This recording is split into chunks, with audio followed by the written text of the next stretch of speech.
It's the Mixed Martial Arts Hour with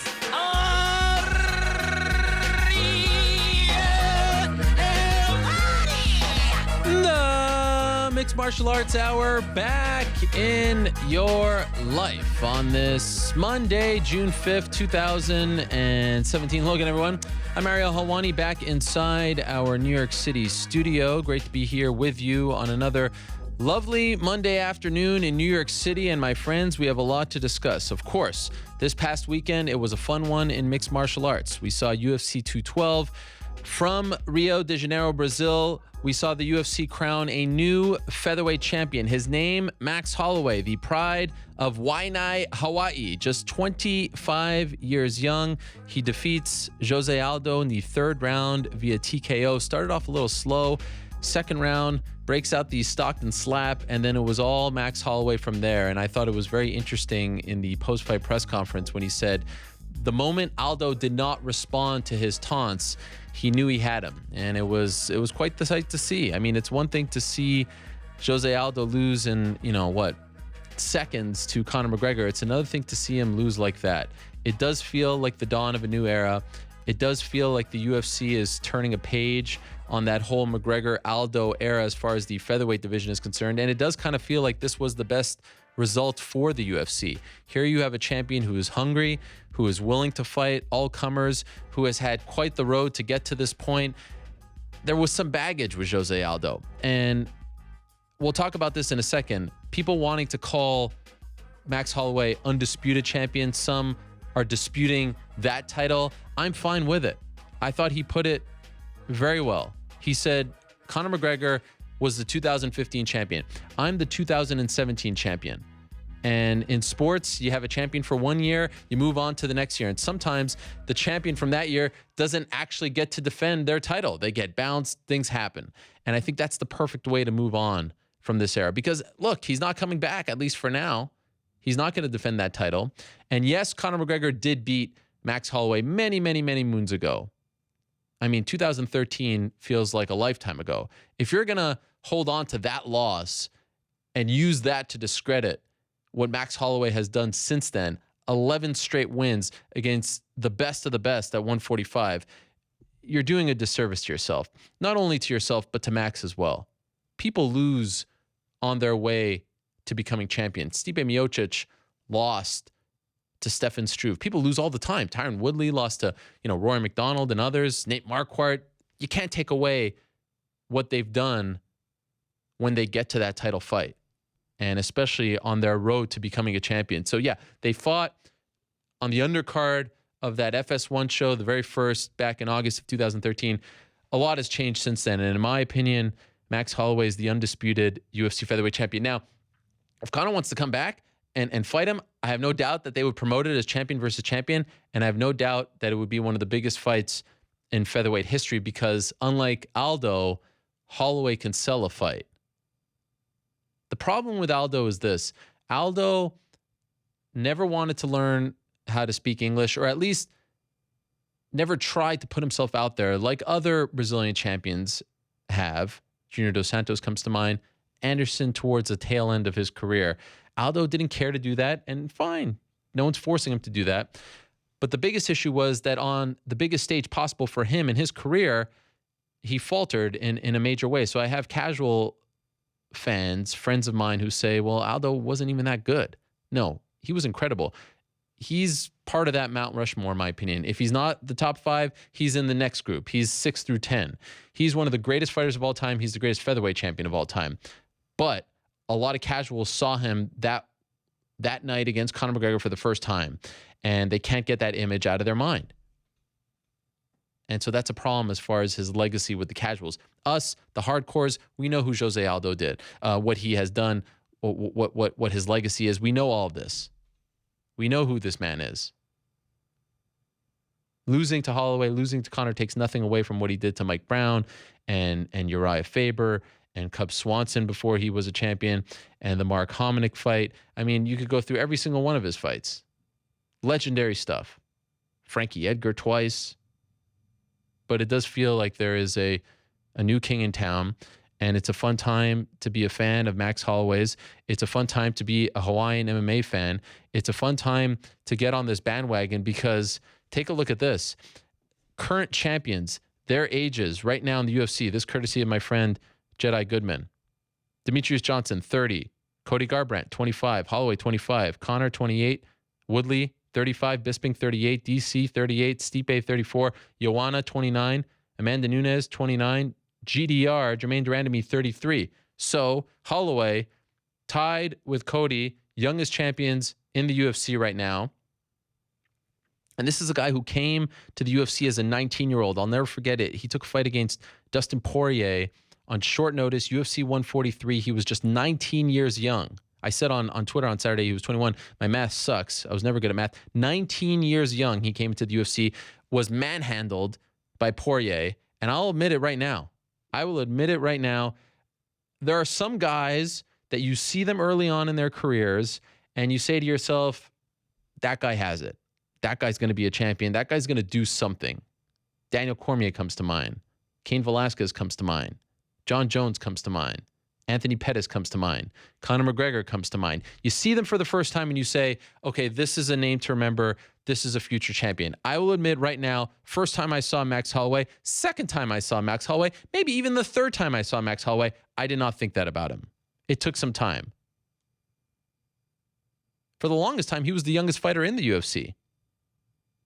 This is a man who has grown up in front of our eyes. He's become a better fighter, a better person. He's a husband. He's a father now. And he's just 25 years young. And how about this? He has now won 11 fights in a row. These are the people, and that's an active streak, of course. These are the people above him. Anderson Silva has the record, 16 fights in a row that he won. John Jones, 13, still active. Demetrious, 12, still active. St. Pierre, 12. Hopefully he comes back. And then it's Max Holloway tying Royce Gracie. Think about that. Anderson Silva, John Jones, Demetrious Johnson, George St. Pierre, and then Max Holloway. This is legendary stuff we're seeing. And then look at the resume.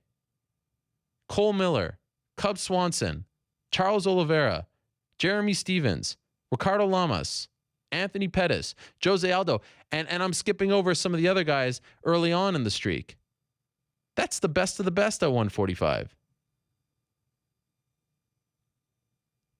Remarkable stuff. And when I saw, it was such a great moment. You see the guy win. We've seen him kind of grow up as far as his confidence. He's putting it out there. He's talking about the blessed era. He's a lot more entertaining and enjoyable to listen to in and out of the cage. He's fun. He's someone you could get behind. He's been putting it out there that he's going to be the champion, that this is a new time, all this stuff. And I actually thought back to my very first interview with him. This is UFC 150. Way back when. What is that? August of 2012. Coming off a win over Justin Lawrence. His second in the UFC, but this was the first time I spoke to him.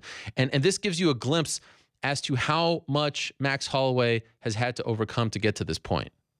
Here's the clip. Here's a short clip of that interview, August of 2012, me talking to Max Holloway.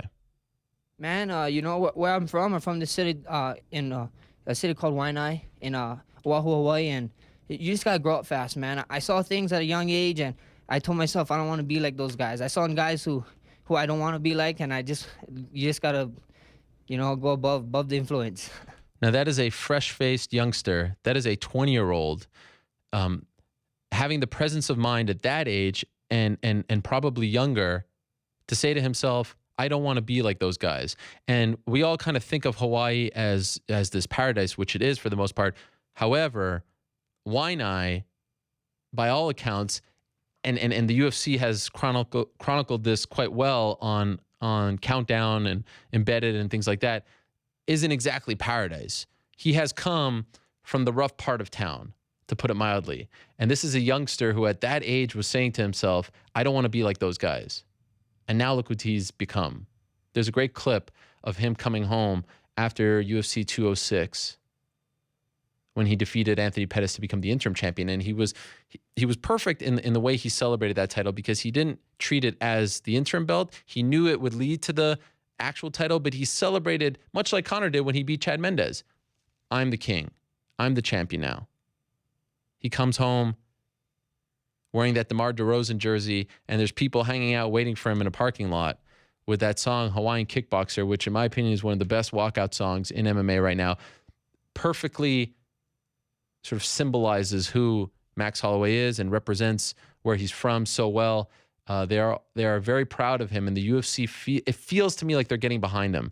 They put out a press release inviting fans and media to come welcome both Holloway and Yancy Medeiros later on this afternoon when they land in Honolulu.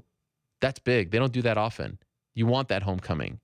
And I know they say that it's too expensive. There's not the right venue. They need to figure out how to make his next title defense in Hawaii. I mean, it just would feel so big. And you got to do it against Frankie Edgar, in my opinion. And you have the history between Edgar and BJ Penn. It just makes too much sense. These guys and women who associate with a town, with a state, with a country, like Holloway does with Hawaii, you have to capitalize on that. That's why I always say Miocic has to be in Cleveland. Conor in Dublin made so much sense because of that. Bisping in England, you got to capitalize on that. And they didn't do it with BJ back in the day. They need to do it now with Holloway. There are sometimes when you watch these title fights, these titles change hands, and you're like, okay, you know, like TJ Dillashaw, you didn't see that coming, and you were in awe, and it was amazing when he beat Renan Barão that first time at UFC 173, but it kind of like came out of nowhere. With Holloway, it feels like you've been watching him climb that ladder and almost be like this locomotive to where once he got to the point where he's beating, you know, the Stevens of the world and the Lamases of the world, and then of course the Pettises of the world, it's like nothing can stop this guy. And he's just 25. And he's just 25. It's amazing. So I feel like this was the best thing for the UFC. Look, let's be honest. Aldo is the king of the featherweights. It's going to be hard to recreate what he did. But he has had some issues with the UFC brass. And he isn't the biggest draw here in the United States. And he's a big draw in Brazil. And that show sold out, and it was great. But I can't help but feel, but deep down, the UFC brass are very happy that they can turn the page and at least try to promote Max Holloway. And of course, what does Max do right after? He's asking for a bonus, which is a very, troubling thing. I mean, it's unsettling to hear a guy in a title fight beat one of the greatest of all time, regardless of division. And the first thing that comes out of his mouth essentially is asking for the $50,000 bonus, which says a lot about how much he's getting paid. And then he's saying, Dana, you said to me that, this is big game hunting. Well, where's my money now? That's a problem. It's a problem to have a guy fighting in the main event and speaking like that in front of a sold-out audience. So let's see what happens there. It does feel refreshing that he's talking about fighting the next guy, that he's not winning the belt and then saying, I want to move up to 155 or fight the 135 champion. That all feels good. It feels like we're going back to normal. But this theme continues to play out with the top guys. I have a feeling they'll make it right. You hope they make it right. What a performance from Max Holloway. Of course, I tried to get him on the show today. He's flying, as I said. Hopefully, we'll talk to him soon.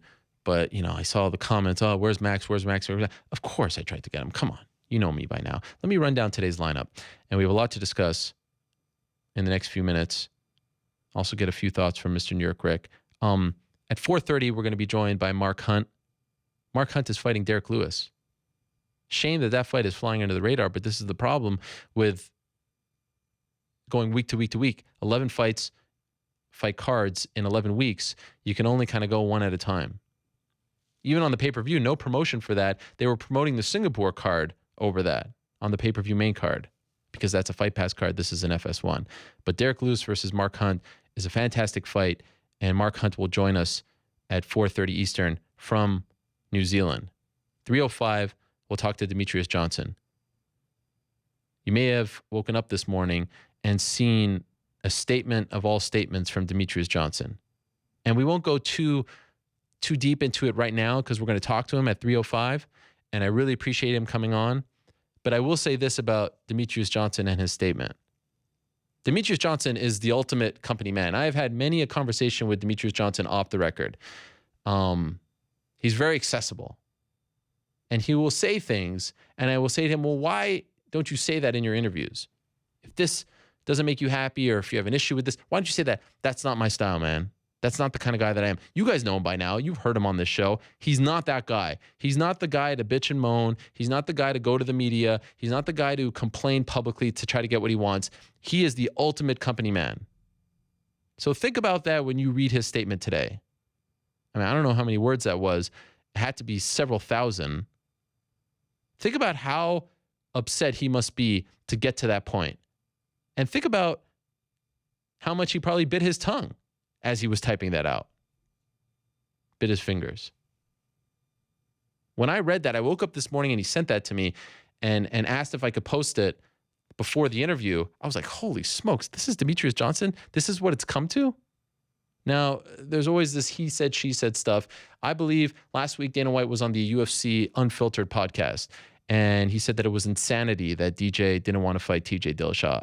And then he also said that, hey, guess what? Around here, I make the fights, you don't. And I kind of feel like that was the straw that broke the camel's back. We'll find out soon from DJ. But I kind of feel like you can't talk to your champion like that. You can't talk to the greatest of all time like that. You just can't. You can't talk to arguably one of the greatest fighters to ever step foot inside that cage like that. He's not a child. He's not beneath you. And I kind of feel like that was when he said, all right, enough is enough. I'm going to go public with this. And boy, did he go out public. Boy, did he lay it out there. If you haven't read it, I can't read the whole thing now, but do yourself a favor before the interview. Read what Demetrious Johnson had to say about his current situation with the UFC, his dealings with Dana White. And he essentially said, look, I feel like I'm being bullied here. And I feel like enough is enough. It's a very long statement. It's hard to even summarize it in a couple of words, but it is eye-opening stuff. Perhaps more so than any other statement we've ever heard from a high-profile UFC fighter. And this continues that trend that hopefully will come to an end. Trust me, I know some of you get tired. These are important times. These are very important times for the UFC, for the sport, for the sport's biggest stars ever. So much is changing in front of our eyes. To ignore it would be unbalanced, would be unfair. You talk about the good, you talk about, doing stuff for Max Holloway at the airport, a fantastic main event, UFC 212, all that stuff, but you got to talk about the other stuff too. That's all part of the story. Otherwise, it's just all PR. And so we'll talk to Demetrious Johnson about his issues at 305. 245, we'll talk to Frankie Edgar about where he goes from here. Frankie Edgar is a happy man. I said the UFC, they're happy. Frankie Edgar is probably very happy as well. Because if Aldo would have won, he's 0-2 against the guy. It's going to be hard to get that third fight. Holloway, fresh matchup. Dude in Hawaii, perfect. I know there's some talk maybe of MSG. I'd love to see it in Hawaii. 225, y'all must have forgot. Roy Jones Jr. will stop by. How exciting is that? One of my favorite boxers of all time. The legend, Roy Jones Jr. 225. 205, Alexander Gustafsson. You wanted him last week. You're getting him this week. Talk to him about what's next, the win over Glover, getting engaged, all that good stuff and more. We found out last week that Volkan Oezdemir is getting what he wants. He's getting Jimi Manuwa next. 214, July 29th. We'll talk to Jimi Manuwa about that.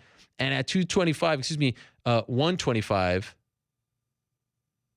in a matter of moments, we're going to talk to Brian Kelleher, who made his UFC debut on Saturday. What a performance. And this was so amazing. He submits Yuri Alcantara 7 months prior. He's sending in video submissions to New York Rick to be his date at UFC 205. How crazy is this? Trying to get tickets to UFC 205 at MSG, and now he's actually fighting in the Octagon and pulling off one of the biggest upsets of the night. This guy is something else. So we'll talk to Brian Kelleher at 125. Let's quickly bring in Mr. New York Rick before we get to Brian Kelleher. Hello.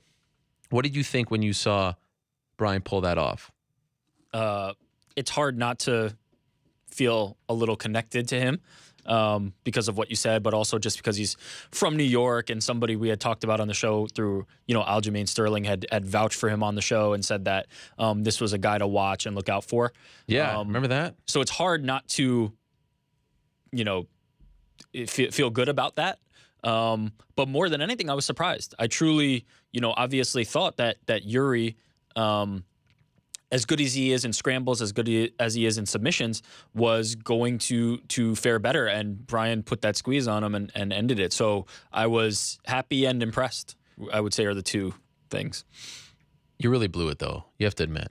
How so? Could you imagine if you would have taken him as your date? The story now. Imagine he becomes UFC champion. Go look at his Twitter. You see the stuff this guy puts out there? Yeah, he says in less than a year he's going to be the champ. I mean, another guy. This is a trend now in MMA. Just put out what you're dreaming about, put out what you want, and it seems to happen to these guys more often than not. It's amazing to go back and look at the tweets when he's trying to get into the UFC. Imagine you could have been the one who pinpointed the star and could say forever that you took the future UFC champion to a fight. You have to. Part of you has to feel like you sort of blew it. No, I mean, on. I couldn't have done it. Why? It was so good.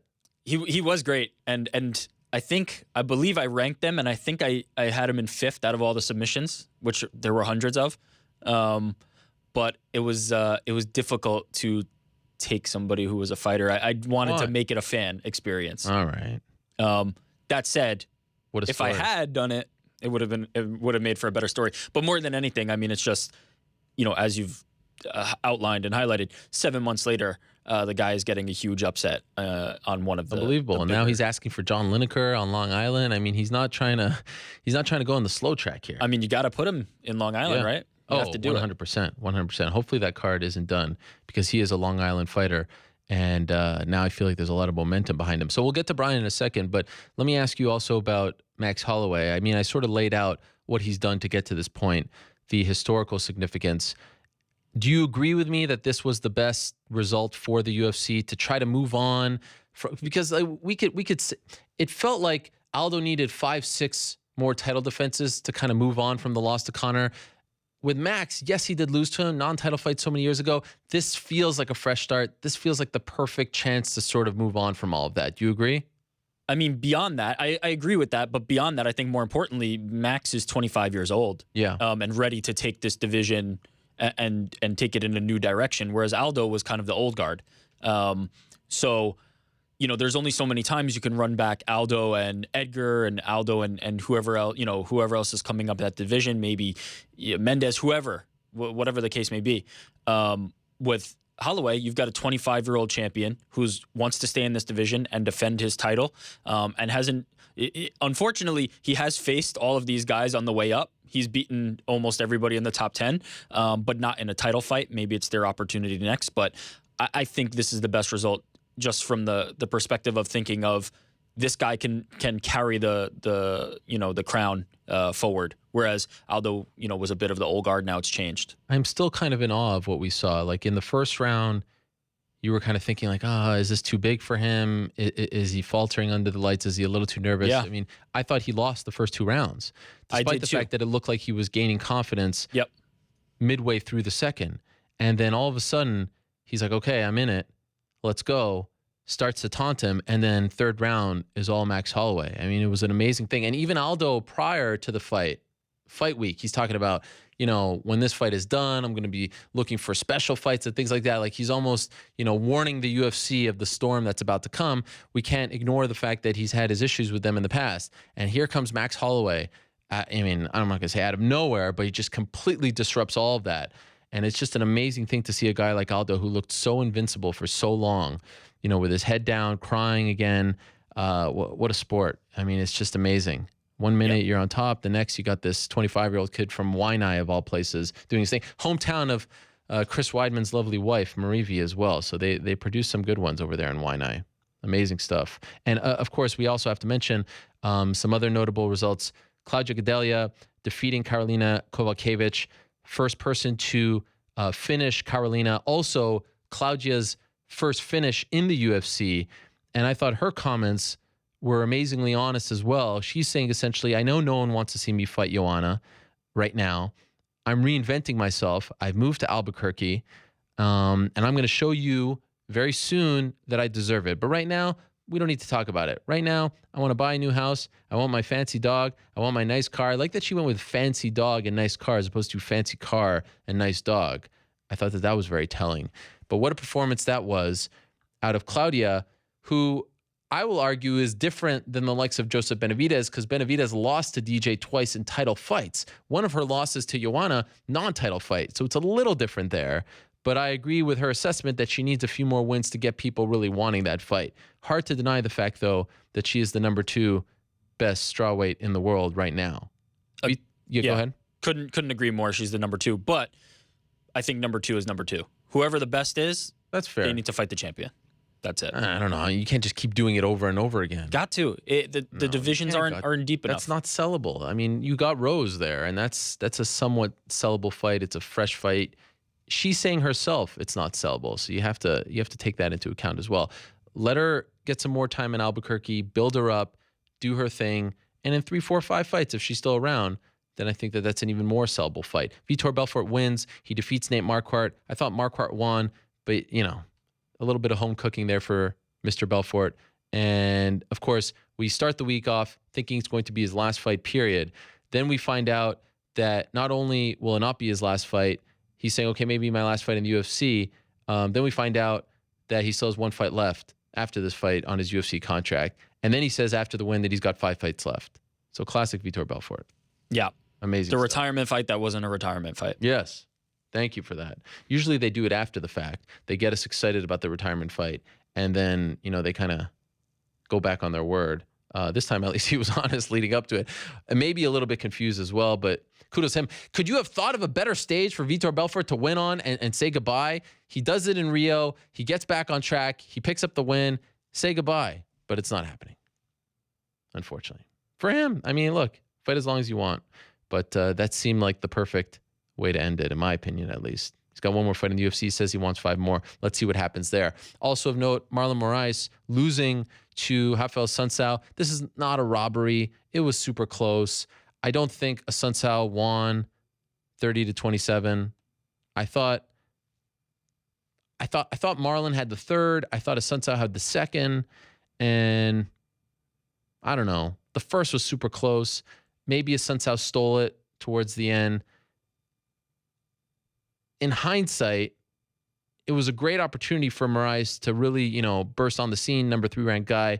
But Sunsao has that style, sort of like an Okami and a Fitch and a Shields, where he just he disarms some of the most exciting fighters. That wasn't the Marlon that we've seen in World Series of Fighting. Now, of course, the competition is greater.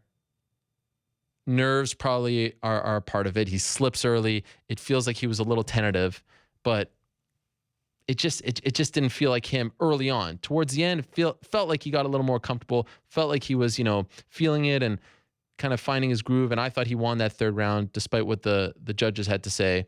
But you have to wonder if that was the best fight for him for his UFC debut. You know what I'm saying? Yeah, I mean, it was a great opportunity to fight a 3rd ranked guy, but styles-wise, was it the best fight? I don't feel like his stock has dropped. He's going to get ranked now, so all is not lost. Marlon Moraes is going to be a player at 135 in the UFC. I have no doubt about that. But there was no greater story, other than the Max Holloway situation, than what Brian Kelleher did to kick off the FS1 prelims. He goes in there, enemy territory, against one of the best bantamweights in the world. And again, like Marlon to a degree, UFC debut, looked a little tentative, but then pulls out the guillotine out of nowhere.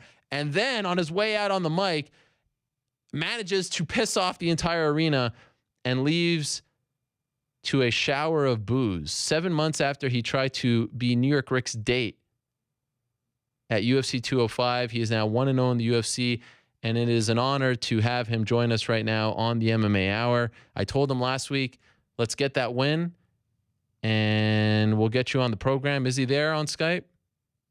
There he is. Brian Boom Kelleher. Ooh, Bubblehead. What's up, man? I'm happy you made it out alive. I'm happy too, man. I had a beer can thrown right by my face as I was getting escorted out.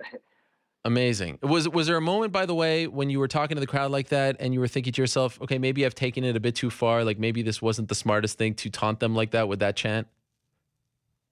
Yeah, you know what? It was like they were getting real loud during my interview, and I didn't realize that like from the TV angle they kind of lower the crowd so they could hear your interview. Yeah. So I just went off, I just got really loud on there. But I was having fun, like I was loving it. Like it was firing me up. So I was like, you know what? I'm just gonna fire back at them and have fun with this, enjoy the moment. But when I left the cage, I was like, oh man, maybe I shouldn't have done that. These guys look pretty serious out here. And anything happen afterwards? Hotel, backstage, any dicey situations? No, as I was walking out, like I said, like they were just giving me the finger, like they were just like "fuck you," this and that. But they look serious, but they were just one guy threw a beer can, literally went by my face, like maybe a foot away, Wow. and security just like tucked my head and ran me out. And they told me backstage, they're like, "Hey, this is Brazil. You can't be doing that." Well, kudos to you, man. You really made an impression. What a performance. What a win. Your story is such a fun one. You've been doing this for 10 years. You've been plying your trade. You've had your ups and downs, living in the gym. I mean, literally trying to do it all. And you were actually on Looking for a Fight. You had an amazing finish. Dana doesn't pick you. You're hounding me to get on the show. You're hounding everyone. You're trying to get New York Rick to take you to UFC 205. And now it happens like this. How do you put it into words? Does this all feel surreal? You tweeted you're still on cloud 10 after the fight. What does it feel like now that you're back home? It's unbelievable, man. Like I can't even put it into words. Like everything just feels so surreal. I'm literally walking my dream, like this whole weekend, like then you hitting me up to get on the show. Like I've been a big fan of the show. I just been like, holy shit, like everything's happening at once so fast. Even the fight, it was a minute and 45 seconds. It was crazy. Like I didn't even feel nervous for the fight. I think I feel more nervous now for this interview than I did for the fight. It's crazy. I appreciate that. Was there ever a moment in all of this? Mark LaMonica of Newsday wrote a great story about how you found out you were swimming. You had like 10 missed calls, text messages. Your management was trying to reach you to tell you that you have this opportunity against Alcantara, wanting to see if you were down to take it on short notice. Throughout all of that, being on Looking for a Fight, not getting the call after the spinning back fist KO, did you ever lose hope? Was there ever a moment where you thought, well, maybe this is just never going to happen for me? You know what? Like there was a time period where I kind of felt like a little bitter towards the sport. Like I put my time in. I'm on a 6-fight win streak. I'm doing everything that I can. I'm finishing guys, top prospects, guys that are undefeated, that got a lot of hype behind them. And I was like, man, I don't know. Like when is this gonna happen? I know I signed with Sucker Punch Entertainment. I was with the right management, and they just kept telling me, listen, you're close. You're right there. Just stay ready, stay ready. So I never veered off track, and I was always staying in shape, keeping my diet clean, and I always kept my faith high. Like as you can see in my tweets, like I was manifesting this the whole time. I was praying, I was thinking this is gonna happen, it's gonna happen. I mean, it's crazy. The day I was swimming, the day that I found out, I was literally envisioning it. Like while I was swimming, I was manifesting this. I thought, I was gonna get on the Long Island card because it's coming up. So I'm like, I know it's gonna happen. Watch, it's gonna happen. All of a sudden, I see my brother come in the gym. And he told me he couldn't work out that day. He was supposed to train with me. So I'm like, what the hell's he doing here? So he's like, get out, man. You got to get your phone. You got to call your manager. I'm like, no, what's going on? And that was just surreal in itself. Cause like, I was literally just thinking about it happening, while I was swimming. And there it was. I had a bunch of messages, and my manager's like, Alcantara, Brazil, what do you think? And I'm like, let's do this. Wow. Was there a part of you that thought, okay, this is the dream, but it's, top ranked guy in Brazil, Brazilian, all this stuff. Did you think maybe this is not the perfect opportunity? This is one I should wait on? No, I truly believe in my skills. I know my records was 16-7 going into this fight. I had some losses early on in my career, but I hit a mental switch, and I said, that's it, man. Like I'm not selling myself short in these fights anymore. I'm going to go in and finish these guys and leave it all on the line. And that's what I did since I told myself that. And no, I think this is the perfect opportunity. I got my debut. I fought number 13 in the world, and I took him out. I finished him. I mean, look at the guys he's fought. Faber, Jimmy Rivera. None of those guys could finish this guy. And I finished him in the first round, So you said you weren't nervous. I thought maybe early on you were a little tentative, that you were just kind of feeling him out. You didn't feel that at all? I felt zero nerves when I got in the cage. I was truly living the moment. It was such a weird feeling because, in my prior fights, I would be so nervous, going in. But, like, I was having fun. I was juggling a Brazilian soccer ball on the way out to the arena, which they didn't get that on film. But, like, the crowd was loving it. But then when I got out to the cage, they were booing me and stuff. But I felt like I knew I was going to win. I felt supreme confidence. But you're right. Like once I started the fight, I was a little tentative, like with my striking. I kind of felt like I was thinking, let me feel this guy first. Let me see how he feels. Let me see what he's gonna throw at me. And then once I kind of started picking up the groove, I saw his eyes change. Once I started moving forward, I was like, this guy knows I'm here for real now. I caught him with a good right hand, and that's when he shot in, and I just caught him in a guillotine, and that was it. Did you think that when you slapped that on, that was going to be it? Because it kind of came out of nowhere. And he's tough to submit, obviously, as you mentioned. Yeah. Yeah, I mean, it's one of those things that obviously I've hit a bunch of guillotines in my career. I'm really confident with that move. People I train with will tell you, but like once I had it on, I knew I had him, but he tapped so fast, and that's what surprised me. It's not like he tried to fight out of it, which led me to believe that I think the right hand that I hit him with before kind of rocked him a little bit. It looked like he took a panic shot, and he just got caught in the scramble there. By the way, are you that kind of guy that, because it was fun to go back and look at the tweets over the past year. And I mean, it's amazing reading this stuff. You talking about taking over the division and calling out Dana White and Sean Shelby. Have you always been that kind of guy, or did something change over the past year or so? Well, what it was when I hit that mental switch, like I told you, like I just put 100% belief in my heart that I'm the best. Like I'm the best in the world, and I need to believe that right now. I don't need to be the best with the belt around my waist, but I need to believe I am right now, and I do. And so like when this opportunity came, I already believed I was going to beat this guy. I believe I could fight the top 10 guys right now, and so hopefully that's what I get next. And so you want John Lineker on Long Island. That's what you've asked for? That's what I asked for. I told him I came to Brazil. I took out your guy. Now give me Brazil in my hometown. And are they into it? Is this possible? It sounds like they're into it. I mean, Lineker tweeted me back. All he said was us, but like, whoa, he was in the stadium. It seems like he's into it. I mean, he's coming off a loss to Dillashaw. My motivation is, Dillashaw couldn't finish that guy, and I believe I can finish him. So if I can make a statement like that, I want the fast track. Like I said, feed me to the Sharks. I'm ready to go. And you truly believe this time next year you're the king of the division? That's the king right here. I believe it, man. Wow. I said earlier before you came on that New York Rick blew it unlike anyone has ever blown it before. He could have said that he took you, he found you, he was the one who was able to pinpoint your superstardom, unlike Dana White, take you to UFC. He blew it. There it is. He blew it. Let's bring New York Rick on. You blew it. Let's bring New York Rick on. What do you, Brian, have to say to the guy who said to you, thanks but no thanks? You put out 5 clips, singing, rapping, all this stuff. Where's New York Rick? Let's show his face in shame. What do you have to say to him, Brian? Tell him right now. Where is he? He's not getting my autograph. That's for sure. He can see you right now. He's laughing in shame. I think he's crying a little bit because he's so embarrassed after what he's done. Let me ask you this. Where did you watch 205? I hope you say you didn't watch it because you couldn't. You were so upset. Where did you watch it? Tell us. No, I watched it at home. I always watch every fight, but I was a little upset. I was like, man, I should be there. Like I thought I should be on that card. I know that was a little far fetched because it's a big card, pay-per-view, and everything like that.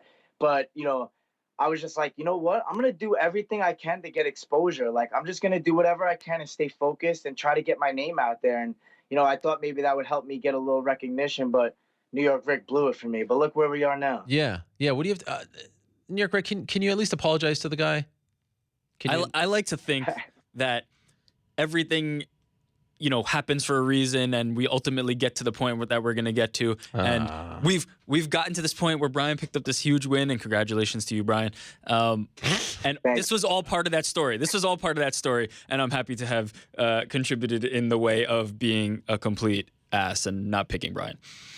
Props to Aljo. No, it's all good. Aljo was in studio. Did you hear him talking you up when he was there that day?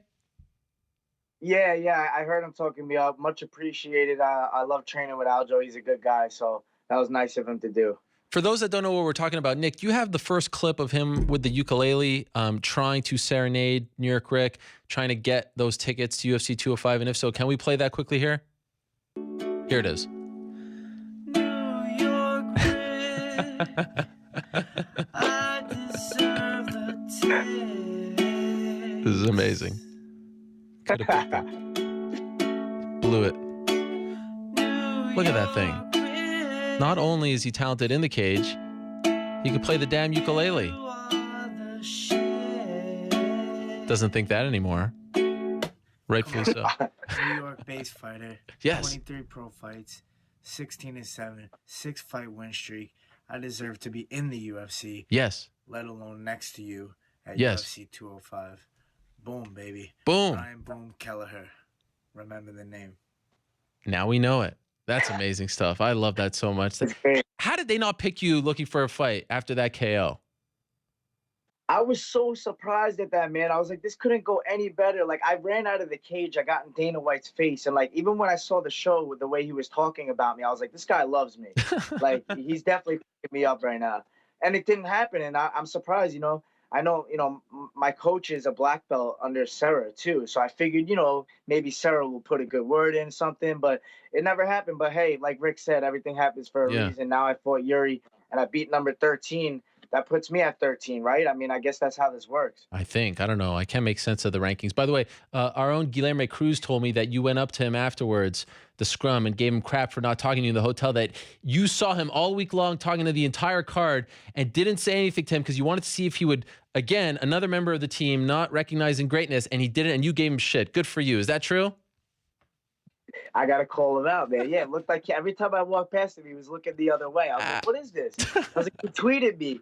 He told me, look forward to talking to you in Brazil. And now he's acting like he doesn't know me at all. What's up with that? Now you have everyone like me coming out of the woodwork, right? How big is the bandwagon now? It's growing. It's growing real fast. My social media is going up and up, but it feels good, you know? You just landed this morning, right? Yeah, just landed this morning early, like 7:30 JFK. What was it like when you came home? Because it's one thing to like leave on this trip and it all kind of feels like a dream, but then to return to the place where you live and you dream about these things, to set foot back home after picking up the win and pulling off the upset, what was that like? It's unbelievable, man. I saw my family, you know, my girlfriend, and we're just like, you know, celebrating the win and stuff. I had like cake set up at home. I was going in this morning, cake for breakfast. Yeah. But I don't know, it's just unbelievable. Like, I couldn't imagine this, you know, like, I mean, I was manifesting this, but like to actually live it was like another thing. And it was just like, I really lived in the moment, you know, like I really felt like I belonged there the whole entire time. Like I never got starstruck. I never felt like, oh man, I'm so nervous. I can't do this. Like, I was like, you know what? I'm making a statement. I'm coming in here and doing what I know I could do. It was amazing. I came home. Everyone's happy for me. You know, like everyone's hitting me up on social media. I got, you know, I'm getting on the MMA hour. I'm crossing off the bucket. It's amazing. Best part of the whole experience? Maybe something we didn't see, something backstage, someone reach out to you. What was the greatest byproduct of you living out your dream in your debut? 50 G's, baby. That's Changing right. my life right now. That's right. You got it. You got it. What are you going to do with that? Yeah, man. You know what? Yeah. Well, I'm going to take my girlfriend out for a little bit. You know, Okay. It's hard to date a fighter. We all know this. We're irritable and, you know, eating clean all year round and all this stuff. So I'm going to, you know, enjoy some of the money, but I'm smart with my money. I'm going to save it for now. Hopefully keep stacking up another 50 G's next month. And I told everyone I want to be the Donald Cerrone of the division. You know, I want to stay active and I want to fight the best guys now. I got a 4-fight deal. I just took out 13. I have a plan. You know, I want to fight top 10 guy now. Hopefully Lineker steps up. That's number 6. And we move on up from there. Damn, that is it. What was your reaction when you found out you won the 50 Gs? Because usually that low on the card, it gets a little tougher as the night goes on. I mean, that's just historical.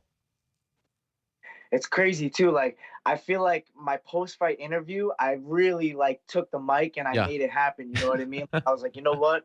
I'm going to go off right now and say everything that I want. You got to ask for what you want in this sport. That's how you get it. So I just let it rip on the mic. And then I was sitting in my hotel room with my dad and my brother.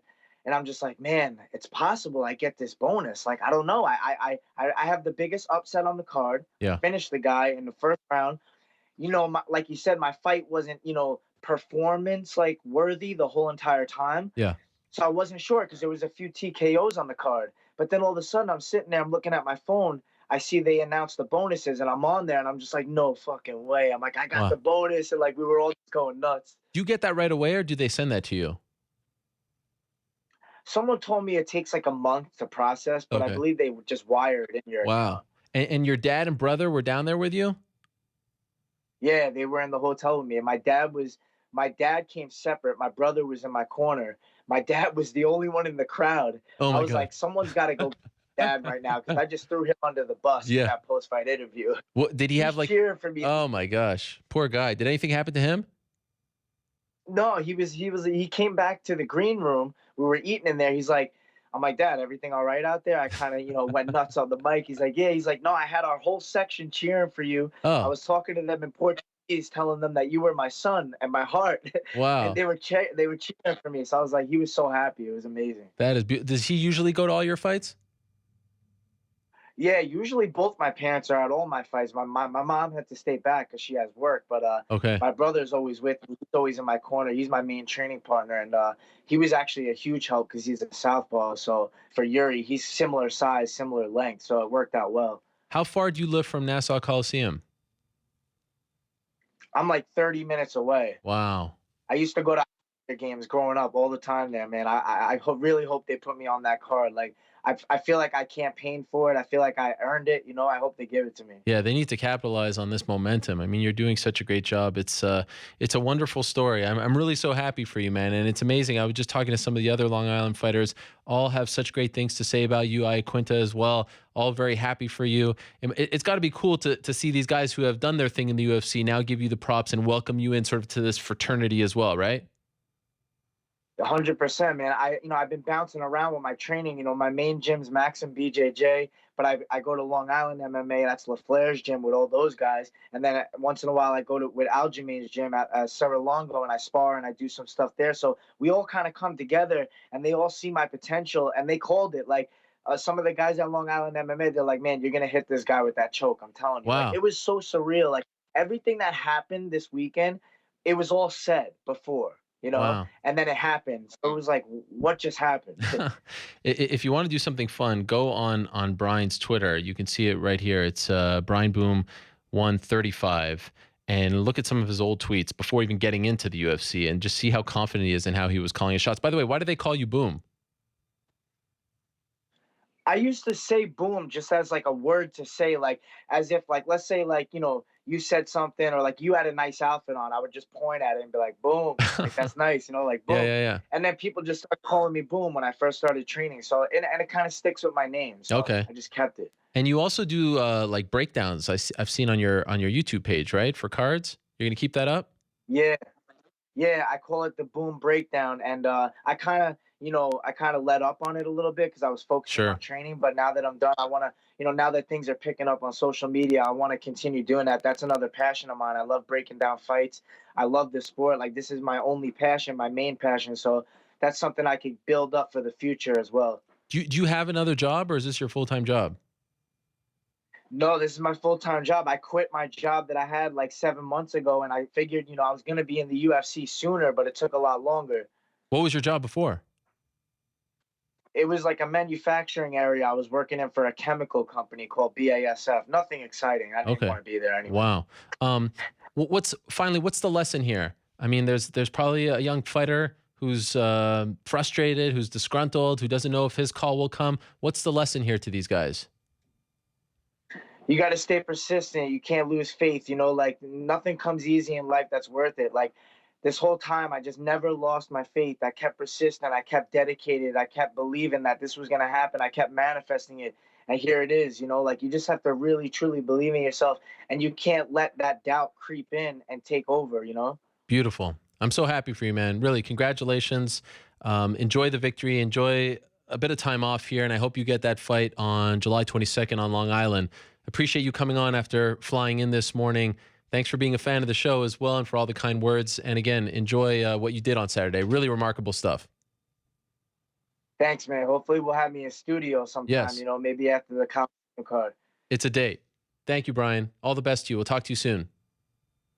John Lineker, step up. Let's do this. Amazing. Boom. Gotta love that. Brian Boom Kelleher picks up his first UFC win in his debut, and then he calls out John Lineker, of all people. John freaking Lineker. How many times do you hear that? Beautiful stuff there from Brian Kelleher. Okay, let's move along. As I told you at the top of the show last week, UFC officially announced that Jimi Manuwa will be fighting Volkan Oezdemir at UFC 214. We were wondering what was next for Jimmy. That's what's next. He joins us now on the phone. Jimmy, are you there? What's up, Ariel? How are you, my friend? I'm good, man. Good. Just got in from a day of training and just relaxing, eating some food. Well, I appreciate you coming on. And before we get into the fight stuff, would be remiss if I don't ask you about your hometown. Are you in London right now? I'm in London. I've been in London for the last week and a half. How are things? I mean, first and foremost, your family okay? Friends okay? And if so, how are things? How is the mood of the city right now? The mood of the city. Everyone's quite in shock, but but at the same time, everyone's still carrying on with their days and just getting to terms with what happened the other day. It was a shocking thing. And there's lots of conspiracy theories and everything going around, and it's sad times, really. That's horrific. It really is, and my heart goes out to everyone over there. And I hope that you're able to live your life and not live in fear and can move past this. But it has not been an easy time in England, and really I send my condolences to everyone involved, and hope that the UK can get past this. So I was thinking of you. Obviously, we had you booked before this happened on Saturday, the terrorist attack, but wanted to ask you about how everything was going, and appreciate your comments, Jimmy. So you got the fight against Volkan Oezdemir.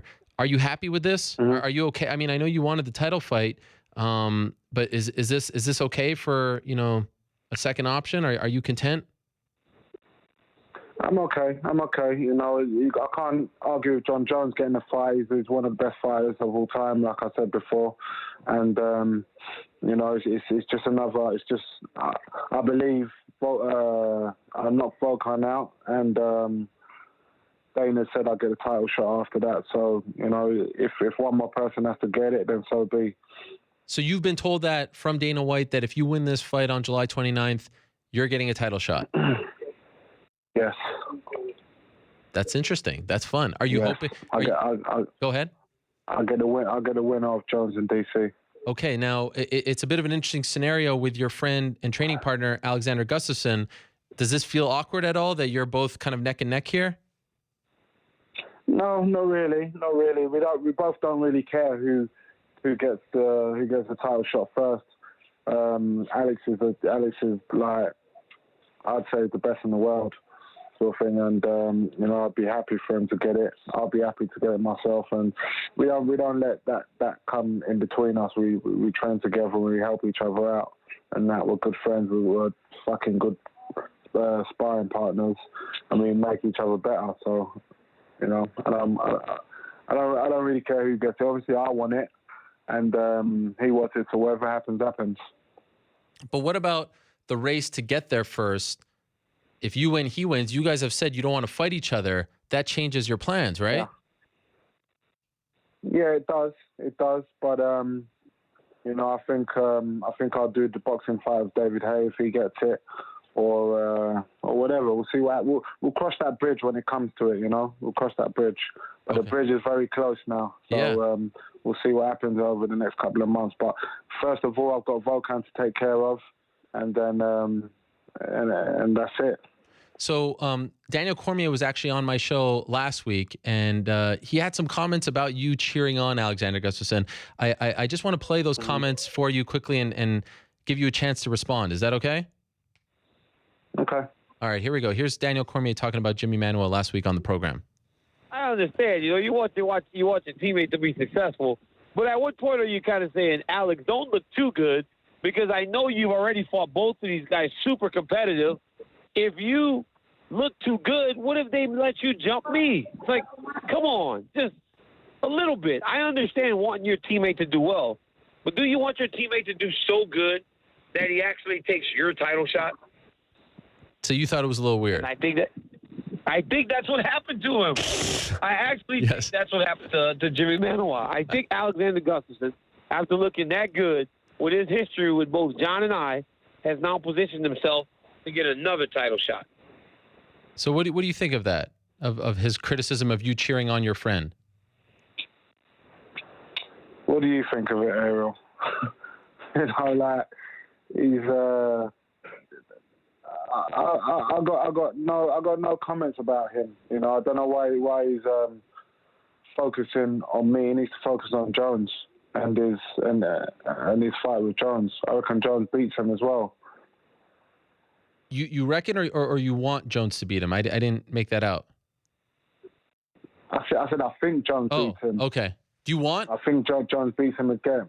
No, I don't mind. I don't mind who I fight out of either of them. They're both great fighters and that. But I think Jones has got his number. I think Daniel hasn't got nothing he can do to Jones. I think if he takes him down, he can't keep him down. I think he can't beat him in the striking department. And I don't think he's got anything for Jones. So I think Jones he loses his title on July 29th.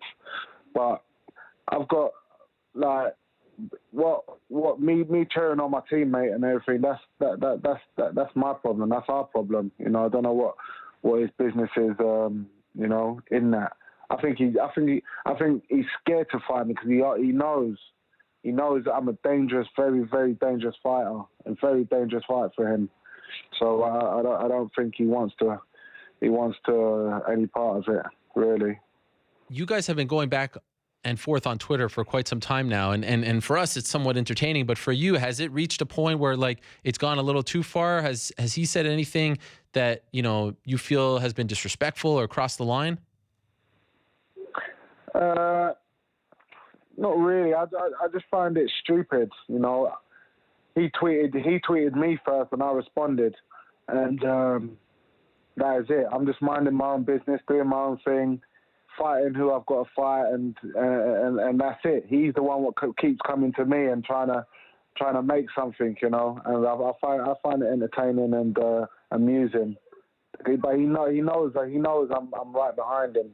So you know, time will tell. Time will tell, Ariel. I'm just patient. I'm living good. I'm training. I've got my fight coming up, and I know what's going to happen. So I'm just confident and just doing my thing. You know, that's it. After UFC 210 in Buffalo, on the show, I was giving you a lot of props because I thought it was great that you went out there to Buffalo, sat in the front row, were a part of the story. Not a lot of people do that. It felt like you were trying to really go out there and get what you thought was deserved. And I'm wondering, was that your call? Did you just do that on your own? Say like, F it, I'm just going to go there and sit in the front row and try to, you know, force this fight to happen? Or was there a bigger picture, because I know you also met with Dana White around the same time in Las Vegas. So how did that all kind of play out? Yeah, I was meant to meet Dana on the Wednesday, but then I heard I wanted to fight with DC. So before I went, I texted Dana. I said I want to go Buffalo and everything. So we organised it and that. But I wasn't going to go until I heard John Jones was going, because I thought I was getting a fight. And I heard John Jones was going to Buffalo to watch the fight. So I thought I've got to be there as well, you know, so we can all be there. And that. So yeah, it was a good thing. It's a good thing. I went there. I saw DC's performance live, and I wasn't that impressed. John Jones was there and everything. He said hello, and everything. So yeah, that's how it played out. So you saw John, you spoke to him there, because, you know, we all know that after your win against Corey Anderson, you had some things to say about John as well, right? Yeah, they asked me about John Jones, and I said my opinion. Yeah. And that was it. But he came up to me. He said introduce it. Well, not introduce it. He said hello and whatever, and that was it. It was just a quick hello and goodbye. And I kind of respect him for that, because he didn't have to do that, but he acknowledged me and everything, which I thought was good manners and stuff. But I actually prefer him to DC. Really? And I think DC just got too much mouth, and he's just trying too hard to sell himself and make himself look interesting, and he's not. So that's where you and Alex disagree, because it seems like Alex prefers DC as a human being, at least. And obviously you're. Alex told me DC's a nice guy. Yeah. I don't think so. Nah. Yeah. I haven't actually met DC face to face, except when we was in Buffalo. Uh-huh. And then he tried to say something. To Kamaru Usman about touch him and tell me if he feels strong or some shit like that. And I went off on one. I went off on one and said, "Come and test me out for yourself." And he was like standing behind all his teammates and shouting and stuff and everything. And that was it. Where was this, in the back? Yeah, this is at the back. After the fight? After his fight. Wow. Yeah, after the fight, yeah. So he's yelling at you behind the wall of teammates and saying that you can come punch him? No, he was saying, because I was talking to Kamaru Usman. Yeah. And he was like about 15 feet away with all his teammates. I didn't actually see him until I heard him shout, "Oh, hey, Usman, touch him and tell me if you feel strong," or something. And I looked up, I see DC with all his teammates and that, and his little midget fucking boxing coach and that. And I immediately went to walk towards him, and everyone's holding me back and everything. He's like, "Oh, talking shit and everything," but that was it, really. And by the way, just out of curiosity, you said you weren't impressed. Why weren't you not impressed? Like, from your perspective, great fighter watching another. I didn't see. Yeah. Yeah, I didn't see anything. I didn't see anything. What was like wow and everything. He's a wrestler. He's a fat wrestler, and that's it. Wow. That's it. He can't stand with me. He can't. Do you know what I mean? All he's got is his wrestling. All he thinks he's gonna do. All he's gonna do, try and take me down if I fight him, and that's it. He's very good at it, but that's all he's got. If I was to fight him, all I've got to work on is takedown defense. I'll knock him out within 2 rounds. Damn, now I really want to see this fight. This is incredible stuff. Yeah, but yeah, I've got a very tough fight in Volkan Oezdemir.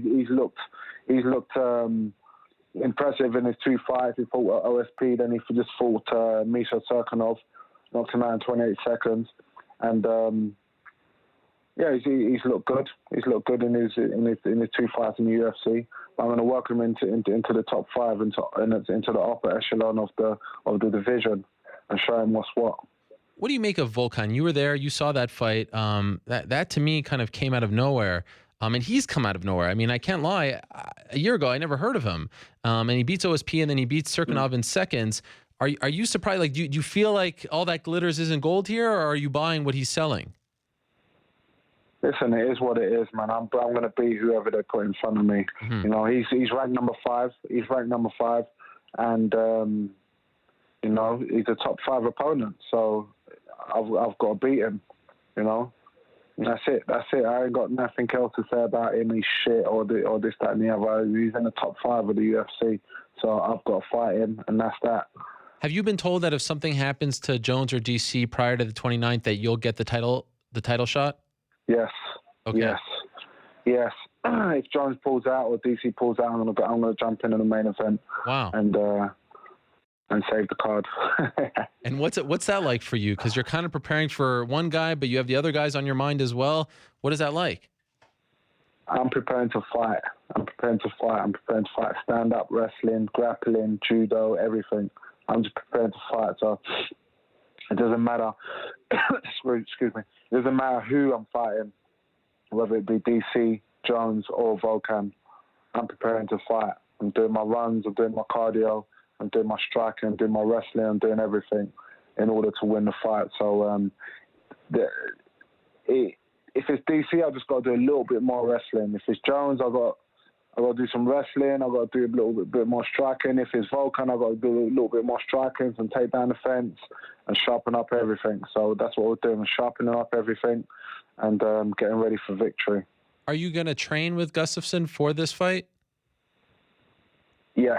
I'm in London now, so I'm going to spend the next couple of weeks in London doing my strength and conditioning and my boxing and my kickboxing and everything. Then I'm going to go to Sweden, do a couple of trips to Sweden between now and then, and do my sparring and my MMA sparring and getting ready over there. And by the way, have you guys talked, like, if you become champion or if he becomes champion, then maybe you'll consider fighting? Have you discussed that? No, we won't fight. We won't ever fight. Okay. We won't ever fight. Yeah, we won't ever fight. Whether it's for the belt or anything, we won't ever fight. It's we're too what's the word? Not even close. We're like proper teammates, you know. Yeah. Everyone in the gym knows us. I know his girlfriend. I've met his parents and everything. He's met my daughters, my missus, and everything. We can't fight. We Okay. fight in the gym. Fight in the gym and then go for coffee after. By the way, what do you make of Rumble? Are you surprised that he retired? Yeah, man. I talk to Rumble quite often on Instagram messages and stuff, and he's getting on with it. Yeah, he's getting on with his life. He's a cool dude, man. And I was surprised when I was shocked when I was in Buffalo, and he decided to retire. You know, but you know, if your heart's not in it no more, then no one can make you do it. You know, no matter how good you are, if you don't enjoy it, or you haven't got the challenges no more, or whatever, no one can do it. And if he's got better things, I think the main thing is that he had better things to do. Right. You know, better, more lucrative things to do. So he had things with the LA Rams and some marijuana business as well. So good luck to him, man. He's going to be missed. His fights are going to be missed by the fans, and I wish him nothing but luck. Do you think he comes back? You've been around the fight game. You know this happens, right? Yeah, it's possible. But we'll see. We'll just have to see. Only time will tell. Right. All right. But now he's gone. Yeah. Now he's gone. That means I'm the only hardest hitter in the light heavyweight division. What about in the whole damn sport? You can make that claim. Well, that's very possible. That's very possible. But I'll concentrate on my division. The heavyweights I know hit hard though. That's true. Like what's his name? Francis Ngannou. Yeah, that's right. He looks like he hits hard. Yeah. By the way, who won that the punch ball contest in the athlete retreat? You know, that's the only thing I was pissed I missed from the athlete retreat. I swear. When I saw that, I was like, "Oh shit! I should have gone." Why didn't you go? And I swear. Do you know what? I was scheduled to go. Yeah. Yeah. And listen to this. I promised my daughter that I'd go on her school trip to the zoo with her. So I tried to on the Monday, but the flight that I would have come back on would have brought me back too late for the school trip. Ah. So and I promised her weeks ago as well that I'd go. I was one of the parents going with the school and her class to look after the children, and she was in my group and everything. She was looking forward to it and everything. So I respect that. I had to cancel. Yeah, I had to cancel Vegas to go to the zoo. Well, much respect. That I definitely respect that. You made the right call. By the way, and I think my friends at MMA Junkie were all over the punching thing, so I'll ask them who won. I don't know. I don't know off the top of my head, but when you spoke to Dana, was there any serious talks about this David Haye fight, and do you think it will actually happen? Yeah, 100%. But we've got David Haye. David Haye's been talking to Dana.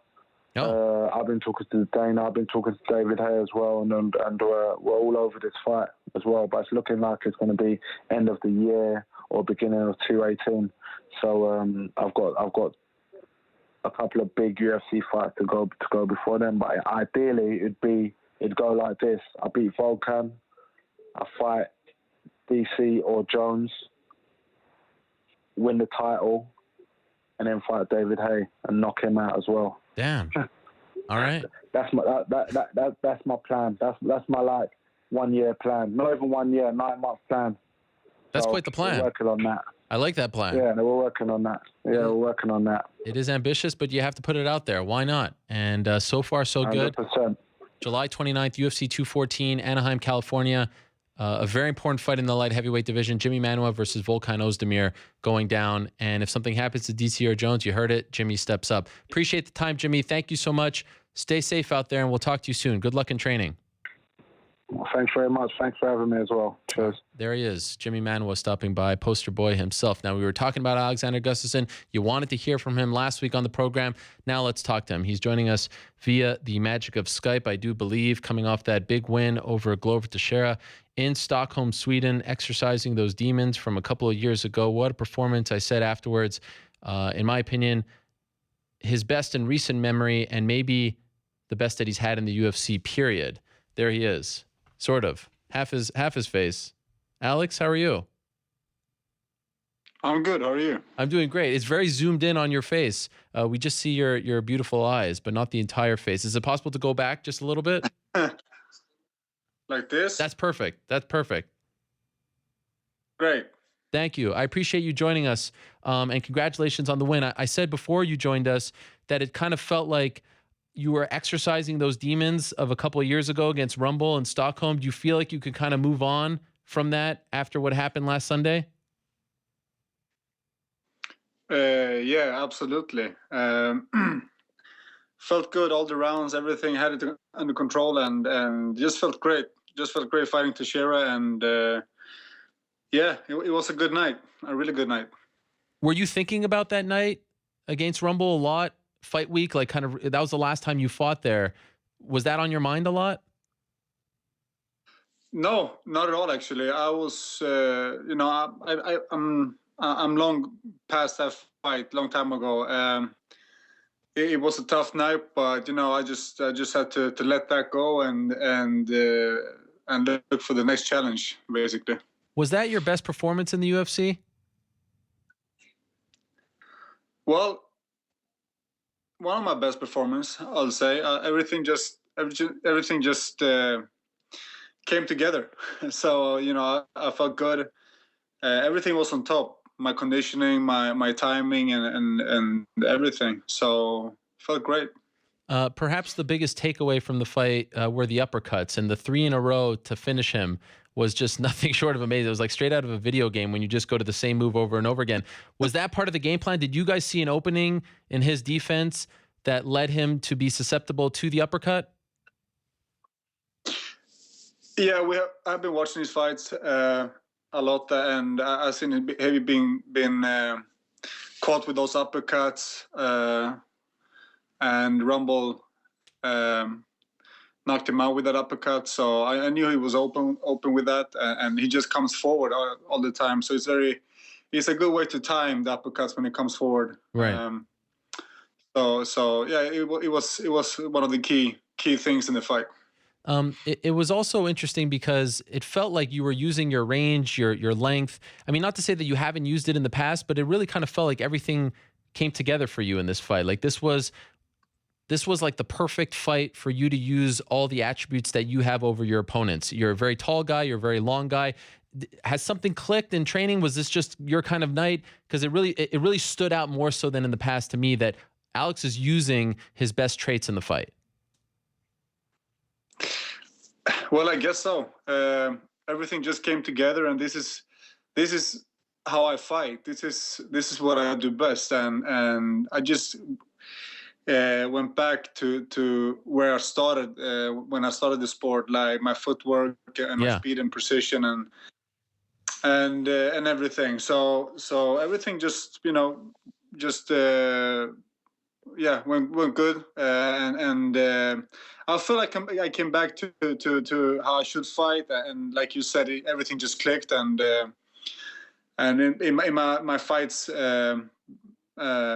was before this fight was it's been I really had it got that opportunity to show exactly what I got and what I have, and I did that against Teixeira. So it's an amazing feeling. Was there a point in the fight where you were talking to yourself and saying, what do I have to do to actually finish this guy? Because it seemed like you were close a couple of times, but he just wasn't going away. Yeah, I had him a couple of times, but it's a 5-round fight, and I knew I had to be patient with him because he can take a shot, and he has a lot of routines, and he's been in bad positions before, so I knew that even if I caught him, I have to be patient and take it easy. So that's what I did, and just I took my time, and then when I saw I had him after my 3 uppercuts there with a straight right, I knew it was over. Yeah, because he was wobbling, but I had to have patience in this fight. I love the way you walked away after you finally finished him. That was pretty cool stuff to watch. It was very calm, cool, and collected. Now, you also made headlines afterwards when you proposed to your now fiance. When did you decide that you were going to do this in the cage? How long ago? Well, a couple of weeks, I believe it is, and nobody knew about it except my team. Okay. And yeah, so we had the ring with us and everything. So I just like, when I win this fight, I'm gonna take the opportunity to make it happen. But the thought hit me too. If it shouldn't be my night, and maybe if I were losing that fight, I'll probably do it somewhere else, not in the cage. But everything went well, and yeah. And I asked her. So I have many questions about this. First off, who was holding the ring throughout the fight? Well, I believe it was my manager, and then he gave it to Dan. Wow. When he came in. So he had it in the back pocket.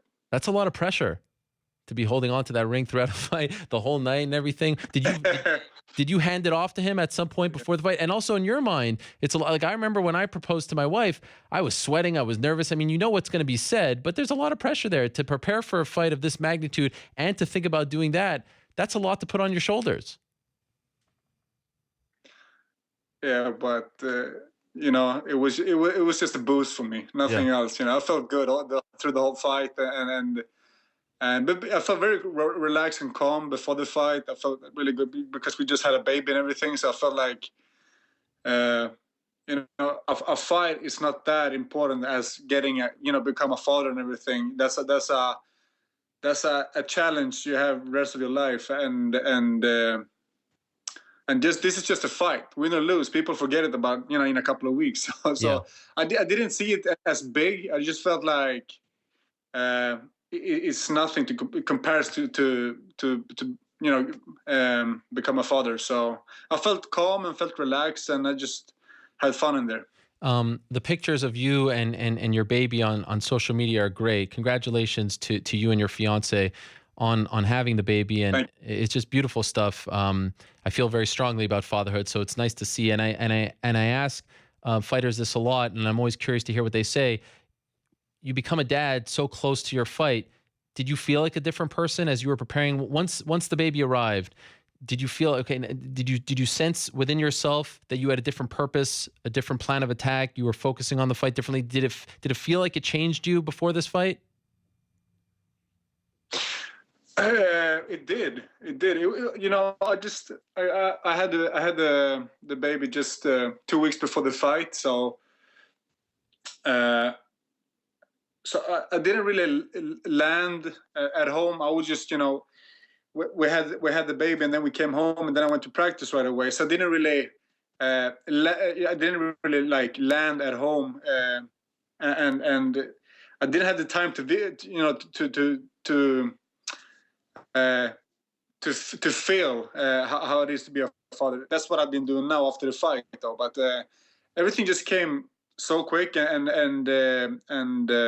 for me, right there and right when I was there, and we got a child, I felt like a lot of motivation, and like I told you before, I just felt like, wow, this is the biggest thing I've been through, and the greatest thing I ever felt. So.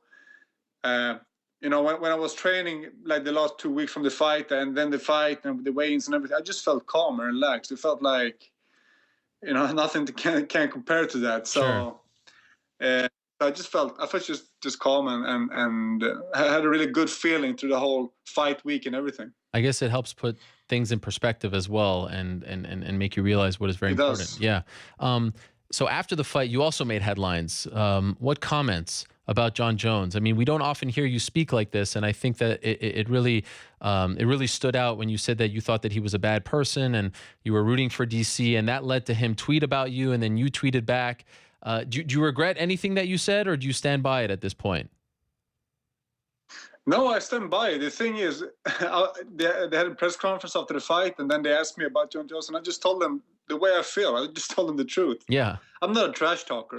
No, I don't trash. I don't do that shit. But so they asked me, and I'm not gonna lie. I just felt like he's probably the greatest fighter we've seen. But as a person, I don't like him. I don't like how he's you know, how he's, you know, talking on the stage, doing the cocaine thing, and you know, so many young people, kids are looking up to him and everything. I just feel like, man, you know, come on, well, like, I don't support that stuff at all. I don't support that stuff at all. So I just told the media what I think of him.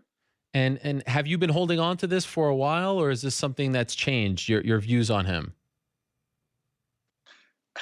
No, you know, I always like, you know, I don't really like, you know, he's been getting caught for everything. It feels like he's just one thing after the other. But then when we were sitting on the stage with DC, and he just said, like, you know, he did cocaine the week before he fought him, and he just, you know, he's not even embarrassed telling that stuff. He's just proud telling that stuff. And for me, that's just, you know, you don't do that. Come on, you not being such a good fighter, and he's been doing so much good. Like, you know, nobody's been really be able to compete with him. He's been the pound for pound the best guy. I believe he is, and he hasn't lost. He hasn't lost yet to nobody. So, you know, I just feel it's, you know, that's just how I feel.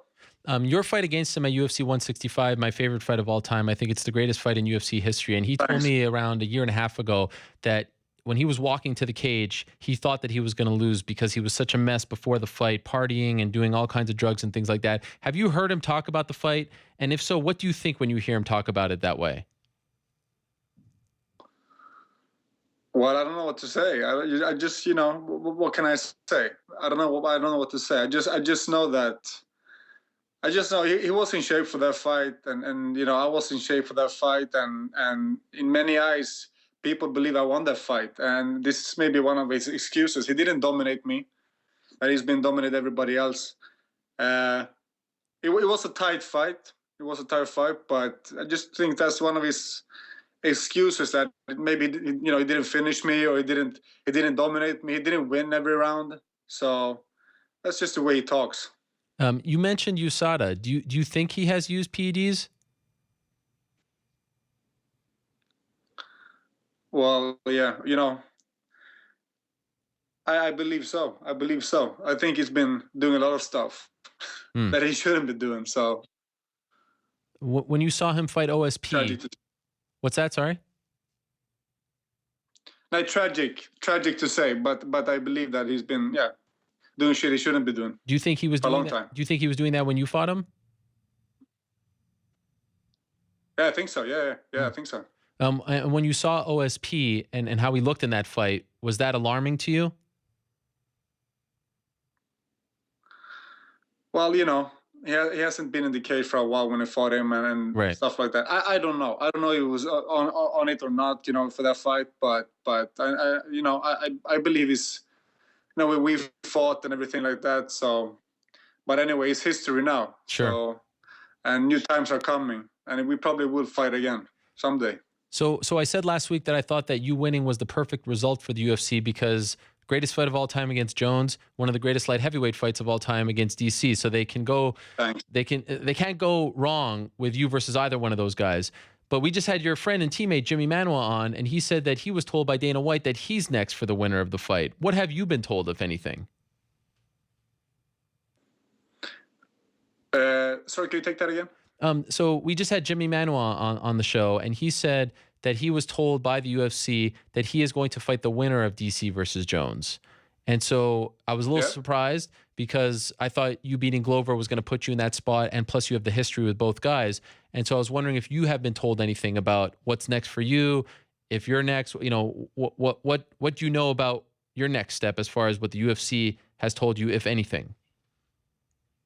Well, I haven't spoken to Dana yet, so it's let's see what happens. Let's see what happens. If Jimmy gets it, I'm happy for him. You know, if Jimmy gets it, so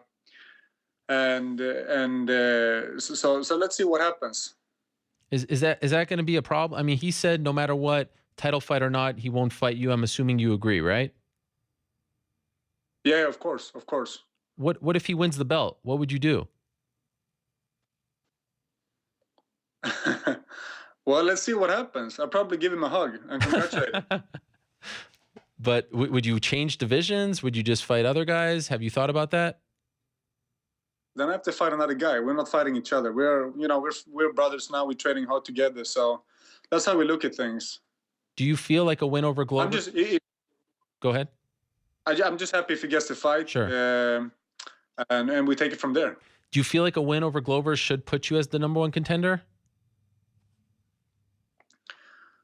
Well, I'm just looking to the top, and I fight, any of those guys. So I'm aiming high now, and I want a good fight. I'm going to speak to Dana too and see what's up, and we take it from there. Okay. And do you have a preference? Do you want DC to beat Jones, considering how you feel about Jones, or are you hoping Jones wins so that you could beat him for the belt? How have you laid out the scenario? Well, I'm excited to see the fight first of all. Okay. And I have to be honest. I like DC. For me, he's a weather champion. He's a good guy. So yeah, I hope he win. But I wouldn't say no to a fight against Jones either. That's what the fight people want to see, and I will fight him. So let's see what happens. Will your career feel incomplete if you don't get that second chance at Jones?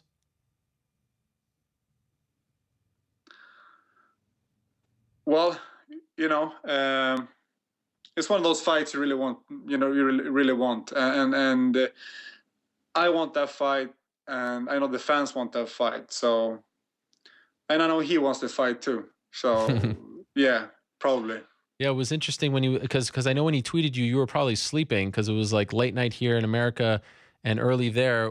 How did you find out about it, and what was your reaction when you saw these tweets about you? And he didn't tag you; he was just writing about you. Yeah, no, I got it. I heard about it first. Yeah, and then I looked it up, and then I saw it. Did you laugh? What was your reaction? I was just laughing. Yeah, no, I was just laughing. I was just laughing. It was great. It was good fun, at least for all of us involved. I don't know about if you enjoyed it, but I'm sure your phone was blowing up, people asking for your reaction, right? Oh, of course, yeah. Yeah. Are you going to go to Anaheim for the fight? Are you going to be there? I believe so. Oh, great. Okay. And in a perfect world, when do you want to fight again? Well, I'm back in training now. It's been a week. I just been resting for a week, and I'm back in training now, and I'm in shape. So I'm going to speak to Dana and take it from there, and yeah, I'm up for fighting. No injuries, no nothing. No injuries, nothing. No, I feel good. I had a couple of stitches on my eye, but that's all. That's all. Last quick thing for you. The only criticism that was thrown your way after the fight were the eye pokes. Is that something that you feel like you need to work on? How would you address that? Well, it was just this fight. It's nothing that I actually using in my fights. Sure. It was just bad luck. But yeah, I just have to close my fist basically. Yeah, that's what I have to do. And no, it was he was sad he got eye poked, but he's a beast to share. He comes in to fight, eye poked or not. He just win. He did all in his fights, and all respect to him. He's a fighter with a great will and a big heart. Well, congratulations on the win. Congratulations on the amazing performance. Congratulations on the baby, on the engagement. There's a lot to congratulate you about. Very exciting times for you, Alex. Thank you. Great to have you on the show. It's been a while. I'm very happy for you and your fiance. Enjoy fatherhood. I hope you're getting in there and getting dirty and changing the diapers and getting spit up on and all that stuff. It's I do. Good. I love it. It's the best. So enjoy all of that, and thank you again for coming on the show. Really appreciate it. I appreciate that. Thank you. All right, there he is, the Mauler, Alexander Gustafsson, stopping by. Great stuff from him last Sunday, defeating Glover Teixeira. Great stuff on the show. Good to have him back on the show once again, and we look forward to seeing what's next for him. Always fun stuff. All right, let us move along now. In a minute, we are going to be joined by... Yeah, let's get that. Okay, let's move along. Thank you very much to Alex. Appreciate him. It was fun to get him and Jimmy back to back. All right, I am so excited about our next guest.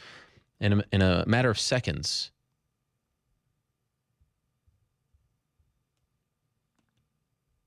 we're going to be joined by one of the greatest fighters of all time, one of the greatest boxers of all time. I have talked about him countless numbers of time on this program. I talk about him all the time on Twitter. We actually named a segment after him. He was on the show once before, a couple years ago.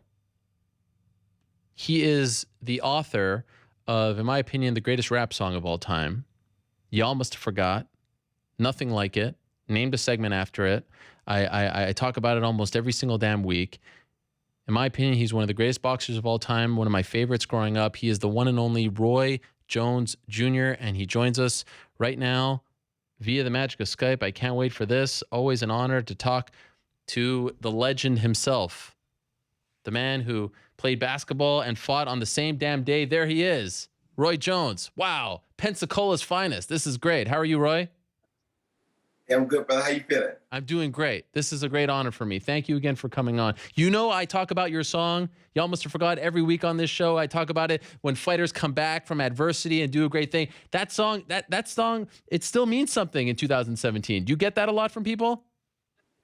Yes, I do. It means something. It means a lot more than people understand, because there are so many of us who have things and we have letdowns in life, or we have hurdles that we get tripped up by in life, and we have to come back. And what people don't understand is when we get back, we have to say, y'all must have forgot. Did y'all forget who I was? Did y'all forget what I did? Did y'all forget what I stand for? Did y'all forget what I mean? I'm a God-first soldier. So don't tell me. Oh, I love it. That is amazing. Did you write those lyrics? Was that all you?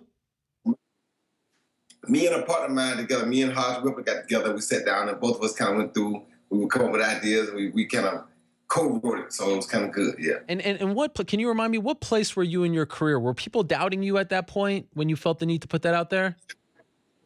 I was pound for pound the best, but they had robbed me of the Griffin fight. And then they had me fight. You know, I had the long line of number one contenders that a lot of people didn't know some of them, but I wasn't interested in giving up none of my titles. So they wanted me to go to England.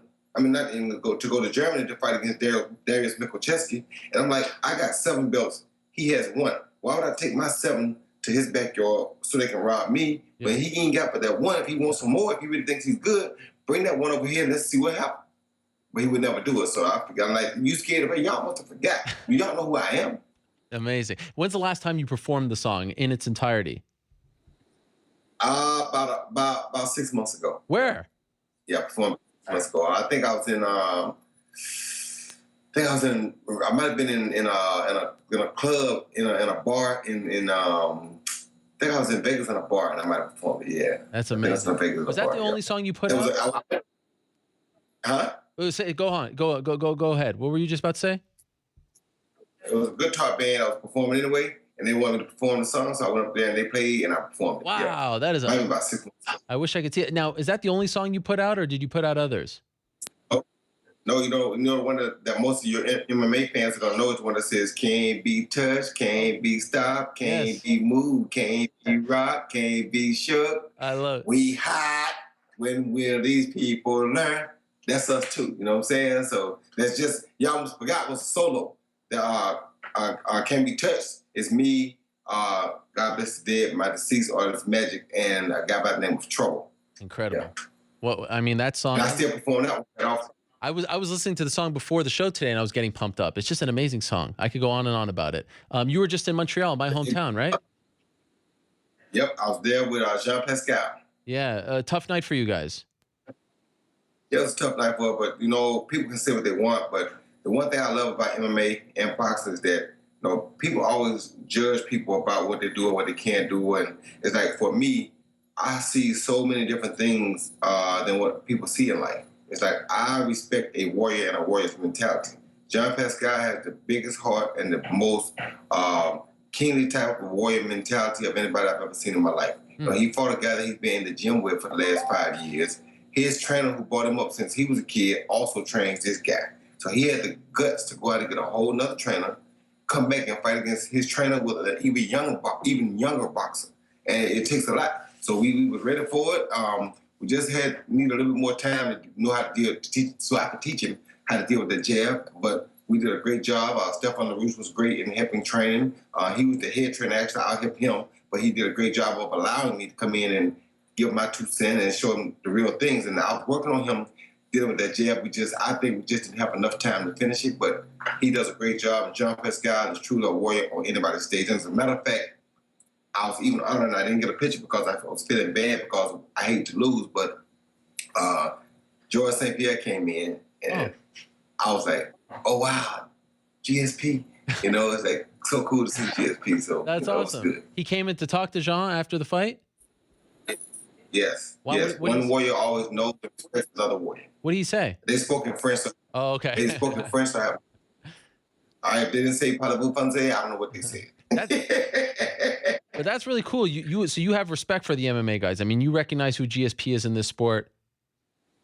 I have respect for everybody that fights because people talk about a lot of things, but what they don't talk about, they don't give fighters enough credit, and they don't give people who have the guts to go in and fight one-on-one enough credit. Yeah. Because we all complain about drive-by shootings. We all complain about all the murders of the teens, how they're shooting each other, this, that, and other. But we're not teaching them that the reality of the fact is if you're real, you can win and you can lose, but you're willing to do both of those things with your hands, mano to mano, if you have to. Right. Now, is this part of your transition? Go ahead. That's it. That's what makes a man to me. Yeah. How do you feel about being a coach, though? Sometimes it's hard when you still feel like you got it to be that coach. Is this part of your transition out of active fighting? Yeah, it's part of my transition, but it's not hard because I know that, I mean, for me, to be honest with you, when I coach guys, it reminds me of what I don't do anymore because my head starts working for them and it don't work for me no more because I wasn't as hungry as I used to be. So it's like, okay, I got it. I don't need to think that much, but you do. But for them, my head starts expanding because I'm trying to teach them what I was. Right. I must have forgotten. So that's amazing. It makes me wake up all the old things that I used to do. Yeah. Like right now, I'm probably more deadly right now than I've been in 5 years because training him and training all the other fighters that I train has made my head start back spinning. And when my head spins, it's crazy because that's why I used to beat everybody because I thought everybody. But when I got to after I won the heavyweight championship, I was done what I really truly wanted to do, so I stopped thinking. Do you want to still fight? I'm going to still fight. Okay. As a matter of fact, I'm going to tell you, right now I'm working on a situation where I might be fighting, and the whole thing is that I would love to fight for the cruiserweight title and be done with it, but a new cause came up. I did not realize that over 300-something thousand of our kids were kidnapped last year for the slave trade.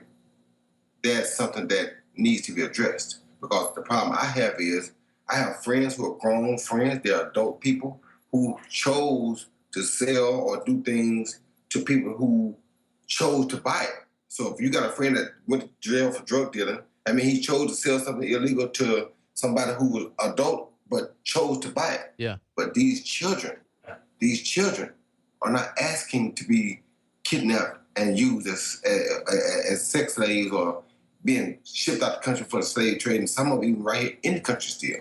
So it's like, I believe in fighting for the kids because they can't deal and make those decisions themselves. And so a guy came to me and said, hey, man, do you realize how big this slave trade is with these children? I was like, no. When he told me over 300,000 kids were kidnapped and sold to that last year, it blew my mind. It almost scared me because I have kids too.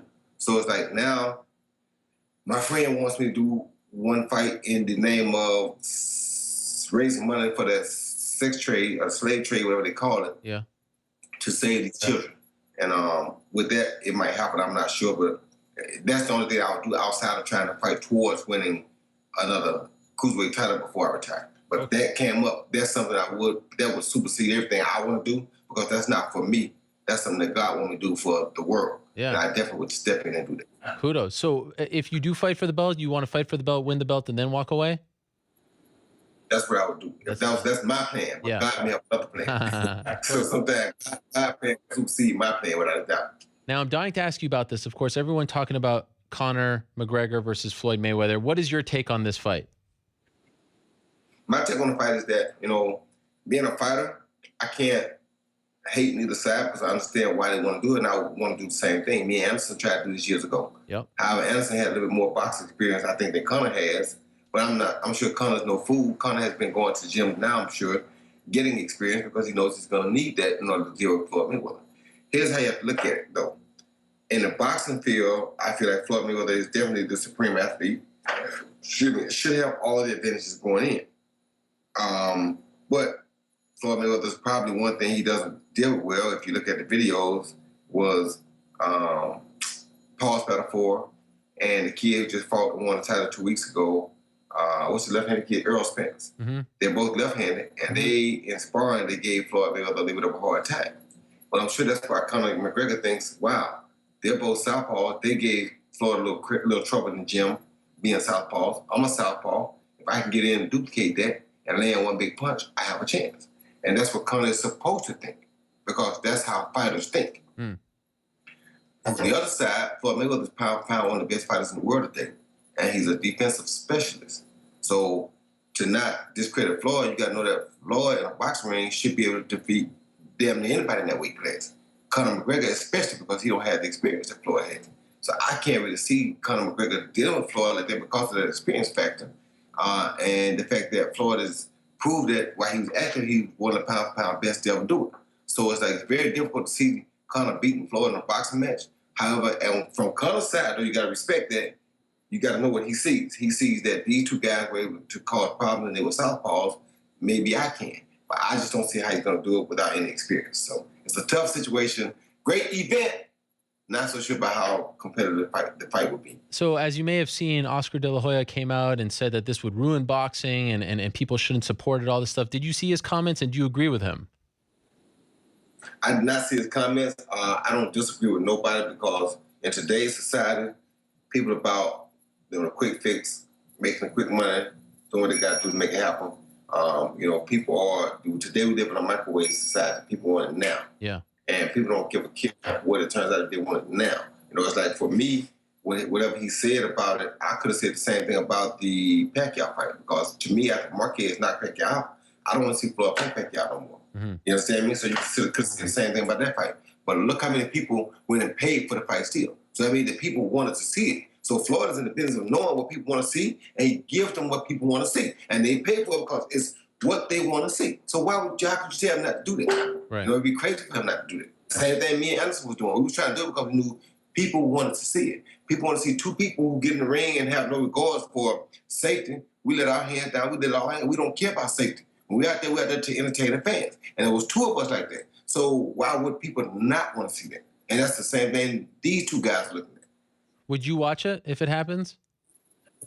Of course I'm going to watch it. I want to see how much preparation Conor McGregor did. How serious did he take it? Did he just do it to go get a paycheck, or did he really go out there and go prepare and try to win the fight? I want to see. You understand me? Because that'll let me know something. That'll tell me more about Conor McGregor as a person, which I love him as a person so far. But if he goes out and truly tries to win the fight, that'll tell me even more about it. Do you think he has a chance? Like, does he have a puncher's chance, or do you give him no shot in hell?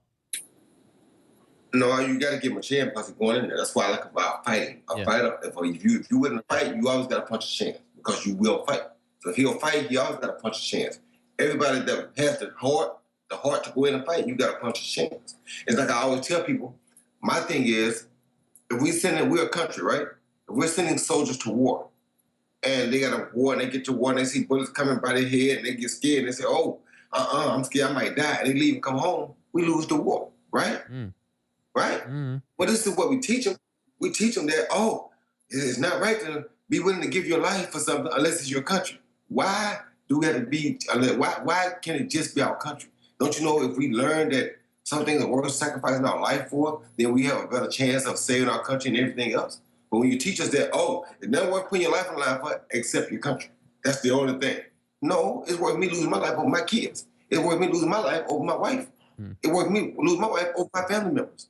So it's like we should teach more of that. And that's what Conor's saying. He's willing to risk his life to go out there and take a shot at Floyd Mayweather. Mm. That's saying a lot to me. So for me, I cannot hate on nobody who's willing to risk their life to go prove their point. I love it. Now, what are the chances that you versus Anderson is the co-main event? That won't be the co-main event. That's an event I think that can stand on its own. Okay. Unless they offered us money that me and him was like, wow. If they offered that type of money, we got to say yeah. But if that was the case, of course, I'm sure we would do it. But truly speaking, I think if me and Anderson were able to get together, that's an event that can hold its own shoes. It doesn't need to be on a co-main event. No, but I think we got enough in that to make our own fight and be our own main event. But like I said, if they want to make it a super event and say, we'll give you guys X amount of dollars to be the co-main event, and it was so big that Anderson and I couldn't turn it down, then I'm sure we probably would. But I don't see that happening because they already arguing about their own money. So how they going to set up?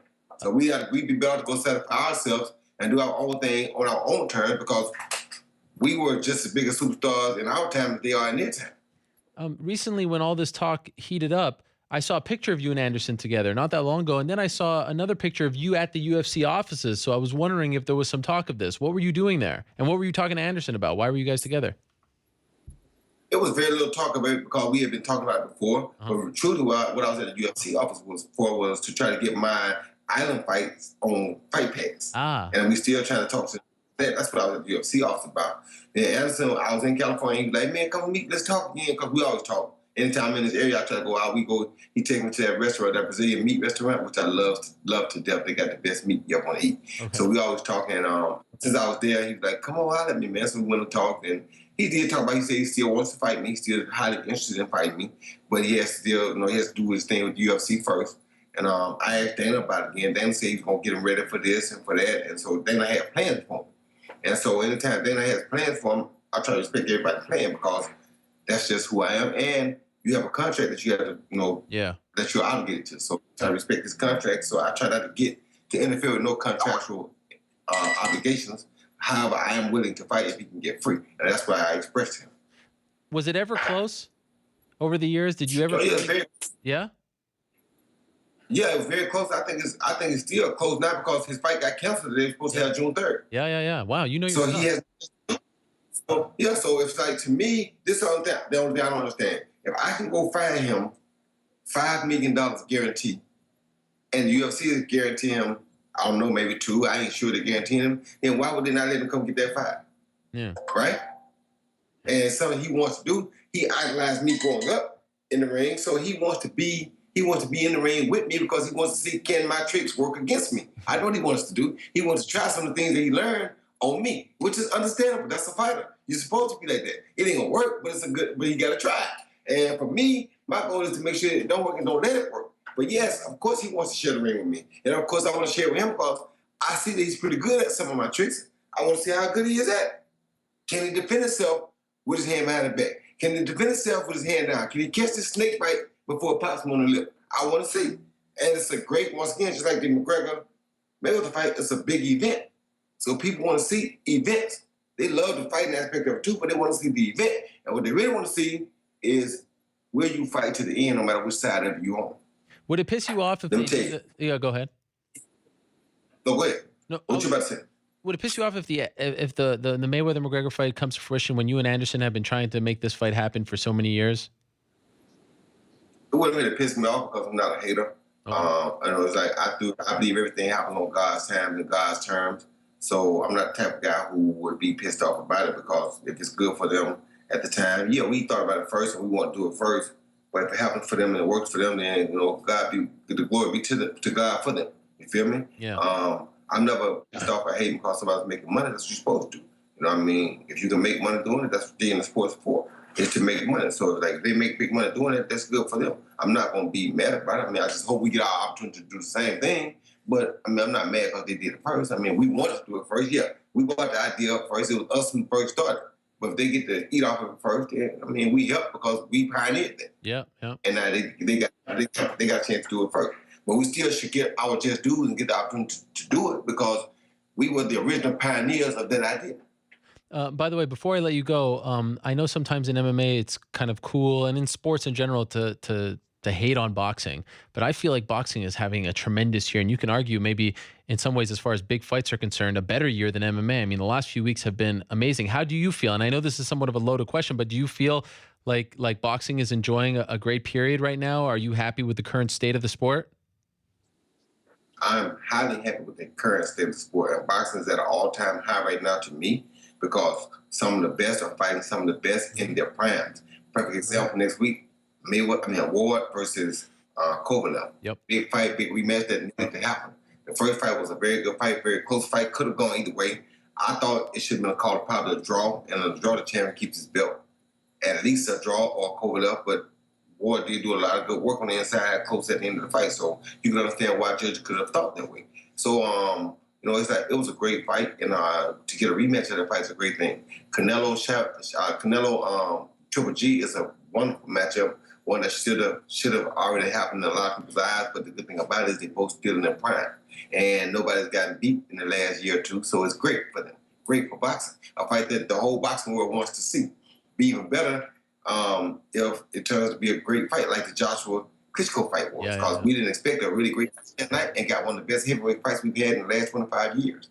So it's like, if that can try to be the same thing, which we expect it to be, it still would be good for it. But boxing's having an awesome year. A lot of big fights coming up, a lot of big fights on the horizon, a lot of new heavyweights, and that's what really making it good, because of new heavyweight breed coming in, bringing more action back to the sport.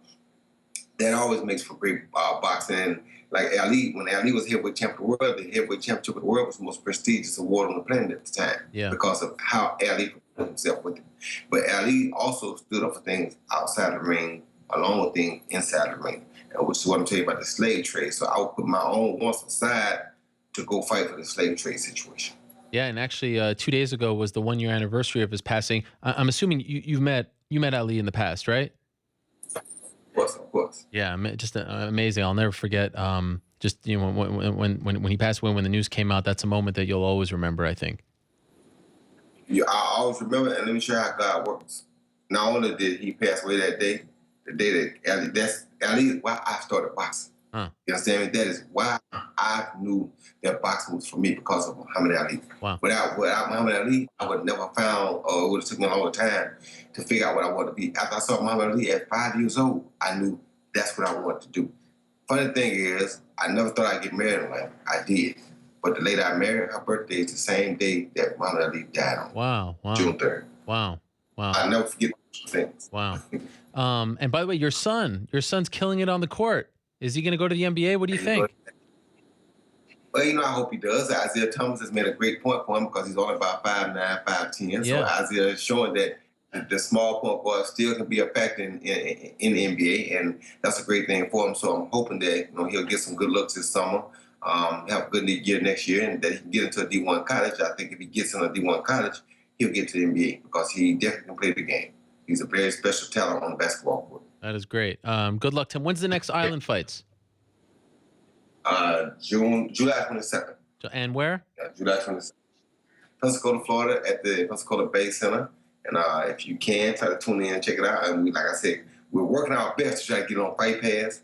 Meanwhile, we do what we got to do in the meantime. Yeah. But we are trying to get on Fight Pass. But we have some really good fights here, and people love it. The fans love it here. So I brought fighting on a major level to this city, and I don't want to let that die, because to me, that's something I'm responsible for. That's right. I brought the entertainment in the boxing. I brought the whole world to know what Pensacola, Florida is. That's right. So why let it die? You got to keep it. That is true. You put that town on the map. Again, like I said, massive honor for me. I just adored watching you fight, and it's so cool to talk to you here. I wish you the best. Happy to hear and see that everything's doing great for you, Roy. Thank you for the insight, and hopefully we can talk to you soon. And good luck, upcoming fight and everything with Island Fights. I mean, just continued success to you and your family. God first, coming soon, going to fight for this situation. Like I told you, if I go fight for a situation, I fight hard when I fight for a situation outside of myself. This situation is outside of myself, because that slave trade is something really bad right now, and I'm going to do my best to do all that I can to put an end to it. Amen. So look out, champion. Y'all must have forgot. He's still there. He ain't going nowhere. Roy, thank you. All the best to you. Right here, baby. There he is. Wow. Pensacola's finest. Roy Jones Jr. I fanboy out a little bit when I talk to that guy. He is the man. Y'all must have forgot. I had the clip, but we ran out of time. There's so much to talk to him about. That was really cool, and appreciate his insight. Very different, by the way, than his old friend Antonio Tarver. Interesting stuff. It's always interesting to get everyone's take on that fight and what it means for boxing. You heard from Tarver recently, you heard from De La Hoya, so that's Roy Jones's take. We appreciate him coming on, and we appreciate Island Fights. They're doing good things. Hopefully that they can get on UFC Fight Pass. Okay, let us move along now. Big weekend, of course, in the featherweight division. We talked about it a little bit at the top of the show. Max Holloway is now the featherweight champion. I told you that I thought a fight versus Frankie Edgar in Hawaii in particular would be massive. Frankie Edgar was in Brazil, saw it firsthand. He was there cornering his good friend and training partner, Marlon Moraes. We have a lot to talk to Frankie about, so let's go to the phones. He is standing by. Frankie, are you there? I'm here, Ariel. What's up, man? I'm doing great. I appreciate you coming on. I know you just landed this morning. How you feeling? How was the trip? Are you a little bit out of it? Yeah, I was a little tired, man. I just took a nap with my daughter, so we're rebounding back quickly. And by the way, happy birthday to your daughter. It was just her birthday, right? Yeah, Saturday. Thank you. 3 years old. Wow, that is amazing. I remember when she was born, right before the BJ Penn fight, right? Yes. Yep. The third yep. one, of going course. fast, man. You know. But was it like, did it kill you inside to not be there? I know you were there for Marlon, but was that a tough thing for you? Yeah, it's good. I figure 3 years old, she probably won't remember it, so I might as well miss them now when I can. Where did you guys go? I love your Instagram stories, by the way, of you and your daughter. You're driving your kids. Where did you guys go this morning? It was you, your daughter, and your dog, and none of them were giving you anything. You were trying to get something out of them, and they were just ignoring you. No, nothing, man. They're they freeze in the camera heads, I guess. We went by the boardwalk, a place called Island Heights near Toms River, and just walked by the water. That's the best. I love that. Spending one-on-one time, really cool stuff. So you're back now from Brazil. You were there. Let's quickly first talk about Marlon. Do you think that he won the fight? I mean, I do. Of course, I'm probably biased, but I just felt he was kind of conducting the dance. Neither of them had maybe such a high output, but felt like Marlon's output was a little more. It's kind of crazy how all the judges gave Sunset the third round. I thought that round, that's when Marlon actually did the most. So I was just surprised, but I mean, it's the way it goes sometimes. Yeah, I thought so too. I thought that Sunset won the second and that Marlon won the third. The first one was iffy, but I leaned towards Marlon. Maybe Sunset stole it towards the end, but that I kind of thought Marlon had a 29-28. Yeah, I agree. And I'll be honest, when I heard the 30-27, I'm like, all right, it's got to be Marlon because I thought he won at least two. Maybe the judge gave him the third. So, yeah, I was surprised when they read it wasn't him. Would you also agree, it seemed to me, and I'm not the expert here, you know him better than anyone does, was he a little tentative to start? I mean, it's understandable, UFC debut, he slipped there, and I know that can be a little slippery, but it just felt like he needed some time to feel himself out, especially in the early portion of the first round. Would you agree with that? Yeah, for sure. Marlon he's like a wind-up toy, man. You let him go. He's a super athlete and, can throw many strikes in a short time and, different angles. Kind of just didn't let it go, I think, at times. But when he did anything, it looked super pretty. He's super explosive. I think everybody's seeing the ability that Marlon has. Did you notice a difference in him in the days leading up to the fight because it was such a big deal? Like, was he a little more nervous than usual? No, I thought he seemed pretty cool, to be honest with you. Even the day before, I think all of us get a little in the zone as the week goes on. But he was kind of laid back, which I thought was a positive thing. Did you enjoy Brazil? You don't usually go out for these fights. No, I don't. Yeah, this was my second time in Brazil, first time in Rio. Yeah, I mean, you can't beat the weather and the food there. So yeah, I'm all in. I heard at the Q&A they treated you really nicely, that you gained a lot of new fans. Did you feel that?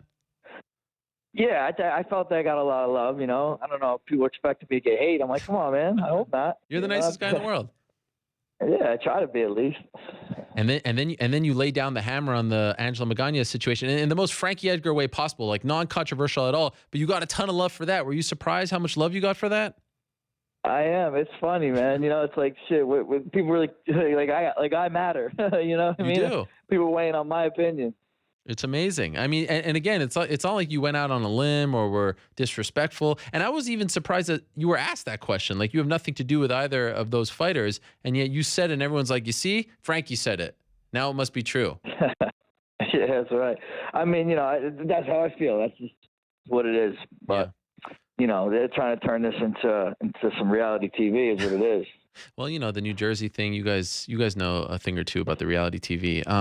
Okay, let's talk about the main event. You were there. You saw it in person. Are you surprised Max Holloway won? I'm not surprised. The whole week, everyone's asking me who I thought was going to win, and it was a toss-up to me, I knew Aldo had a great athleticism, good speed.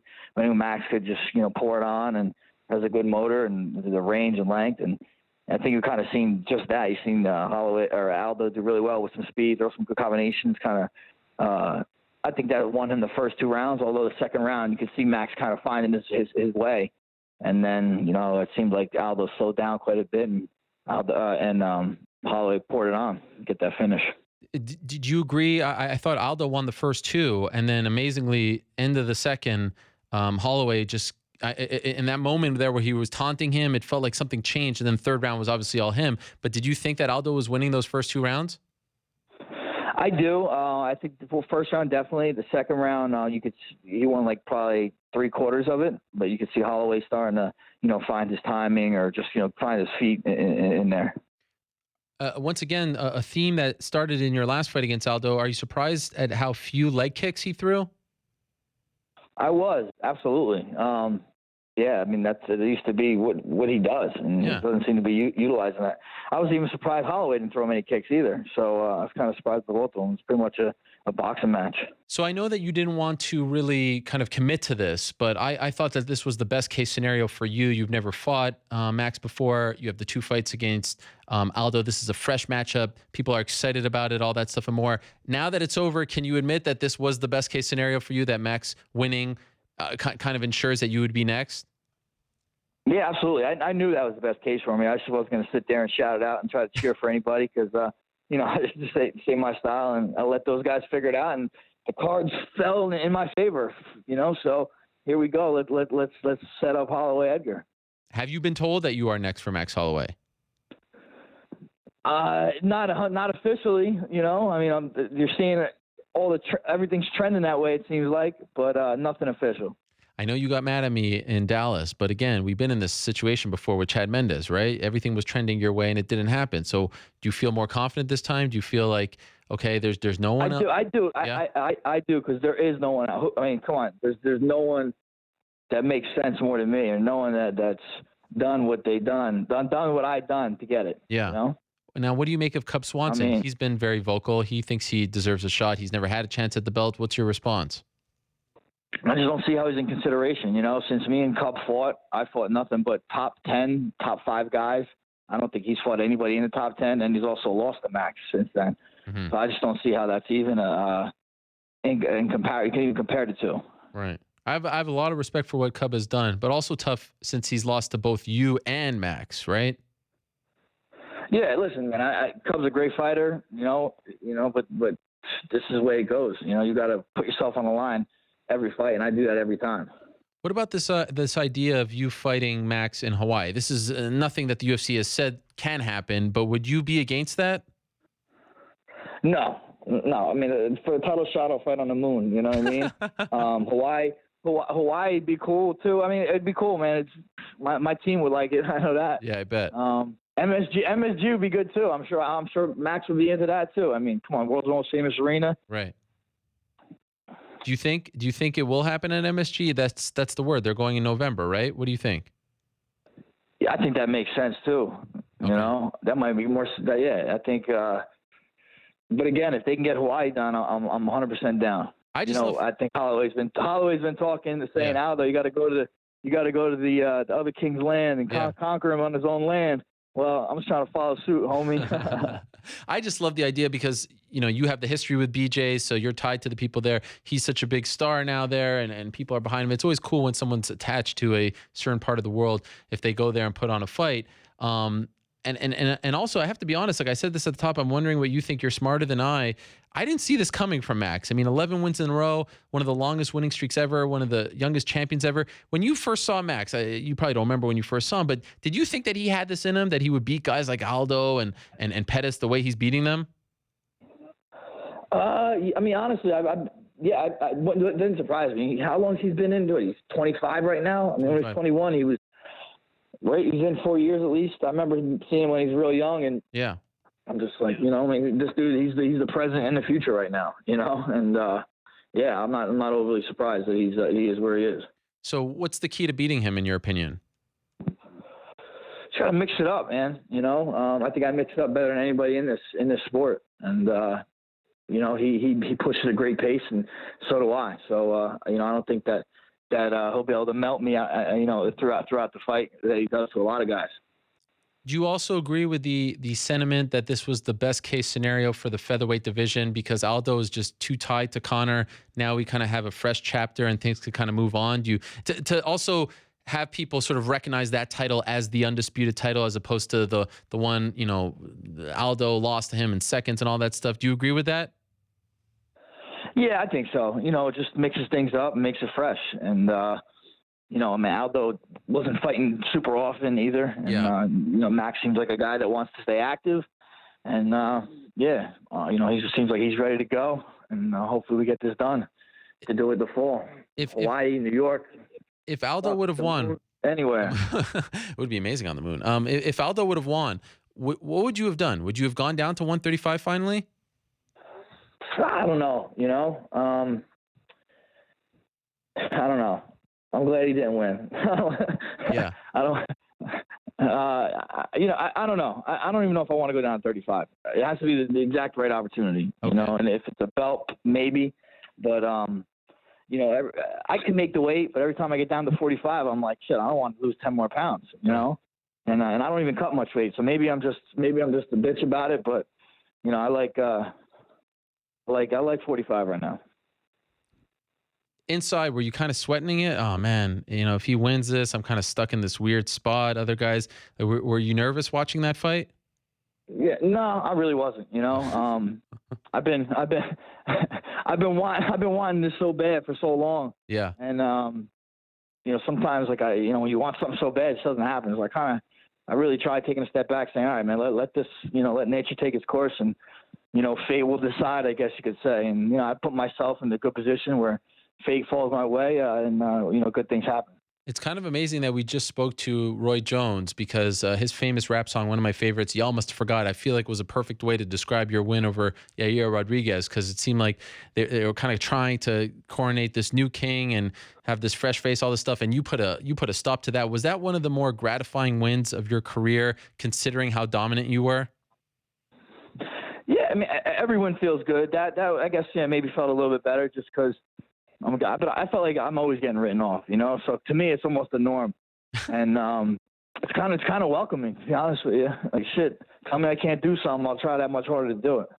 It does feel, though, and you may feel differently, like after that fight, people were like, okay, Frankie Edgar is not just like a great fighter. You've reached kind of legend status after that. I don't know if it's because of the hype that Yair had or just time has allowed people to truly appreciate you. And I think that it's going to be one of those cases that they'll appreciate you even more once you're gone, once you're done with this sport. But it does feel like people are now starting to put you in that conversation when not that long ago, they weren't doing so that quickly. Do you sense that as well? Yeah, I feel the love more now. Yeah. And like, you know, and just that's the same stuff you're saying, like, I guess the respect, you know, and people always said, you're the most underrated champion or under this or that. And I'm like, it's going to come. And I know it's going to come. Just being myself, winning fights and doing it my way. I know I'm going to get the respect that I deserve. But I'm not really in it for that anyway. You know, I'm in it to get this belt. I'm in it for my family and my teammates and my coaches. That's really it. Much like another famous New Jersey native, right? Doing it your way, Frankie Blue Eyes, right? You heard That's right, man. That's right. I believe Hoboken's own Frank Sinatra said that. Hoboken, that's right. Represent. And by the way, were you surprised at how that fight went against Yair? Like, were you surprised that you were that dominant? Were you expecting that? I always put my opponents on a pedestal, you know, and expect like something to happen. I expected to get hit with some crazy kick or something that I didn't see, and but I knew if I get my hands on him, that's how the fight could go for sure. Mm-hmm. And especially that first takedown, there's a couple elbows I landed in the first round. I kind of felt the fight kind of come out of him a little bit. Do you think he'll be back? Do you think he has it in him? Yeah, I think so. You know, he's super athletic. He's got a lot of ability. He's got to tighten up some things, and you know, anything can happen. And if he's willing to put the work in, you know, anything can happen. In summation, is it fair to say that you're expecting nothing other than a title shot at this point? Yeah, title shot or bust. I mean, that's right. Shit, I guess, I don't know. That's it, man. That's just what I'm going for. And I'm positive about this one. I mean, I try to always be positive, but this one feels a little better. When's Ali going to sit down with the brass and get this done? You better get on it, man, if he wants to get his next check. Yeah, well, I mean, how is he not on it? We're already 48 hours removed. How is this not a done deal already? Yeah, no, he's on it. He's on it already. He definitely is. He's very sensitive. He's going to get all upset that we were insinuating that he wasn't on it. You're right. And he's going to send you a hateful text in like 3 seconds here. So is it safe to say the perfect scenario for you would be November MSG, but you're down wherever, whenever, but hopefully sooner rather than later, right? Yeah, absolutely. Ready to go. And ready to go and make this dream a reality. What a fight. Did you have any acai, by the way, in Brazil? Oh, you know it. Yes. Absolutely. How many? So much. I had three acais out there. Not bad. Would you? Yeah, it's not bad. Would you agree that it doesn't taste anything like the ones in America? Like the ones in America taste like crap, right? It doesn't taste anything. Absolutely, man. Absolutely. It's really that business, that acai bowl business, is booming in Jersey right now, and I've been to a couple different ones and. Nothing. Can't compare. You're right. Yeah, there's this place, Pliables, right? And you go to it, and it tastes nothing like it. Like nothing. Not even close. It's like, you know what? They're stepping on their acai berries too much, I think. I think they're stepping on it, man. They're cutting it too much. Anyone who thinks that stuff is great here in America and you think that that's like the bomb, go to Brazil just for the acai and fly back home, and your mind will be blown. It is on a whole other level. So I'm happy that you agree with me. You're a very smart man. Frankie, we appreciate it. Thank you for squeezing us in after coming home. Enjoy your time at home. Happy birthday to your lovely daughter, and good luck getting that fight. I hope you get it. All right. Thanks so much, man. Always a pleasure talking to you, man. Take care. We'll talk to you soon. There he is, the answer. Frankie Edgar. Frankie Edgar versus Max Holloway. What a fight. What a freaking fight. And again, this is no disrespect to Cub Swanson. He is there. He is so very close, but it is a tough spot for him because Holloway beat him. I know non-title fight. That's fine. Edgar beat him. Of course, non-title fight. I get it. But Edgar feels like the fresh matchup right now, the veteran coming off that big win over Yair. And that's not a bad thing. Cub gets that one high-profile fight. I don't know. Maybe it's against Ricardo Lamas, who was supposed to fight the Korean Zombie. And Zombie is out due to a knee injury. But that does kind of feel like the fight. And I'm curious, will they make it at, Hawaii Stadium, Aloha Stadium, Honolulu, Maui? I don't know. What a cool scene that would be. Finally, the UFC in Hawaii. People have been asking for it for so many damn years. That would be really cool. By the way, I was going to mention this during the Roy Jones interview. They announced right before our show that the Canelo Triple G fight will take place on September 16th. So at T-Mobile, I should specify. So maybe that date is truly long gone. I haven't checked in yet, but that was an interesting development as far as Mayweather-McGregor is concerned. All right, let us move along now. You have all been waiting for this. The talk of the day today in mixed martial arts is Demetrious Johnson. It's not so much right now Max Holloway or UFC 212. It's not so much Vitor Belfort or Claudio Gadelha. It's Demetrious Johnson, arguably the greatest fighter in the world today, arguably the greatest fighter of all time, released a statement via us to the world about his current situation with the UFC. Next title fight, his relationship with the UFC brass. There's no way I could do it justice in summarizing right now. I said at the top, I hope you've read it. I hope you've listened to it. You've digested it. Because when someone like Demetrious Johnson, who is the ultimate company man, pours his heart out like that, that is worth listening to. I think so. And so we are so grateful and thankful that he is on the program right now, taking some time out to speak about this a little more. I know a lot of you are very excited to hear from him. No one more so than myself. Let's welcome him in.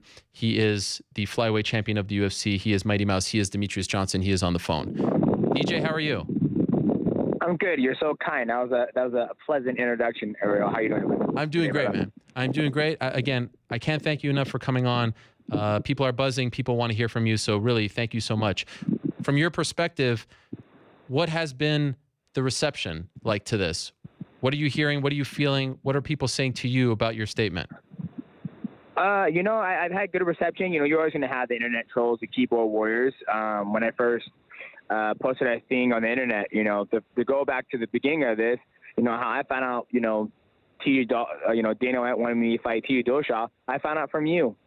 I didn't get a phone call or anything. I got a text message from you saying, hey, this is what's going on in the news. I'm like, huh, that's funny. I never heard anything. As far as I know, Matt's negotiating with Mick about fighting Ray Borg. So, it just goes back to, the past when, the Top 24 came out. I never got a phone call about that. It was basically media pressure about that going on. And I found out from Twitch and you guys. So that's why, I was coming home from training that day and I saw that and I said, fuck that. I'm tired of finding out about career choices or options through media and Twitter. So I was like, no, I'm done. That's why I posted that first thing. I said, as far as I'm concerned, I haven't agreed to anything yet. Last time I checked, I was waiting for a contract from Ray Borg, not TJ Dillashaw. And that's when, it all started. And just out of curiosity, and I kind of want to start at the beginning, but before I do that, why, because like I said, this is somewhat uncharacteristic for you. You're not the kind of guy to sort of lay it all out there. We've had many conversations off the record, and I ask you, why don't you say this? And you're like, you're not that guy, and I respect it. And I think that's why so many people respect you, because you go about your business, you're very classy, you're very professional. But why now? Why have you decided to do this? Why did you feel like this was the appropriate thing to do, to lay it all out there for the public? It's funny you mention that. It was after the UFC fighter retreat, having, Michael Strahan, Kobe Bryant, Brandon Marshall come out there and talk to us about the sport and, finding your purpose, sticking to your principles, and don't back down from what you believe in, and just seeing these big sports figures, preach to us about that, and a lot of people took different things from the fighter retreat. You know what I mean? Some people are like, oh, it wasn't, beneficial. Some people goes, it was fun to go out there partying in Vegas. But for me, there's only 3 champions there, me, Tyron Woodley, and Meta Nunes. I sat down and I actually listened to every single one of their stories and see how they took their career by their hands and made the right choices for themselves, because ain't nobody out there looking out for the best of Demetrious Johnson. There's only one person who's doing that, and that's me and obviously Matt and Brad. And so that's where kind of gave me my backbone when he was like, you get Kobe and Brandon Marshall was like, you can't let, the sport of your sport define you. You got to make sure you stick to your principles and what you believe in.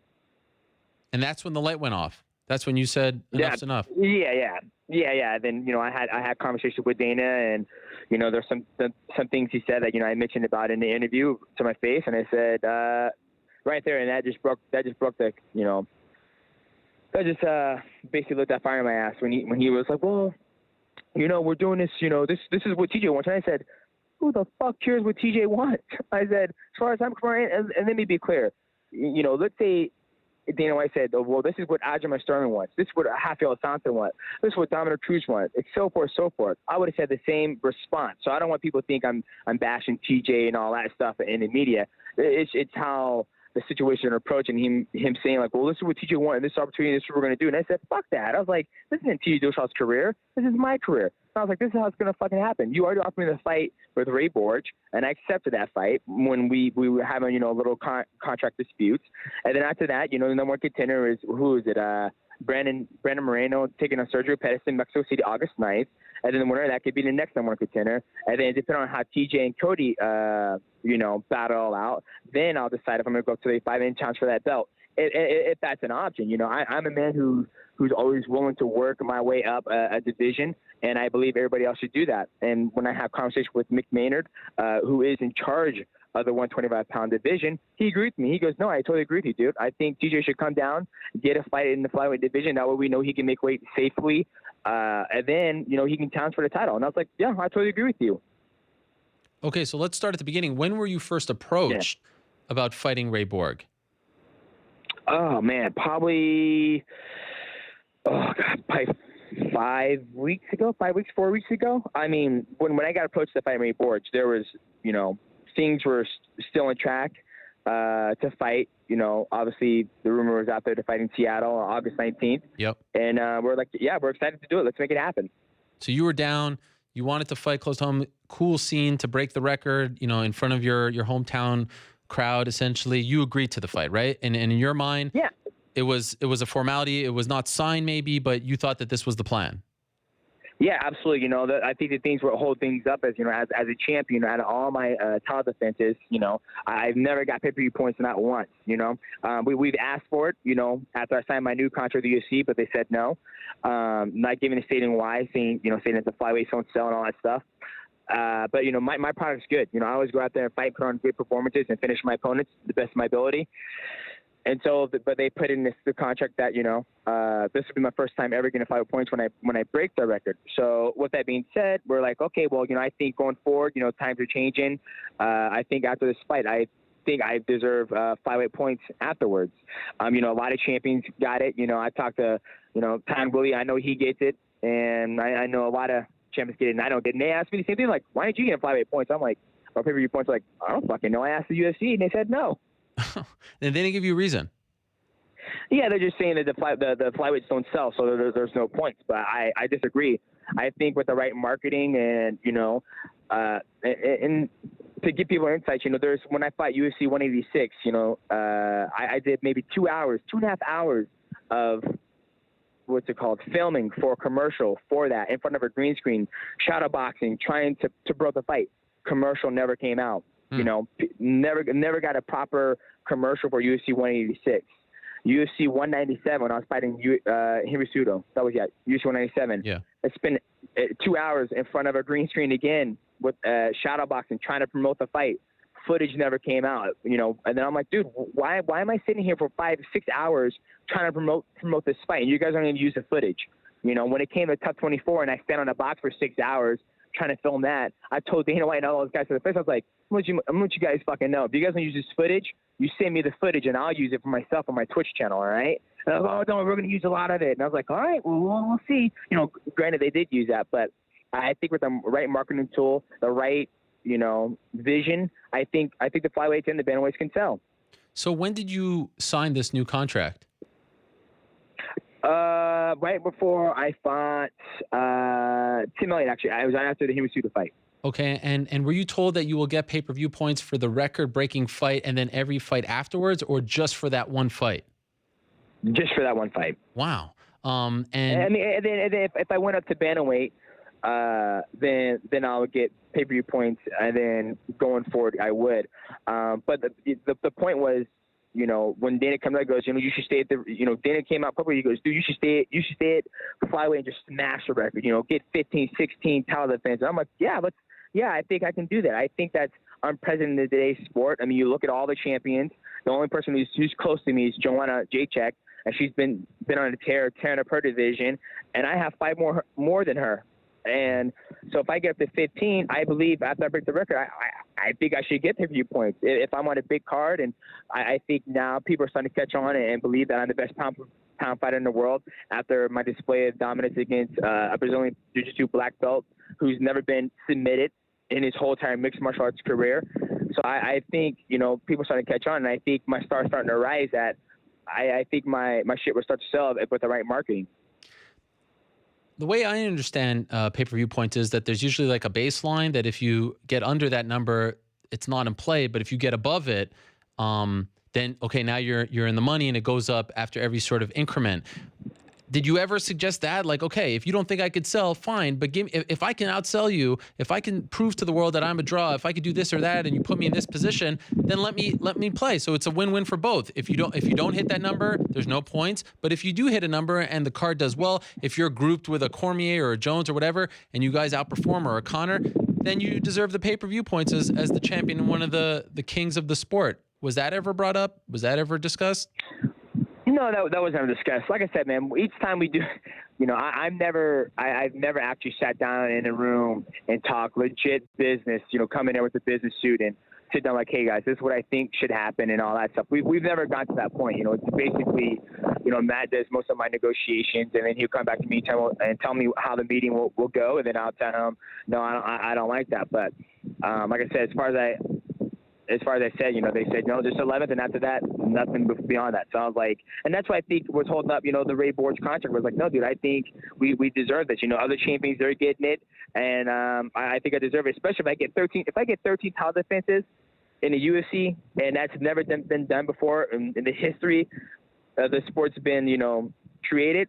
I think that deserves some pay-per-view points, especially if I land on a Connor card or a Jones versus Cormier 3 or whatever like that. Yeah. Why not? So this is the one time I get it, and the next thing you know, I'm fighting on a Connor card when he comes back and he's fighting Khabib Nurmagomedov, and I'm on it. I don't get a slice of the pie, and I believe I bring a lot to the table when it comes to those pay-per-views. I think it's only fair. Okay, so you think that you're fighting Ray, and then it's UFC 211, and it's that Friday before that big press conference, and we find out that Cody Garbrandt is dealing with a back issue, and then TJ Dillashaw tweets out a picture of the cartoon Mighty Mouse, and then Dana White talks to the media and says, hey, TJ Dillashaw called me and said, I want to be the guy to stop Demetrious's streak. I want to go down to 125, and I want to fight him. I reach out to you. You tell me what you told me, which was essentially, this guy's not a 125er. I want to fight a guy who's been climbing the ranks, all that stuff and more. When do they reach out to you and actually formally offer you this? When do those talks happen? Never. It never did. No. Like I said, it was all through Twitter and all that stuff. And so, like I said, I found out from you. You know, nobody called me. I'm not the person who spends 24/7 on the internet, on Twitter. I was training, and I saw text messages from everybody, and then I'm like, oh, that's funny. Last time I checked, you know, Matt was negotiating with Ray Borg, and I was like, nope. And I was like, I'm done. And I'm a man of principles, you know. Luke Rockhold said it too. You know, he was like, why is GSP getting the middleweight title shot? Why is that happening? What am I fighting for? Why am I in this division if I'm not going to get a title shot? If some dude who was going to fight for 4 fucking years can come in there and just get a title shot off the bat. And then when Luke Rockhold said that resonated with me too. And I was like, no, I totally agree. You know, the next person getting a title shot at middleweight, it should be Yoel Romero. I told Tyron Woodley, you know, to his face, I was like, dude, if Danny might not get a title shot next, this is some bullshit. And he goes, no, I know, man, I know. And granted, he'll probably make more if he fights GSP. So, but yeah, the discussions never came up. When they never called me and said, hey, dude, this is what we're thinking about. You know, when talks did come up and we're talking about my next fight, they said, you know, this is what we have for you. And you can't, this is all we have for you. It's Ray Borg. And I was like, well, all right, well, I think after this fight, you know, I would love to put in my contract going forward, if I'm successful beating Ray Borg, that I get pay-per-view points. And they're like, nope. You're fighting Ray Borg, and that's it in Seattle. I was like, all right, I guess. Thanks. Appreciate it. And they're like, and then we got a thank you. And then 3 weeks go by, then this shit all happens. And so based on your statement, there does seem to have been a back and forth where you said, okay, you know, I'm uncomfortable with the idea of TJ going down because what if he misses weight and now it's not a title fight anymore. And so I don't get to break the record in my hometown. And so can you promise me X amount? Can you promise me this, that? And that didn't seem to be the case. When did all that stuff happen? That happened right when Matt was talking to Mick, and they said, all right, he's going to fight TJ. And Matt goes, perfect.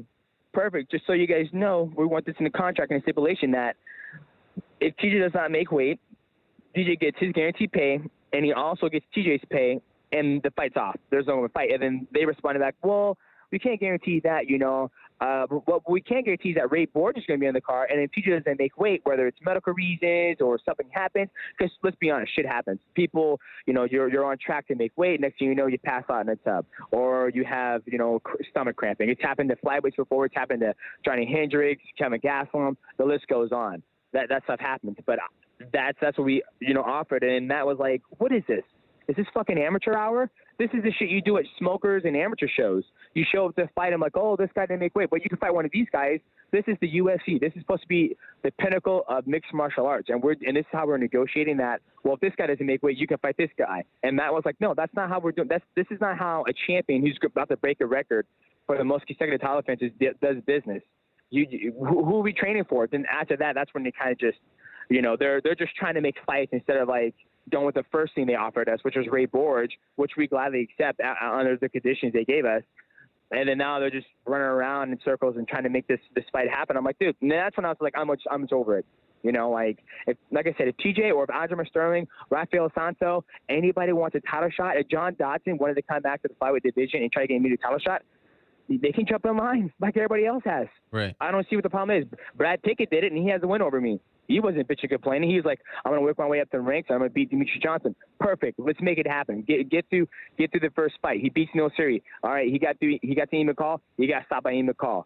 Then he was like, I'm done. I'm tired of couldn't wait for the whole year to make 125 because I'm not a 125er. I was just trying to come down here to get a title shot. When you went to the retreat, did you sit down with Dana White, Sean Shelby, UFC brass, and how did that conversation go? It wasn't really a sit down, you know. I said my concerns about the whole situation and what I think would be best for the division. And, Mick Maynard agreed with me. He said, no, I totally agree with you. And he's the one who's in charge of the flyweight division. Sean Shelby, we really didn't speak much on that whole situation. And then, like I said, what Dana said, he says, no, this is what TJ wants. And I responded back, who cares what TJ wants? Last time I checked, this is Demetrious Johnson's career. And if he wants a title shot, he come down and earn it and get a fight. So that's how the situation went. And then he says, no, we'll talk. And we never talked. He just went out there and says, no, this is the fight we're going to make, and this is what's going to happen. I'm like, no, it's not. We still haven't talked, and we gave you stipulations and agreements. You guys didn't agree to it, so we're not done. And I'm tired of them, coming out saying, oh, this is going to happen. And it puts my character, in question with the public and fighters and saying, oh, he's ducking TJ and blah, blah, blah, blah. And I'm like, no, this is what I stand for. And you have fighters jumping around fucking divisions, doing this, doing that, and I'm not about that life, homie. So, did they threaten to just abolish the division if you didn't take this fight?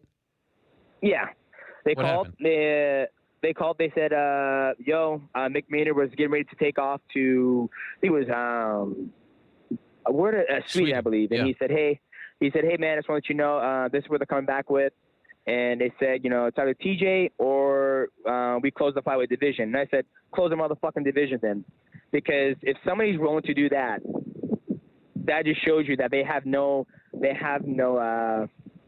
interest whatsoever of working with the champion. I've never missed weight, always showed up on time, done all my interviews leading up to fight week, traveled to Australia and coach 2 times for a fight for the flyweight division. I've done a lot, and for them to say that, it just shows me that that's okay. If this is your form of tactic of trying to call my bluff, or it's a tactic that you guys really want to do, close the flyweight division, I said, fucking close it. I mean, obviously you guys have stated that, me, Ian McCall, Brandon Moreno, Sergio Pettis, Tim Elliott, Louis Smoker, I could probably name the whole flyweight division more than, not that it's Dana White's job to know the whole division. You're saying that we don't bring excitement to the UFC. Our division's not, making money. I like to disagree. I think our division is making money, and people are excited to see our division. So do you believe them when they say that, or do you think that they're just trying to pressure you into taking the fight? I had to believe them because I was standing my ground. I'm not a, when they say that, I take it. I'm a black and white type of dude. If you say something, I believe you're going to do it. So, when he told me that, I was all right. That's how you guys want to treat me and say that, close my division after, I've been playing ball the whole time and defending my title. Go ahead. Like I said, they just show I don't want to say true colors. They show they had no interest in having a division. I'm not going to take a fight with legit stipulations. You know what I mean? Mm. So, yeah, you have to believe it.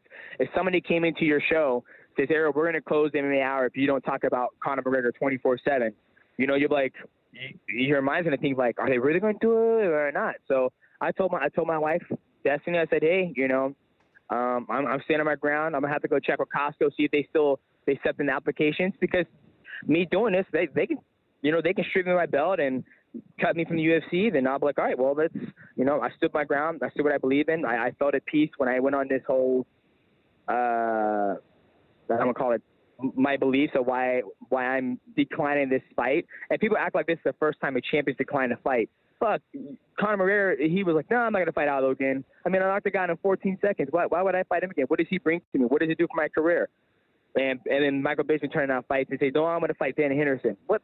And now when I'm turning out a fight that has legit, it's not like I don't have an opponent. I got an opponent. We were already in negotiations to fight somebody. Mm. And now that's where people, a lot of people in the media, or not media, but the internet are like the fans, oh, this is what's going on. The fans, I love you guys, but you guys don't know shit. What do you mean by that? Well, I mean, there's just so much stuff that goes on in the media.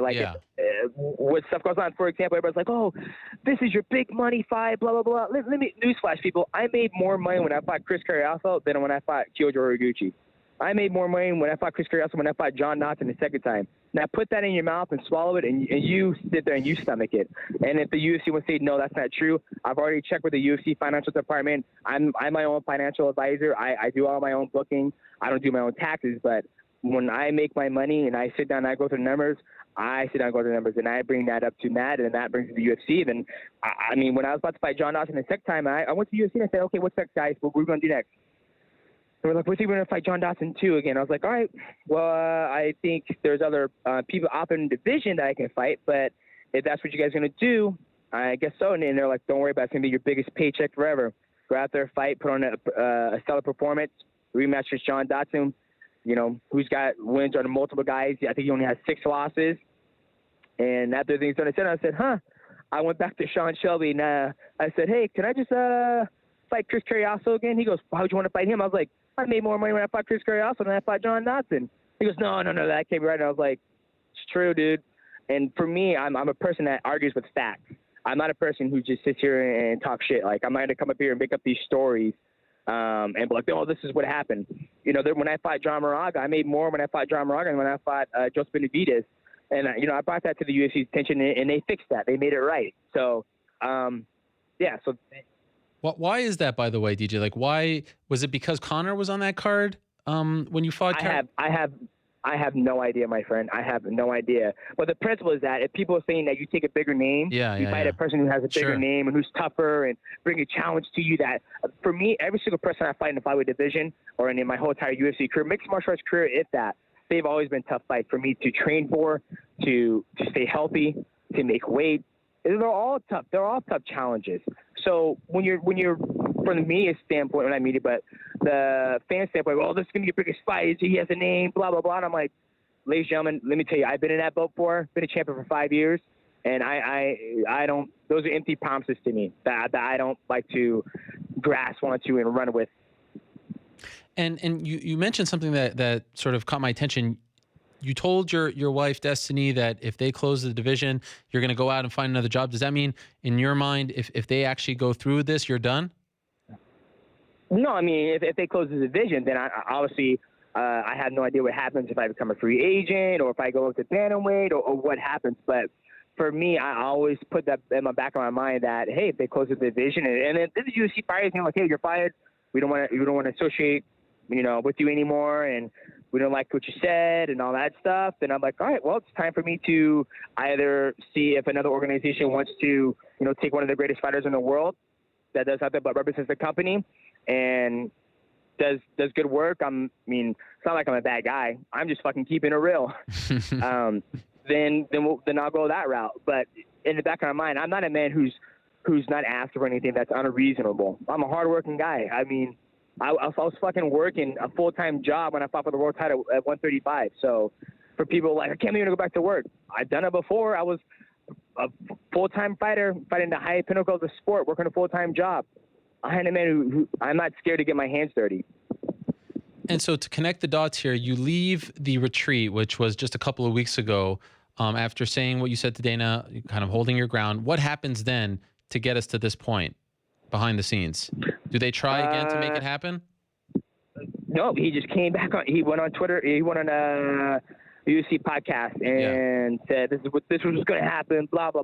This was going to happen. I make the fights around here. And that's the fight we're pushing for. And I told him my stipulations, and that's when I was like, then the media, and people are like, "Where's Demetrious Johnson? How come he hasn't said anything? We want to know his side of the story. Yeah. What's going on?" Now I was like, okay, I think it's time, to. Oh, and then when he said, when they came back and they said, "Hey, if you don't fight, then we're closing the division." I was like, okay, well, that's where they want to go with. Then I guess it's time for me to, give my reasons on why that the world isn't like, oh, you're ducking TJ. Let me remind you guys, if it was Aljamain Sterling, Rafael Santo, or any other bantamweight in the division who's trying to come down and skip the line, their name will be replaced with TJ Dillashaw. So on the UFC Unfiltered podcast, Dana White said this to Ray Longo and Matt Serra. He said, quote, DJ doesn't want to fight him. Why? It's insanity. This is the first fight ever in DJ's history that he actually gets pay-per-view points. He gets pay-per-view on this one, and this is the first real fight people will care about and want to see on pay-per-view, and he is refusing to fight TJ Dillashaw. Okay, so that's fine, whatever. But when I heard his next comment, I said this at the top of the show, I said, I thought that this was the straw that broke the camel's back for you. When he said this, at the end of the day, you know how I am with this stuff. Unfortunately for DJ, you don't make the fights around here. I do. So that's the fight we're pushing for. That's the fight. I talked to TJ Dillashaw yesterday.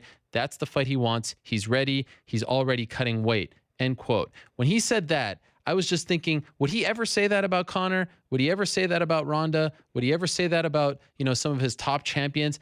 You don't make the fights, I do, and this is who you're fighting. I thought that was a slap in the face to you. Was that the straw that broke the camel's back, in your opinion? I mean, that was a little bit, but I think that broke the straw on the camel's back was when he said in my face, he goes, "This is what TJ Dillashaw wants, and you're taking this opportunity away from DJ." But him saying that, look what Conor's doing now. Conor's not even in the sport of mixed martial arts, technically. He's a champion. He's not even ready to defend his belt. Where's Ronda at? Exactly. Nobody knows. Where's my black ass at? I'm still here trying to defend my title. I'm still trying to represent this company as the greatest combat sport on the planet Earth. And of course, he wouldn't say those guys that he wouldn't say that to Conor and Ronda. They run their own show. Now all I'm trying to do is run my own show and be straight up. Like I said, and I'm not a UFC employee. I'm a self-contractor. Okay, if Dana White contracted me to come to his house to lay down some tile, and then he was like, "Oh, hey, I want you to also lay down something else," I can refuse that job.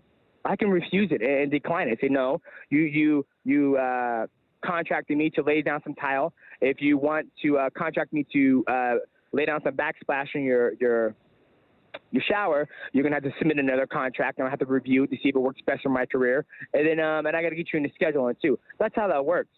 So I mean, if they want to treat me like an employee, then we gotta start, dumping some money into my retirement, investing in my 401k and all that stuff. And I don't know if that's happening. In fact, speaking of that, Leslie Smith tweeted actually a question to us to ask to you. She has been very vocal about a potential association/union, and she asked if you believe now, after dealing with this, that a fighters union/association would help you.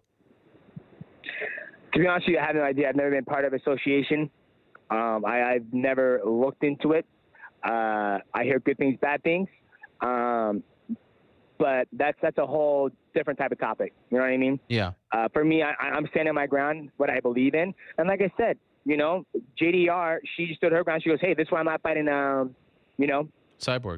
Yeah. You can either cut me or you can close the division and all that stuff." And then talking about division that's not making any money, I'm pretty sure the flyweight division has been bringing in way more money than the 145-pound women's division. I mean, how many people they have in that division? 4, 5? So I'm just, like I said, man, I am a transparent guy. I keep it real. People ask me a question, I'm going to give you my honest opinion about it. When people are like, "Oh, what do you think about Tough 24? Oh, I think it's fucked up. I think they should have had, they should have had everybody in the house. Ryan Benoit, he said, "What am I fighting for? How can these guys get to skip the line?" I told the UFC, I said, "You should everybody in the UFC roster in the house and fight. It's usually no more contender." They didn't agree with it. So for me, I try to be honest and be straightforward. And this is where it's got me to, man. How difficult was it for you, given the way you've been throughout your UFC career, to put that statement out? Not hard at all. Like I said, man, it was an athlete's retreat. I told Destiny, I said they shouldn't have them black athletes come talk to me. They don't fucked up. And I've been around town really a lot, and you just hear things, man. When I went to New York, I did Sway for the first time, and Sway's like, "They don't market you enough, dog." And you're running around. I'm in Hawaii right now. Everybody's showing me love. I hear, the Shaka, the champ's here, all that stuff. And I'm telling them congrats on your new boy, the new champ. And they're like, "Dude, they don't market you enough." And you got everybody and their mama saying they don't market you enough. Yeah. You have to take a step back as an athlete, like, shit, are they not marketing me enough? Are they not doing this stuff? And then you get fed up after a while. But like I said, man, this could have went down totally different. You know what I mean? Like Dana White could have came back to TJ Dillashaw instead of going to public like, "Hey, you know what? DJ doesn't accept." Imagine this. Let's say Dana White went back to TJ Dillashaw and said, "Hey, TJ, Demetrious Johnson graciously declines your motion to fight for the title. He requests that you come down the flyweight division and get a win, and then you can get a shot at the title." And then then the ball's in TJ's court. TJ couldn't be like, "All right, yeah, that seems fair. You know what? I guess I'll just wait for Cody Garbrandt. I really want a title shot, Dean. That's what I really, really want. You know what, TJ? You know what? You do have a title shot. Just sit there and wait for Cody. He's already back on the road of recovery, and you guys can fight. At MSG or something like that. Boom. That would have been easy, simple, perfect. Mm-hmm. But all this, like, "Oh, this is what's going to happen," and blah blah blah. then that's where it's like they're not obviously trying to work with me. They're trying to close my whole damn division. Have you heard from the UFC since putting out this statement? No, I have not. And I told Matt that I'm done. I said, Matt, I'm exhausted. I'm just tired of dealing with it. I'm going on vacation. I'm using this vacation as recharge. And now, and I went to Matt. I said, Matt, please tell me if I'm out of line. You know, these are my feelings. You know, and as a student, and as your student, you know, and I see Matt as my father. You know, he's been with me, you know, since the beginning of my career. He's, you know, when I first fought for the WEC, and Dana White was like, Fighter Night's gonna get $65,000, da da da da. And I was like, 65 G's, I'm about to buy myself a fucking WRX. And Matt turned around to me, he goes, no, you're gonna buy a house, you're gonna start investing, you're gonna start doing these things to look out for your career because this is a very short window of opportunity. I look at Matt as my father, and I said, Matt, as all the bullshit aside, okay, what do you want? What do you want best for your student? And he goes, no, I think you're right. I think if, you know, Dana wants to have somebody skip the line that we've always been passionate about fighting the next guy in line. No, I fight Kyoji Horiguchi. People are like, oh, he's not ready. Kyoji Horiguchi is the best Japanese fighter to ever come out of Japan.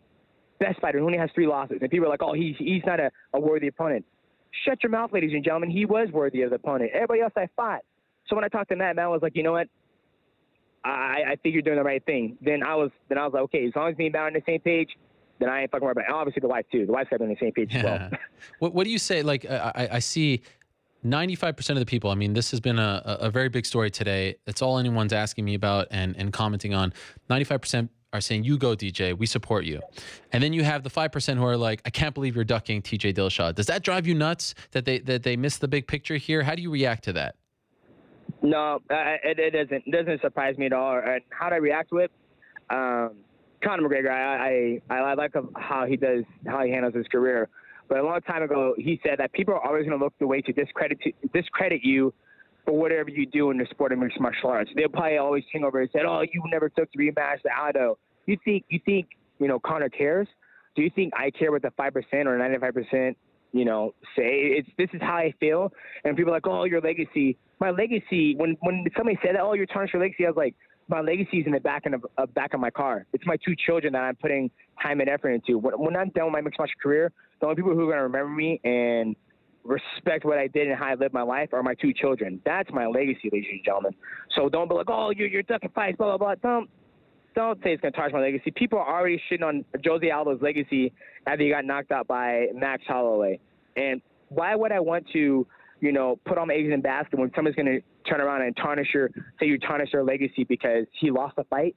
Losing is part of the sport. He's done amazing things in the UFC and the featherweight division. So that's when fans say that stuff, that's how I look at it. That's how I respond to it. It's like, you guys don't know anything. Recently, you took that picture that you wanted of you with all 10 belts. Did you feel like that was kind of an olive branch that maybe the relationship would get better because they made that happen for you? Were you happy with it? Did you get to keep the titles? What's your takeaway from that? Because that was something that clearly was bugging you before the Kansas City fight. Yeah, it was a great picture, and I'm happy the UFC made it happen. I still don't have all my belts. They're at the UFC office, so I don't know if I'll be getting those back at all. But like I said, man, and it's not like I said, man, it's not that. I just think we're on different terms of business deals. Yeah. And people are seeing me come out and speak the truth, looking at me saying that, oh, I don't want to fight for the UFC anymore. I love fight for the UFC. It's an amazing company. I've done a lot of great things, and I've done a lot of great things for my career. But the way they're going out, and I'm fucking tired of finding out things about my career on Twitter. Yeah. A phone call would be nice. That way we can discuss it before you go out there saying all this stuff. You know what I mean? So, but hopefully, hopefully they understand, where I'm going forward with this.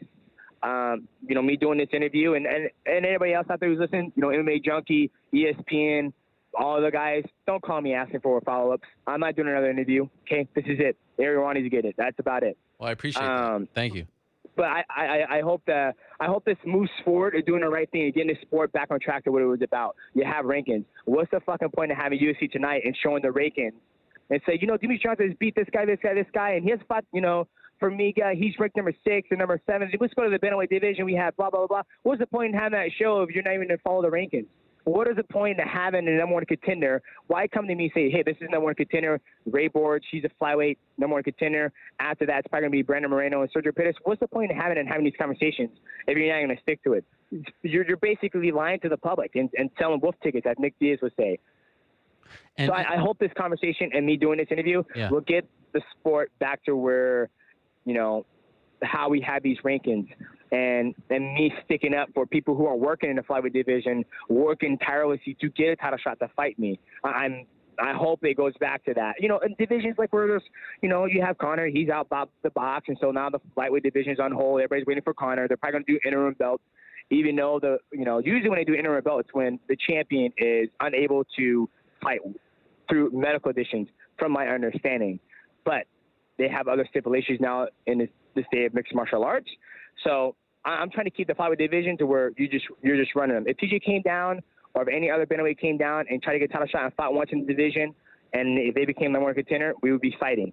And then if they won the belt, then they can dictate what they want to do, whether they want to go to 35 or they can dictate that. But now that I'm the champion, and it's the first time I'm holding my ground on this, this is how it's going to be. I mean, like I said. And just a couple more minutes with you, but I'm happy that you said that, because not that long ago, Dana White did a scrum where he said, you know, stop talking about money fights, stop talking about jumping around after you win the belt and all that stuff. And here's a champion who's actually saying, I want things to go back to normal. I want to fight the number one guy. I want to keep the division intact.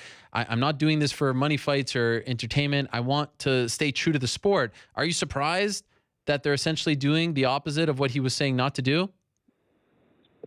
You know, I have no idea. You know, I have no idea. Like I said, I don't talk to Dana much. I've heard him say that interview before, but yeah, man, you having all these guys going around saying they want money fights and all that stuff. For me, I think every fight that I fight is a money fight, because I'm going after it for my belt, and if I lose, obviously I'll go down to a different pay scale. So every fight for me is a money fight.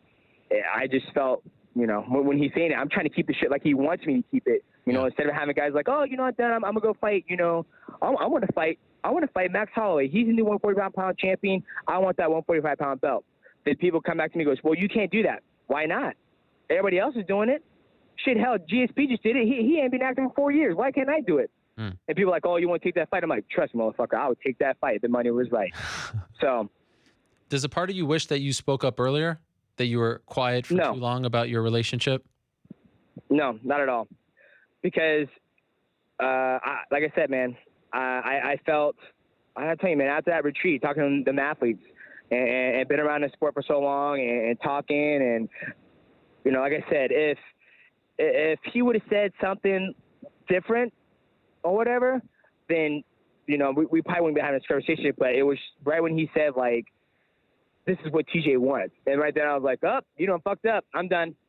Because he's like, it's obviously he's not worried about me. And we gave him the stipulations and my concerns. And I feel like, you know, I watched the MMA beat with you guys and, you know, Luke Thomas, and you guys are like, this seems like a quick fix. What do you do? Let's live in reality here. Okay.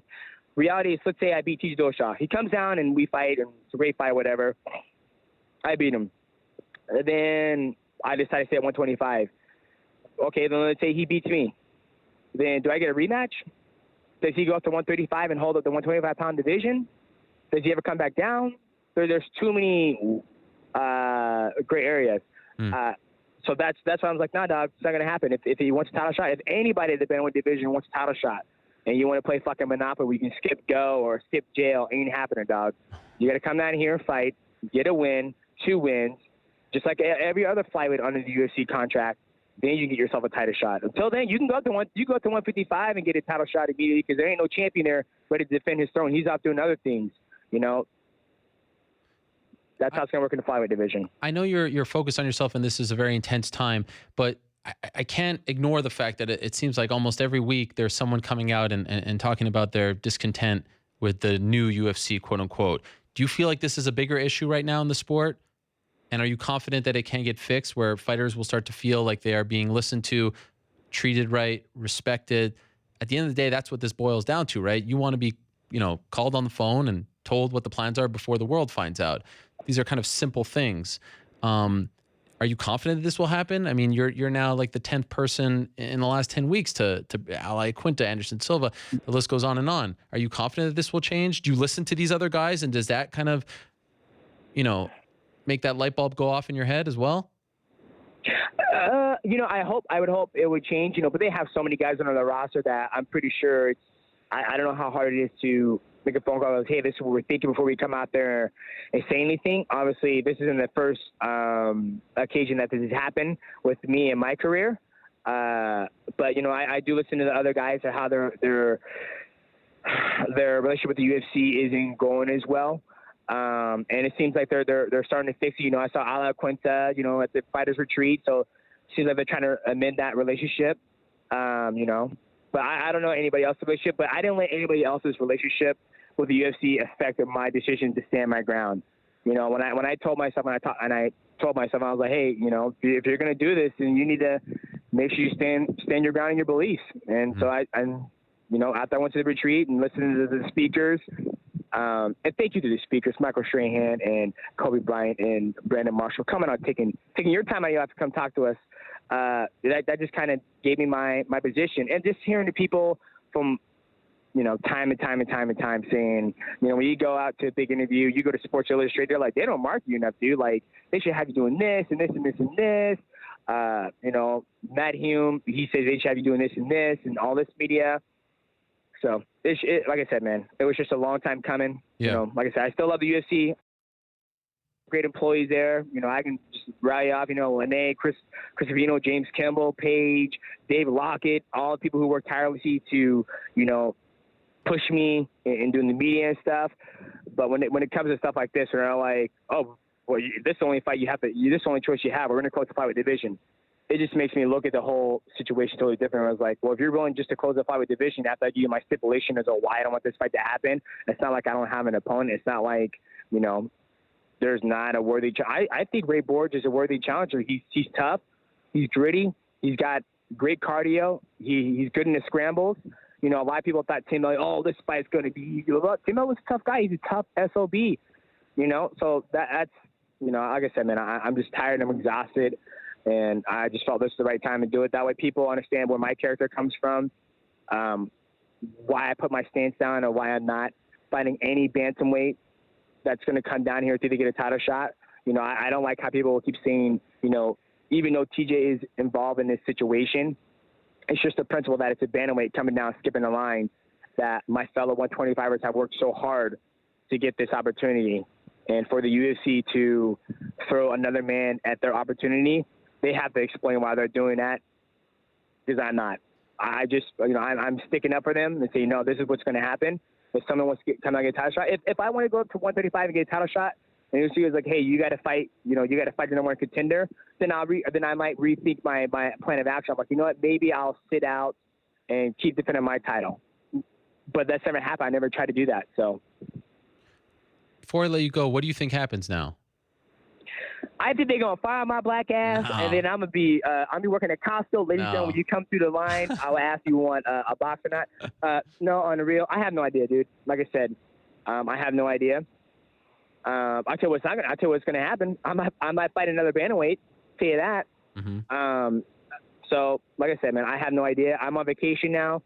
I've been on my phone, just reading. And now it's time for me to step away and just leave it in Matt's hands. And, the world knows where I stand. There's people who believe me. I've got nothing but support from people who work at the UFC, from other champions. When another champion texts you when Dana White's doing this, he goes, what the fuck is Dana smoking? He goes, does he not realize TJ's not a bantamweight? Not a flyweight? He goes, all I have to say is they better pay your ass if this happens. I'm like, thanks, man. I appreciate the support, Who was that, by the way? At the end of the day, I ain't throwing anybody underneath the bus. Okay, I ain't about that life. No, I know.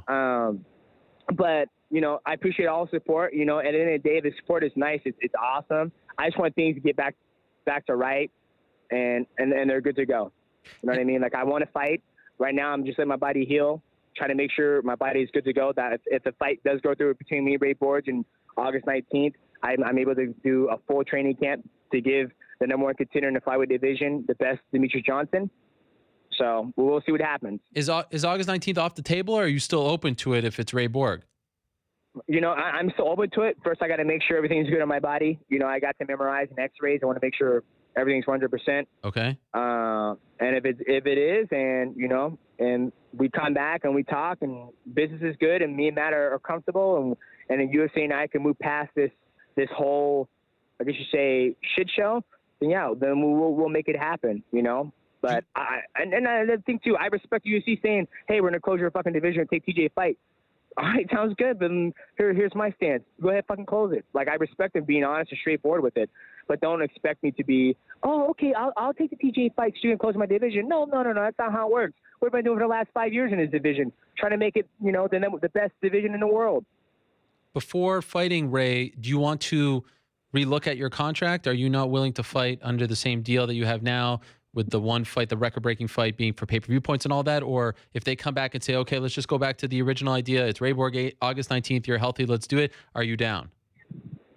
I would say I am down. And then after I get through this fight, I would say, let's make that happen where I believe I deserve pay-per-view points moving forward as a flyweight champion. If I get 20 UFC flyweight championship defenses and I ain't getting damn pay-per-view points, they got to change. Guys who I can understand. Let's say I just became a champion, and I'm like, a long time ago, I remember when John Jones became champion, and he got that $400,000 Bentley, and then when I became champion, someone at the UFC goes, hey, did Dana White buy you a car yet? And I was like, no. Why? What do you mean? And he goes, usually Dana buys the champions a car when they become a champion. And I was like, I ain't get no motherfucking car. But I can understand, let's say I became a champion. And I'm like, I want all these demands. I want this and this and this. And then, 2 fights and I lose. I can understand them not giving me those stipulations or whatever. But it's not, this isn't my 5th or 6th or 7th title defense. I'm going on my fucking 11th title defense. I've been a champion for 5 years.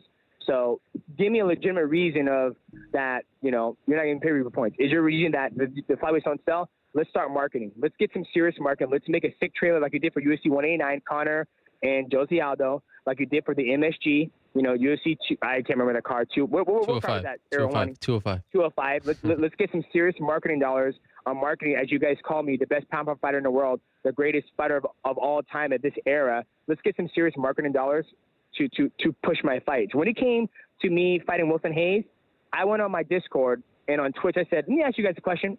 I don't want you guys to be 110% honest. Have any of you guys seen one commercial of me fighting Wilson Hayes? One commercial on Fox Sports 1. And everybody said, no. Saw one on YouTube, 30-second commercial.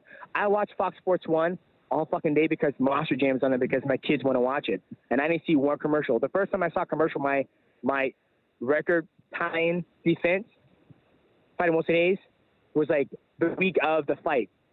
So let's get some serious marketing dollars behind this bad boy. Let's get some trailers. I'm game. I already showed I can sit in front of a green screen for 3 hours and never see the content. And if people are like, oh, you never did it, I'll look at my wife's phone and see if I can find the content where I was shadowboxing for 2.5 hours. But I guess they decided not to use it because Jones DC fight got called off. But I was still on there fighting. But how many fights left on your deal? 6? 6 fights left? I believe 6. Okay. I believe 6. And very last thing, and again, I can't thank you enough, especially on vacation.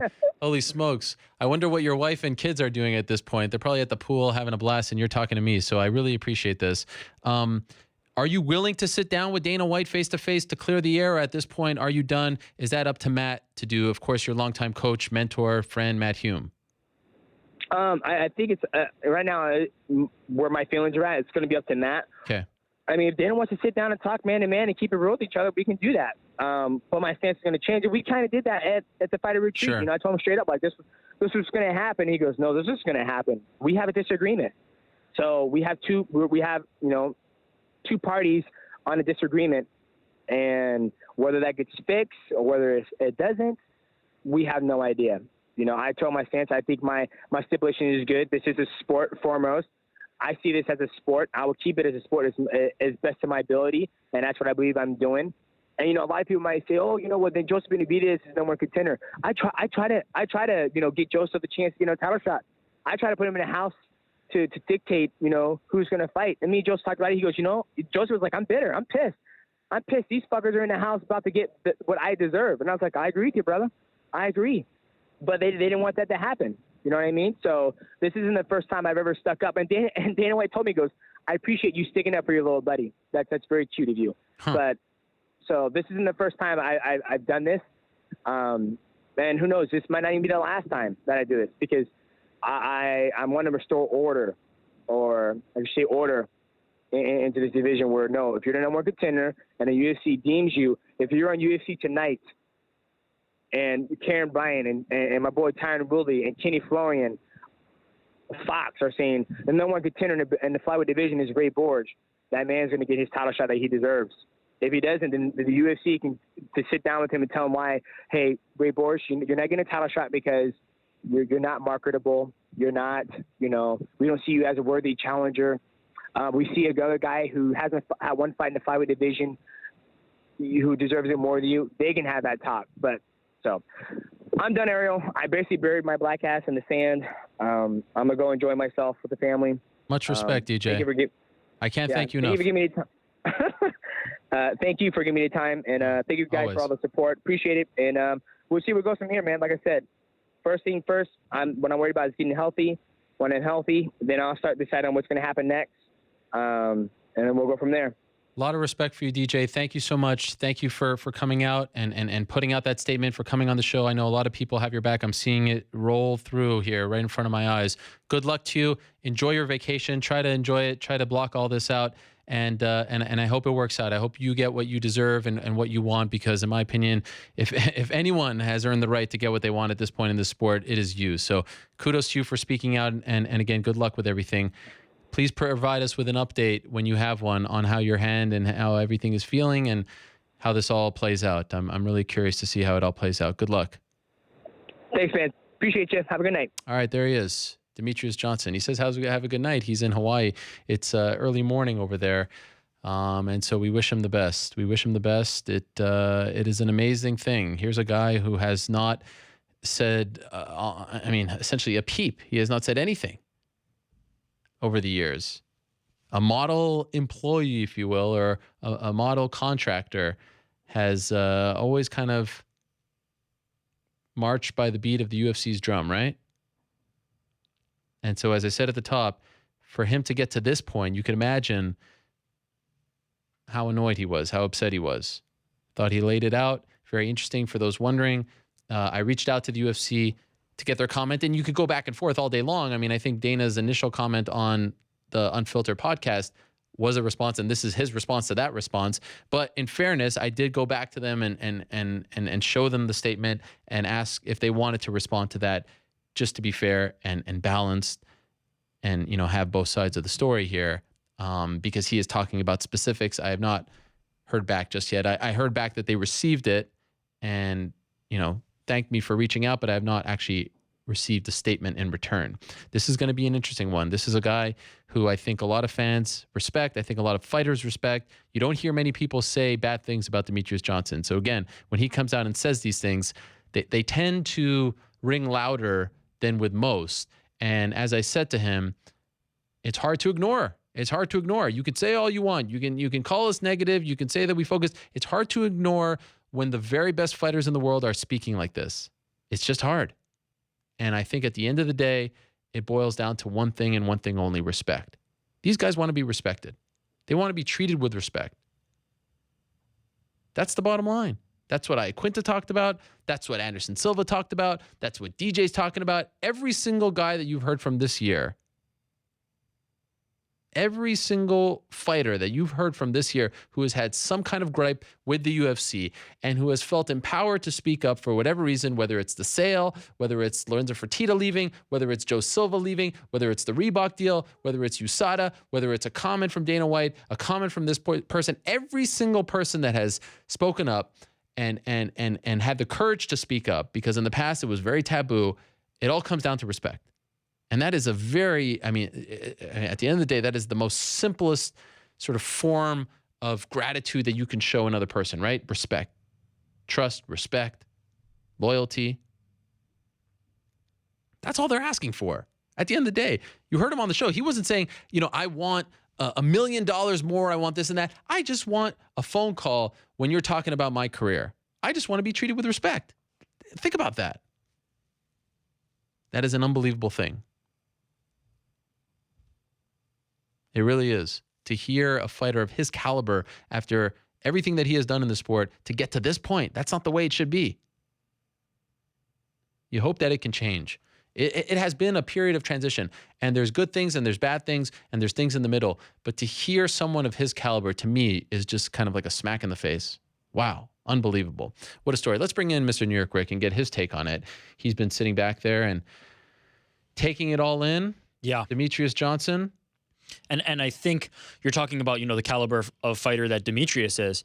Think about how recently we've also had Anderson Silva. Now, not in the same spot currently as someone like Demetrious, but also, legendary, in the conversation as greatest of all time, when these guys are speaking out and feeling, differently than they did during the previous regime. Clearly something needs to be done to get them back on the team. Yeah. What did you think of his comments, his demeanor, his tone? He seems very at ease with it. It doesn't seem like he's very conflicted about what he's asking for. And I think he's able to be that way and stand on that leg because to this point, as you said, and you've outlined this really, really well, he's been a company man. He's always been the one who towed the company line and kind of, did what was asked of him and always delivered. And now he's reached a breaking point, and he identified it in the interview as the point where it was clear that this was a decision made about TJ Dillashaw's career and not really his necessarily. He reached a breaking point and seems at ease with the decision, saying, look, if you don't want this division or you don't want to help me further my career, shut it down. And he seems to be completely okay with that as a possibility. Now, granted, I think, he realizes smartly that should that happen, he has opportunities out there. There's not going to be a shortage of people knocking on Demetrious Johnson's door. In fact, Matt Hume actually works for one. Exactly. One FC. Yeah. There's an easy connection there right away. So it's interesting. It's hard to argue against anything he said in terms of, he's not asking for much, essentially. It would be very easy to rectify this situation, I think, because even now you asked him at the end, would he be willing to fight Ray Borg on August 19th? And he said, yeah. It seems like this situation could be rectified very, very easily. But the two sides need to come together. It's about the respect. It's about meeting in the middle there. Are you surprised that they are so adamant to make this fight with TJ Dillashaw? A little bit, just because I don't think that's necessarily that big a fight. Right. Am I crazy in that? Like, I don't necessarily think that fight is that much bigger than DJ versus Ray Borg. Is it a little bit bigger? Maybe, sure. But if the whole justification is that flyweights don't sell and lower weight classes don't really excite the people for pay-per-views, then two guys at 135 and 125, regardless of the fact that one is a champion and one is a former champion, does that really change that much? In my opinion, not really. I think Demetrious versus Borg is at least, if any levels down, half a step, it's really the same to me. And I think his demands are not unreasonable. And he's willing to take that fight as long as they can guarantee that he'll get his money as long as TJ makes the weight, which is a reason. Look, it's not my wallet, so yeah. I can't start throwing that money around and saying it couldn't be allocated better elsewhere. That's a job in and of itself. The matchmaking team, the brass, have to allocate that money properly. But it seems reasonable. His demands seem reasonable to me. The big issue is, in my opinion, TJ Dillashaw, Ray Borg. Who's the bigger draw? Who's the bigger name? It's obviously TJ Dillashaw. Sure. Do I believe that TJ Dillashaw versus Demetrious Johnson will sell exponentially more pay-per-views than Demetrious Johnson versus Ray Borg? No. Do I believe on August 19th, for the fans who are going to buy tickets for UFC 215, the more interesting fight is Dillashaw versus DJ? Yes. But that is ignoring all the issues of the past year. The quick fix, right? What happened in the middleweight division? What happened in the featherweight division, which they're slowly, getting back to normal? What's happened in the lightweight division? The quick fix, in the long run, you have to decide whether or not the pros outweigh the cons. If Dillashaw misses weight, it's a disaster. If Dillashaw wins, he's not staying at flyweight. He's going to go up to featherweight. Bantamweight. And now what have you done with the flyweight division? I guess they don't care. They're willing to shut down the division, right? Yeah. But if you're gambling, let's say, you're not risk averse. Let's say you're on the side of risk. This could be something that potentially builds Demetrious into a larger star. Beating TJ Dillashaw means more than beating Ray Borg at this point. Mm-hmm. So if you're willing to gamble and take that risk, there could be, there is a justification, there is a line of reasoning that says that this would be beneficial to not only TJ for getting the opportunity, but DJ if he's able to pull off the victory and win. Now, as you pointed out, the other side of that is the risk of TJ not making weight, TJ winning. But on the side of DJ, this could potentially be something that pushes him further. He's been talking about getting promotional opportunities.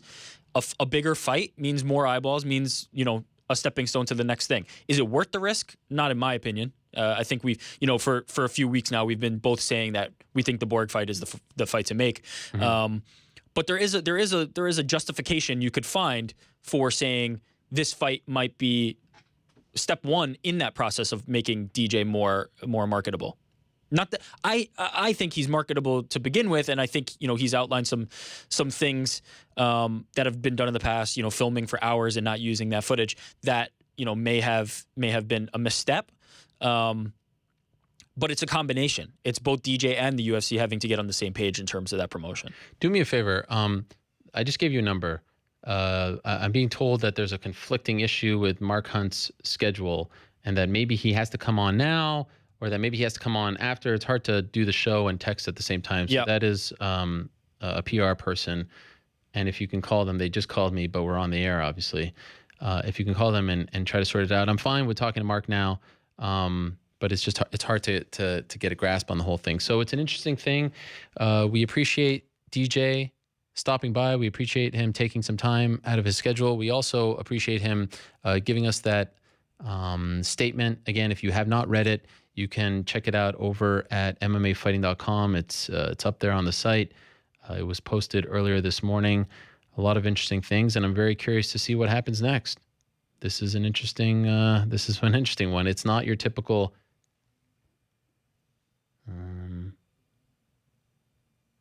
All right. I think they're saying that Mark can come on for 5 minutes. I don't know what's going on. Hopefully Eric will figure this one out. Of course, Mark Hunt fighting Derrick Lewis in New Zealand. It's Sunday in New Zealand, but it's Saturday night. It's a normal FS1 card, 10 p.m. Main card, prelims 8 to 10, fight pass. It's a normal card here, but it's actually taking place Sunday morning in Auckland, New Zealand. All right, we'll figure that out. Couple other things to run by you before we. And by the way, another thing that was mentioned on that Unfiltered podcast, Dana was talking about the cyborg situation. He was saying, can fighters be cyberbullied? It's sort of asking this rhetorical question. Of course they can. I was reminded of that Shakespeare quote. Isn't that a Shakespeare quote? If you prick us, do we not bleed? I mean, they're fighters. They have feelings. They have emotions. I mean, it was such a strange stance on the Magana Cyborg situation. I mean, everyone seems to be taking Cyborg's side. You're a fighter. You talk some smack. You got what was coming. Let's move on. And his stance was, you're a fighter. You can't be cyberbullied. What? Does she not have feelings? Is she not allowed to react to someone trying to make her feel inferior? That was very bizarre. Of course, I mean, they're human beings. Just because I know there's exceptional human beings, they've got more courage than all of us combined. They do something that personally I could not fathom doing. But I mean, I would imagine if you insult them, they would feel sad. They would get hurt. No? That was my thought on it. The UFC announced that Kazushi Sakuraba is going. Is it possible to just turn down my? All of a sudden, it got very loud in my ears. If we could just turn that down a little bit, thank you. Kazushi Sakuraba is going into the Hall of Fame. So it's Sakuraba, it's Joe Silva, it's Uriah Faber, and it's Maurice Smith thus far. No word on a fight. Sometimes they've done that classic fight. They have these different wings, But Sakuraba is a great one. Long a favorite of Dana White. Everyone respects Sakuraba. Not a UFC staple, but I actually think this is a great move because it's trending. It's trending in the direction of, okay, we're going to be the Hall of Fame of the entire sport. We're going to actually recognize the sport. Even if you made your mark outside of the UFC, it doesn't matter. We're going to recognize you. And that's great. I love that because there is no MMA Hall of Fame, right? I mean, it doesn't exist. So why not have the UFC Hall of Fame be the MMA Hall of Fame? I love that. That is great. And so Sakuraba is going to be honored on July 6th, the Thursday before the 2 shows in Las Vegas. And it feels like for the first time, they're actually starting to take this seriously. That promo that aired during the pay-per-view on Saturday was just amazing.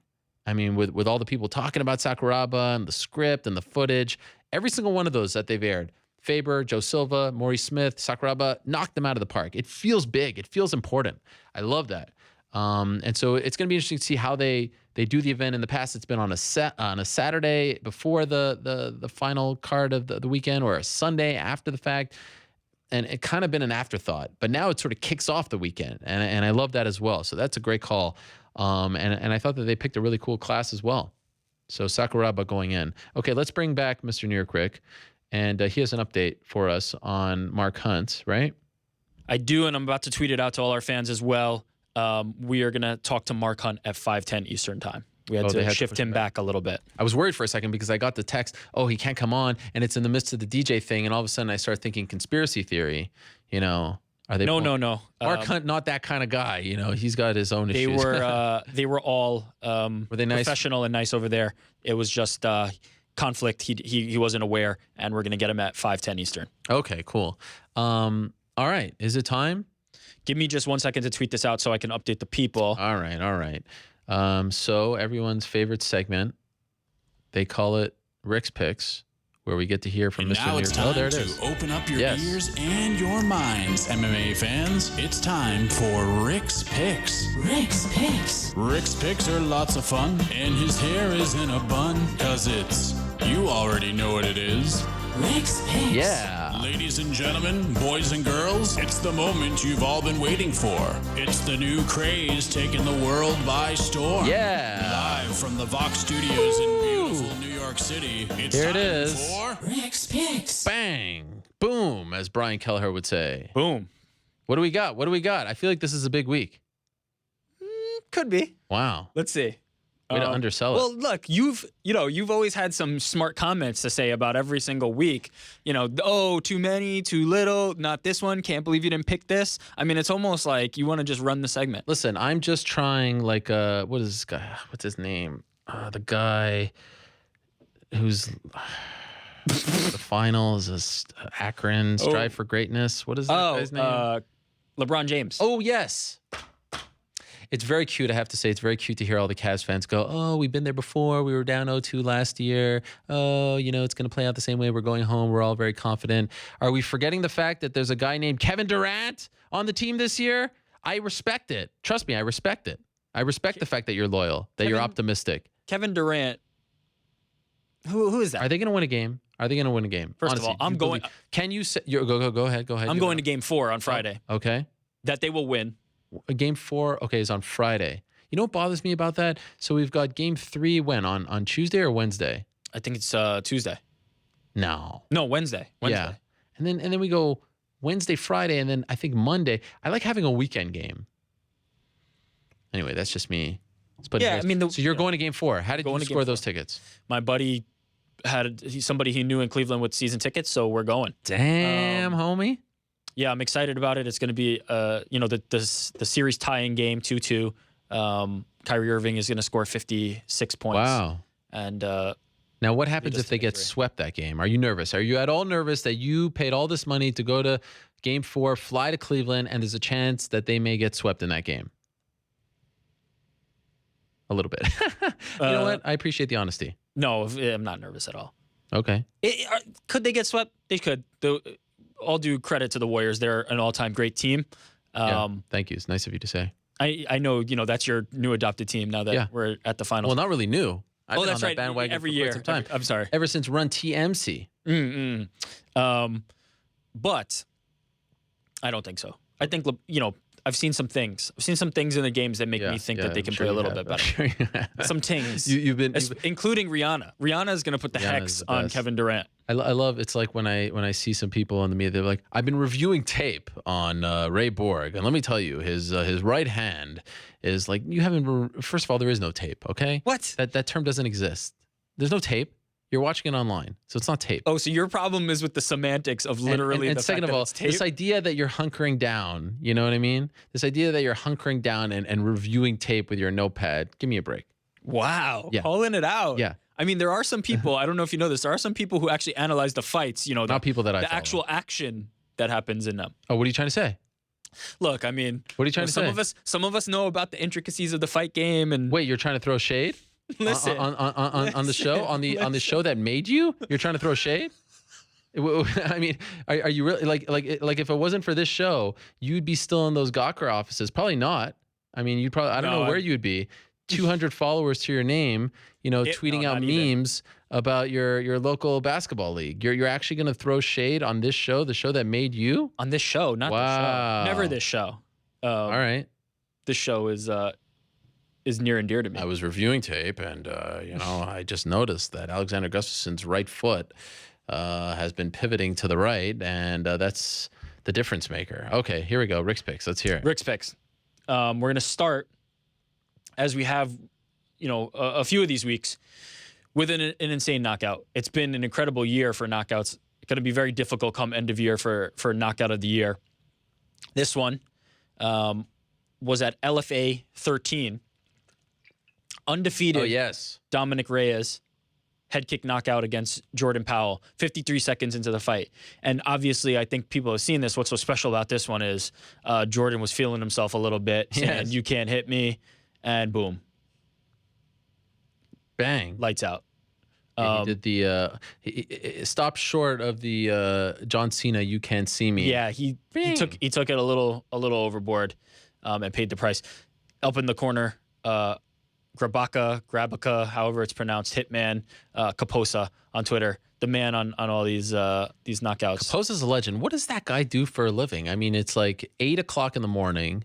I'm getting my kids ready for school. He's watching, and he's settling in to watch, you know, Dagestani Fight Night 47, and like breaking it all down. Jousting fights and all that.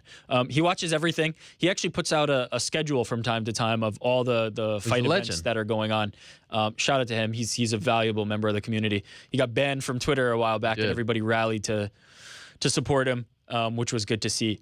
But that knockout, I mean, not only was the knockout itself incredible, but just so much karma on the end of that foot. Yeah, you can't do the "oh no, you didn't." You can't do that. And bang. You got to keep your hands up if you're going to do that. And then respect for not throwing an extra punch there, but just walking away, shaking your head as well. He knew. That's a good one. That's a good one. You see, undefeated. What I'm talking about Dominic Reyes. So congrats to him. Looking for more like that out of him next time we see him in the cage. Okay. Number 2, this one picked up a little bit of steam on social media. Oh yes. Got Chuck Liddell and Tito Ortiz squaring off. This one was on Chuck's Instagram. He posted this first, and the caption was "Why not?" First of all, before we move, that's a Brody line, right? That's Russell Westbrook. Sure. Yeah. The MVP. Oh, stop. What? Who's the MVP? James Harden, for sure. Get out of here. Before we move to, is that a new picture? What's that? This one. What do you mean?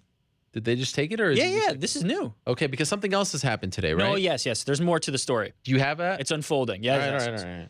All right. This was taken. Yes. Chuck Liddell asked, "Why not?" In response, we got this next picture, which was Tito Ortiz on Twitter saying, "This is why not, because I don't need the money. Sucks that you need the money. I can lend you some cash if so." So Tito's not really into the fight so much as denigrating Chuck and making sure that he knows that we're not fighting, but you may need the money. And if you need that money, I'd be happy to help you out. Damn. Which leads us to this one I don't have a picture of because it happened as we were kind of on the air. Chuck Liddell responded to this response and said, "We took the pic as requested by the media. You knew I was going to post it. You posed for it. I heard you changed for the better, but with your lack of class and character, I knew it was impossible. Some encouraged me to give you a shot, saying Amber changed you. Judging from your tweet, you're still the same piece of shit I've punked on numerous occasions. Damn. Now we know who the real trash was. You can't blame @Jenna can't lose anymore. Man up, ! Now let me borrow some money, bitch. Where should we meet up? I need it soon. So Chuck's taking Tito up. He needs the money. And then a slew of smiley face emojis. So who's Jenna can't lose? Is that Jenna Jameson? I guess. I don't know. Let's find out right now. I'm assuming yes. It's just an interesting name. Yes, it is Jenna Jameson. Okay. Which would obviously make sense, but we don't want to put that out there. Born again Jew. So Jenna Jameson is the Twitter handle. He's saying Tito is still a piece of shit. Here's the bottom line. That he's punked on numerous occasions. Is this them trying to sell a fight? Well, that's the question. Yeah. Obviously, this Chuck is them met trying with to sell a Scott fight. Coker recently in Beverly Hills. There is interest, I think, on both sides. Do you want to see Chuck Liddell fight again? That's the question I was going to ask you. Is there interest from the fan side? I think there is, obviously. I mean, look, there is a model that has proven to be successful for Bellator. And they've kind of gone away with it, right? We haven't seen these legend fights all that much this year. But they rate well. They do well. People know these guys. People are emotionally invested in them. They know Chuck Liddell. He hasn't fought in, 7 years at this point? UFC 115, knocked out by Rich Franklin. I have no doubt that it would do very well. My issue is, okay, I'll be honest with you. Someone from Bellator asked me, what do you think of this? How do you feel about the signing? I said, I have reservations. But what I would do is go watch him spar. Go watch him work out. What kind of shape is he in? How's his reaction time? Is he moving fast? Is he getting, roughed up? Is he getting tagged all over the place? He hasn't fought in 7 years. Do I feel 100% comfortable with it? No. I mean, he was getting knocked out. There was a reason why. He retired. There's a reason why Dana White wanted him to retire. There was an issue there. Have things gone better? I think his speech has actually improved. Do I have any doubt that he would be a big draw? Absolutely not. I think he might even break their record, to be honest. Do you think that he could break their record? Is he a bigger draw than Kimbo? I do think so, yeah. Yeah. And by the way, tomorrow, 1 year anniversary of Kimbo's passing. Miss that guy, love that guy. He was amazing to cover. Yeah, I don't know. You want to see it? No, I don't. Yeah. I don't want to see any of these. I don't, to be honest, none of these, is there legends fights? What are the comments under these tweets? Are people like, hell yeah, I want? I think it's a combination of can't believe this and hell yeah. So I'm definitely not, I'm not representative of everybody. Not even close. There are definitely some people who still want to see this. Not my favorite brand of MMA for sure. What was that other one? Was that another? That was Tito's response. Oh, okay. No. The next one. Our next one is that was something else. Something separate. It's our next. Oh, okay. Yeah. Well, to put this, to put an end to this, I mean, I'm not surprised that they're talking to him. I'm not surprised that he's talking to them. The shackles are off. He's no longer employed by Zuffa. I'd rather not see it. I understand. Bellator, what we have to understand is they're in a tough spot. They have to sort of juggle, the success that they've had with these legends and also try to build new talent. And I think they're doing a great job these days of building new talent, but they can't deny the fact that these legend fights have actually, done well for them. They've sold well, they've done well. And so they have to determine, where do we draw the line? Is the line Dada 5000? Is the line Ken Shamrock? Is the line Royce Gracie? Is the line Chuck Liddell? Where is that line? There has to be a line. Is the line a guy who hasn't fought in 7 years and was getting knocked out? I think Chuck is a big name. I'm not surprised that they're talking, and honestly, I wouldn't be surprised if they sign him. But I do know that no deal is finalized just yet, so let's see what happens.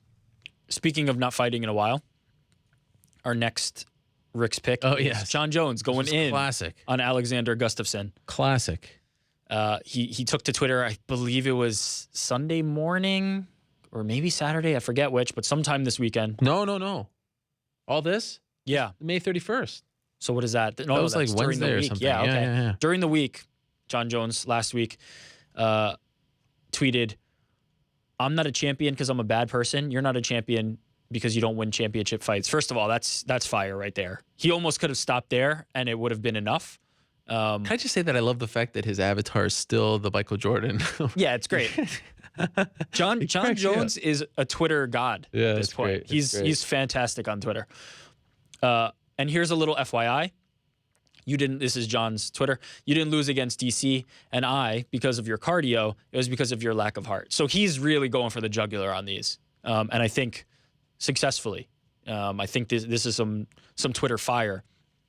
He continued actually with this next set of tweets that said, of course you're rooting for Daniel. And these are all to address, Gustafsson had said, he had talked about John after the fight. These are all to address Gustafsson, saying he's not a champion. Of course you're rooting for Daniel Alexander. You might as well pray for him while you're at it. I'm not a champion because you don't like my personality. Fuck you. Yeah. So John Jones dropping the hammer. Wait, did you have the one about the fiance? I think he deleted that one. What? That was the best one. He was like, oh, no, he didn't delete that one. That was the best one. I think, do I have that? Where he was like, congrats on the engagement. That was the best one. You know why? Oh, know what? I have it. One more.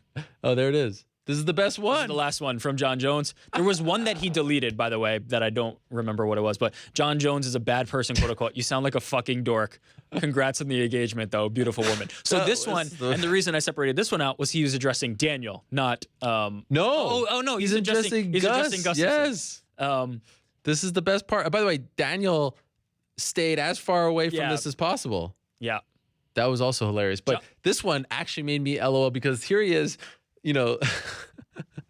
insulting the guy. And then he's like, and oh, by the way, congrats on the engagement. Beautiful woman. Like, I don't know if he's trying to be disrespectful there. No, I think that's truly genuine because I find that John is pretty real about the things he says to the point where, he'll give Daniel Cormier the slightest modicum of credit when it's due, but then completely eviscerate him where he feels that he's superior. So I think he truly, genuinely, is appreciative of Gustafsson getting engaged and all that, but is at the same time saying, well, I'm still the champion. F you. You're a dork.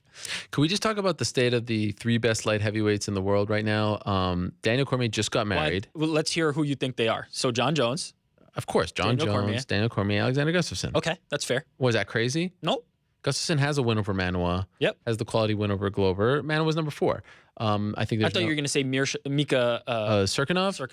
Don't be a hater, all right? The guy's been through enough this month, or last month. But here's the thing: Cormier, 2 children, gets married last week. Jones has been engaged for a while now, and Gus, it's like they're all kind of still in this, courting phase.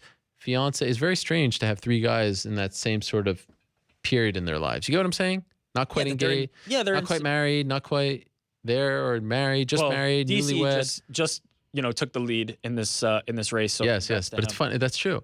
And maybe Gus got engaged to usurp John and beat him to the punch. So what happens if Jimi Manuwa has a shotgun wedding right now? That's right.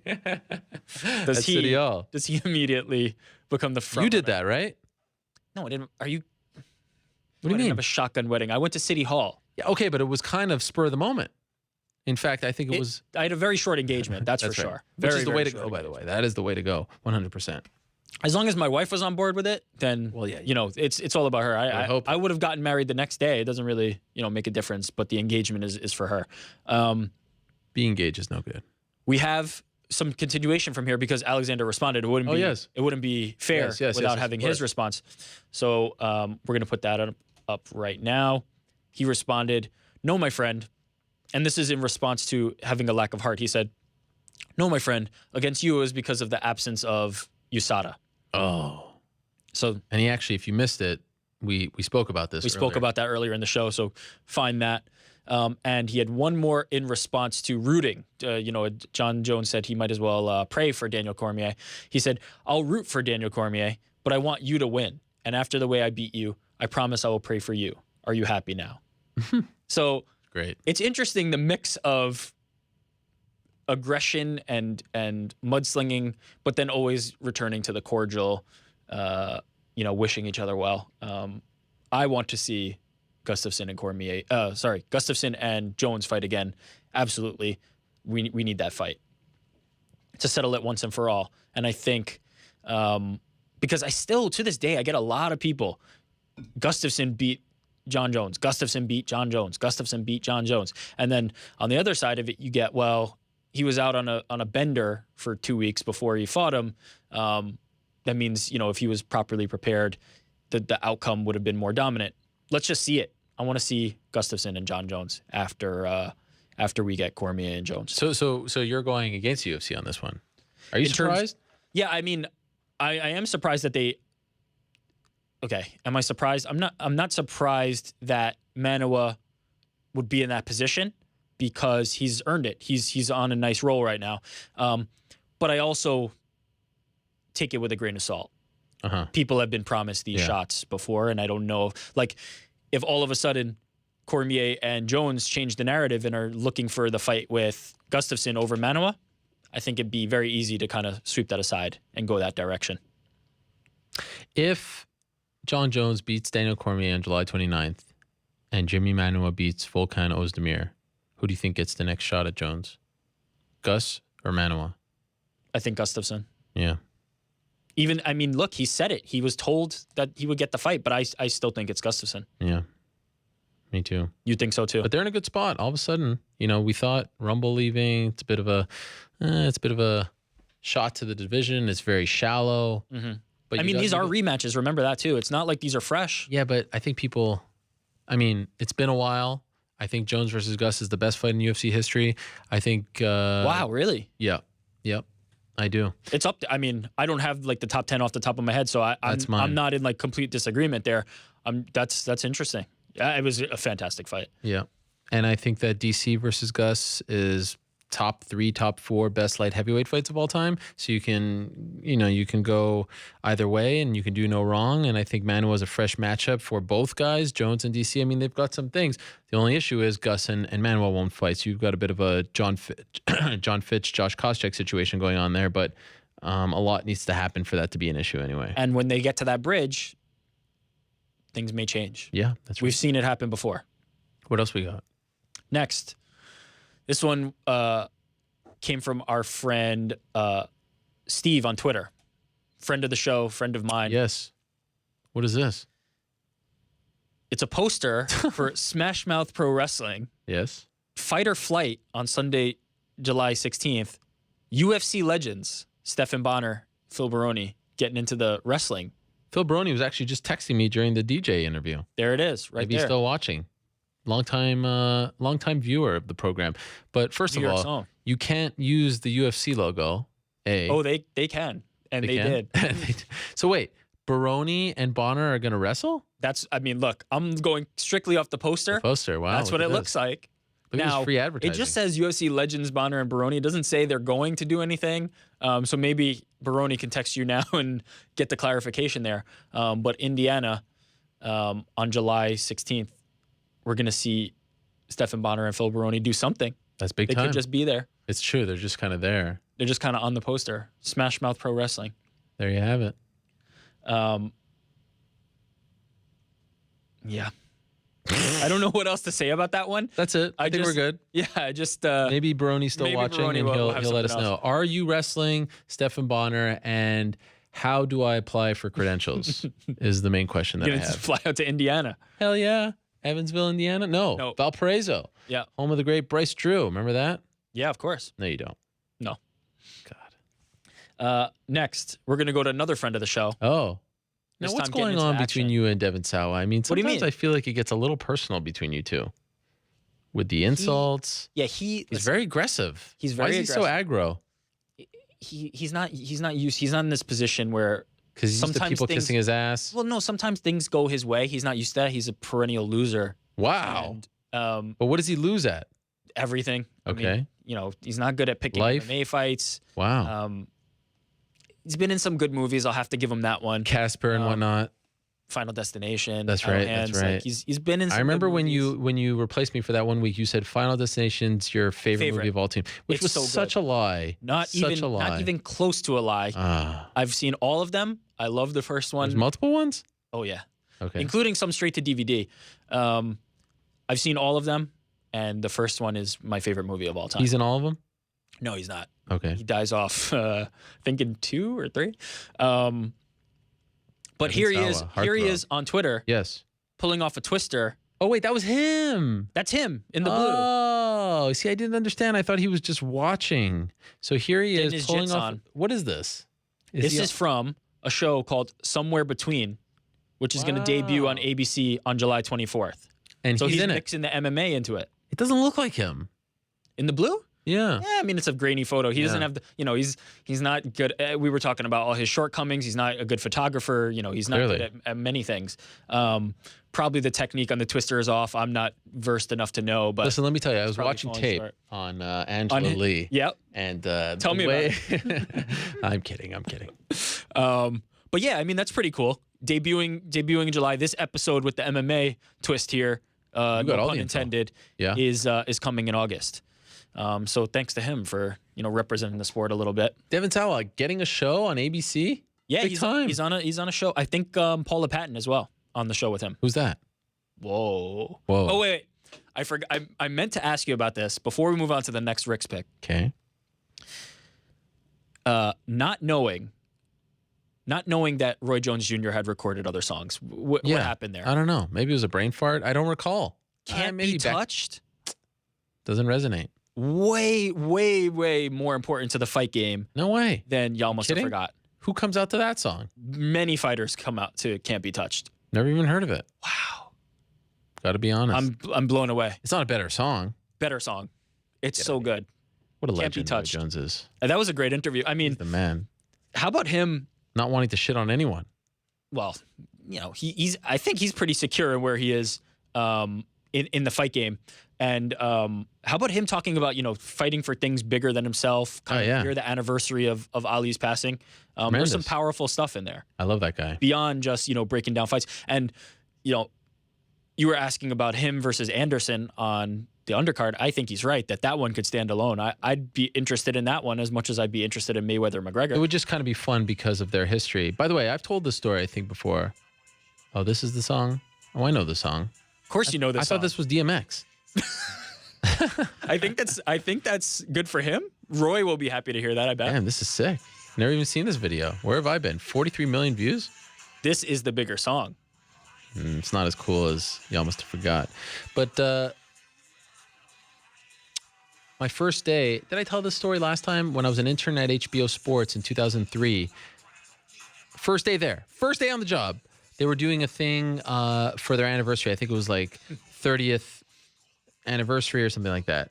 And they said, do you want to go to a Roy Jones interview? We're sitting down with Roy Jones. You have to bring some posters, some backdrop things. I said, are you kidding me? Roy Jones? And I remember him walking into the room wearing the Jordan gear, and I was in awe. It was Roy freaking Jones. My first day at HBO, 2003 as an intern. And so it's kind of surreal to be talking to him on my show here. Always loved Roy Jones. Such a big deal when he won the heavyweight title. Yeah. He played basketball on the same day when he fought. You remember that? One of my favorite boxers for sure.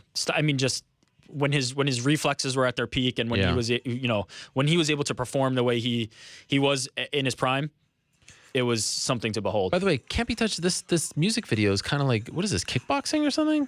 It's not boxing. I don't remember the music video. And also, he's not even in it. This is not like a Roy Jones Jr. like solo production. There's other people involved. It's him singing the song. Yeah, but he's not in it. He's not in the video. You almost forgot is like him chilling with the ladies by the pool. But you're talking about the video. Best. I'm just talking about this song. The whole thing. The song. The whole package. Devin Sawa not happy with me. He says, he says throwing shade at him. F you, man bun. I love you, Devin. All right. What else we got? Okay. Now we're going on to some personal news. My pick this week. Oh, my dear. What? I didn't expect this. Is... Oh, my gosh. A sonogram. Whose sonogram, you may ask? My wife's sonogram. Wow. Yours truly is having a little girl. Wow. Mazel tov. Thank you. Thank you. Simon tov, a mazel tov, a mazel tov, a simon tov. How many weeks? I think we're at 14 or 15. So I have to be honest with the audience. You told me last week. I did. I kind of wish you would have told me now. Yeah, but... That would have been better radio or video. I wasn't prepared last week. I wasn't ready. Now I'm ready. Okay, now why are you doing this right here on the show? It's the biggest platform I have. And okay. I'm so happy and so proud of my wife. And I mean, it's amazing. You know how I feel about kids, Yeah. fatherhood. Very happy. I guarantee you, if I didn't know about this right now, if I'd be finding out about it today, if I didn't know about, I'd be crying for sure. I know. always cry, and so I kind of feel like we robbed the world of that moment. But no, I'm that very kind happy. of went into the calculation a little bit. All right. Well, I'm very happy for you guys, Mazel Tov. So you said, well, how many weeks? 13 weeks? 14 or 15. So when's the due date? Late November, early December. So does that mean that I have to replace you when you're out on That'd be an interesting show. on paternity leave? But I'm hoping I'm hoping the timing lines up that I'll just bring my little Your little guy? Yeah, right. I want to Girl. see that. My little yeah, girl. of course. Well, I meant the little, yes. And how do you feel? I mean, this is a big deal. Was it I have planned? to admit, Yes. you know, I've seen you over the last couple of years always reference the fatherhood stuff. Yes. And get emotional at times. I've been feeling it already. You're feeling it already? It's a big deal. I went to Hawaii for that graduation, and I saw these high school girls graduating.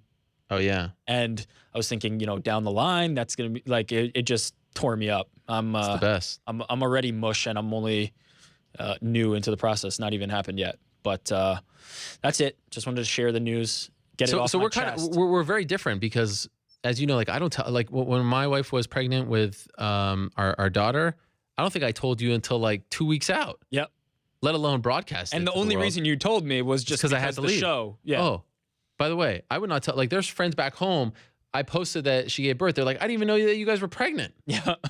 If it was up to me, I wouldn't tell anyone. The only reason to tell people is because, you know, they obviously start the show. But I'm very kind of weird and superstitious when it comes to that. Did you have like a gender reveal party and all this? No, I mean, we just had a blood test and that was your party? That was the part. Well, you know, I didn't want to be surprised. My wife was thinking about wanting to be surprised. I didn't want to be surprised. It's fun being I wanna surprised. know. No, Next one. How many are we going for, by the way? TBD. Wow. We'll see. How old are you? I'm 29, going on 30 in August. 2 So months, you'll be yeah. 30. I'll be 30. This is wild. But were you ready? I mean, do you feel like you're ready? I definitely felt ready. Okay. My wife. Do you have any questions? Giving me help. No, not yet. But, I mean, maybe some hand-me-downs would be nice. Yeah. Well, yeah. Of course. Did you promise them to somebody? No. Well, I was going to say I don't. Stupid me. I was going to say, well, I don't have that many, you know, girl stuff. Obviously, I have 2 boys. But that stuff, you know, soon they start to outgrow it. Yeah. You'll for be sure. accumulating. Well, this is very exciting. Yeah. Thank you. Wow. It's not showing yet, right? A little bit. Wow. You know, like throwing up? Minor. No, she's been super, super strong. And yeah, I'm just so happy. And so. Well, it's the best. Yeah, it's going to be changed. What about this book? What is going on here? That's just a pregnancy book. The photo was taken by my wife. I don't even know what's going on there. But because she's not in the 3rd month. No, she's not. It says the chapter 3rd month. She's just been reading this book. Is she going to take time off? Yeah, she has to. Yeah. Wow, look at that.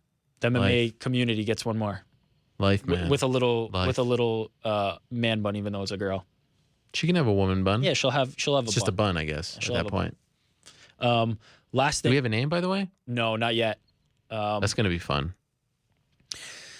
I don't know. Is it? I was, you know, I've been hard. pushing my wife to go Kyrie for a boy. Kyrie's solid. Kyrie Jackman So now is I'm pretty like solid. Kira. So, you know, I'm trying to stay in the same realm. But wasn't your guy Sean Kemp? Yeah, but Sean, I don't love Sean. You don't love Sean like you love Kyrie. Kyrie. It's unique. It's something. There's nothing better. Enjoy the whole process. I'm gonna try. Every step. 1st month, 2nd month, 3rd month, 4th month. Like the whole thing is just great. The moment when my wife gave birth to our first child, Oliver, I actually put the phone in the corner and it recorded for like an hour. It was the home stretch, but it didn't like point at anything, so you can hear what's going on. That was fun. The second one actually lasted like 30 minutes because we played it a little too close, and it was on a Sunday. Had it been during the week with all the traffic, I don't know if we would have made it. You delivering the baby would have been the best MMA story. No joke. We ran into the hospital, and our doctor wasn't there, obviously, because it all happened so fast. And there was a doctor walking down the hallway holding a cup of coffee, and they're like, "You need to get in here." Gets in there, puts on one of those coats, delivers the baby, my son Walter, and then says, okay, you guys are good, and then picked up his coffee and went about his day. It was a Sunday afternoon. I couldn't believe it. Like the coffee was still lukewarm. That's how quick the whole thing was. So just, I'm hoping for that. I mean, let's yeah, that's fine. I don't want to undershoot the time, but I'd love to have that be the case. Well, mazel tov. Thank you. Thank you for sharing with us. Yeah, just I wanted to get. I'm done now. Now I'm not going to talk about it. Not going to tell anyone about it. Well, now you have to get an update every week. Well, no, we'll do the update when it's closer to time. But one last thing, we don't have any assets for this, but I just wanted to say a happy birthday to Heidi Elizabeth. Heidi Elizabeth. Big fan of the show. Okay. All she wants for her birthday is for you to wish her a happy birthday. Me personally? You personally. Wow. And I think we can make that happen. Can we? No, sorry. I actually charge for those like Bruce Buffer. Bruce Buffer charges for, hello, everyone, happy birthday. By the way, I saw that commercial that guy put out about the Cody Garbrandt fight. What? I don't know. You know that guy, the bodybuilder guy. Oh. No. But he has Bruce Buffer, like announcing his name. So I think he paid for Bruce to say his name. Like, oh, here he is. Okay. Crazy. Maybe he can fight DJ. Who knows? Happy birthday. This is my birthday song, right? There we go. Happy birthday, Heidi Elizabeth. How old? You don't ask a woman that. Come on. All right. Congratulations. Happy birthday. Mazel tov. Enjoy the day. Thank you for being a fan. And hopefully you have some strawberry shortcake. This is the Dutch version, of course, made famous by the great Alistair Overeem. I can't imagine that this song is like super popular. So whoever created it probably should be, giving you some more love. You continue to like bring the, Well, you know what's the best thing about this video? It has 50,000 views on YouTube, and if you go to the comments, it's all about Overeem. Yeah, exactly. Look at the top comments. Warreem, Overeem. I watch this every day. Like you've made this song. You deserve some kind of credit. Ubereem ate that horse for breakfast. Ubereem. There's a horse in the video. War Ubereem. Alistair Overeem. This video is for kids. LOL. How on earth Ariel chooses this for Overeem? What is Ariel thinking? Imagine some person just stumbles on this. Like, what are these people talking about? I mean, imagine the creator is like, who is this Overeem man? Shout out to Danny as well. Friend of mine named Danny who emails us from time to time about the show. Great guy, very positive. It's a wonderful life is his catchphrase. Okay. Is that it for Rick's Picks? That's it for Rick's Picks. I have some questions unless you wanted to hit some No, topics. I have some other things I need to talk about. Let's talk. Okay. Claudia Gadelha. Yes. Who do you want to see her fight next? You're not going to like my answer. So stop it. Okay. Next topic. Vitor Belfort. Yes. Are you on board with more Vitor? That's an interesting one. He hasn't really lost in a fashion that makes me concerned necessarily health-wise for him. But do I think it's a situation where do I think he needs to keep fighting? Is this going to help his legacy any? No, not really. So I'd almost like to see him transition into a different role, especially with how he's been talking about, starting this Legends League. Maybe it's not starting this Legends League, but it's some kind of other MMA position. Again, though, I'm not the one to push a guy out of fighting when it's, he won. He won the fight. Do you think he won the fight? I wouldn't have scored it that way, but I also don't think. So in other words, you don't think. Okay, but we can't at the end of the day be the ones to argue, to decide wins and losses. The judges scored what they scored. What about Moraes? I thought he won as well. Yeah, it was a close one. It wasn't a robbery. Again, neither of those fights was anyone that you can get up in arms about. Yeah. It's just so funny that he said he was going to retire and then he's coming back and one more fight. Well, I mean, before, credit, I was going to say credit to him, but I guess at least he prepared us for this. He was talking about this even before, it would have been weird if all this time he was talking about retirement, then he gets into the cage and he's like, 5 more, let's do it. But fight week, he was already preparing for not this, not to retire. What about Mario Yamasaki? Did you see that? How many times is he going to do this? It's an issue. It seems like every time he refs a fight, there's an issue. So I thought the Aldo stoppage was fine. Were you okay with that? I did. I thought it could have even happened sooner. I thought the Medeiros beating Eric Silva, I thought that was a little soon. I agree. He was out. He was completely out, but then seemed to be defending himself and recovering when it was stopped. And then the Matthew Lopez win over Johnny Eduardo, I thought was way too late. Yeah. And he's like coaching Eduardo. He's like, come on. I mean, the guy's taking like, what, 30 unanswered blows? What do you want? Drives me nuts. It's an issue. It's a big issue. And what about Boraquinha? There we go. Poaquinha. Yeah. Boaquinha. Continues to look like a horse. Holy smokes. That guy's got, I think he has like a 14 pack. Yeah, he's definitely a good-looking, well-conditioned athlete. It wasn't, I would have hoped that he would have been able to finish that fight sooner, to really make a statement, but he got the W. And we'll see where he goes next. I think a step up is probably due. He seems to have the power. Let's see if he has the gas tank.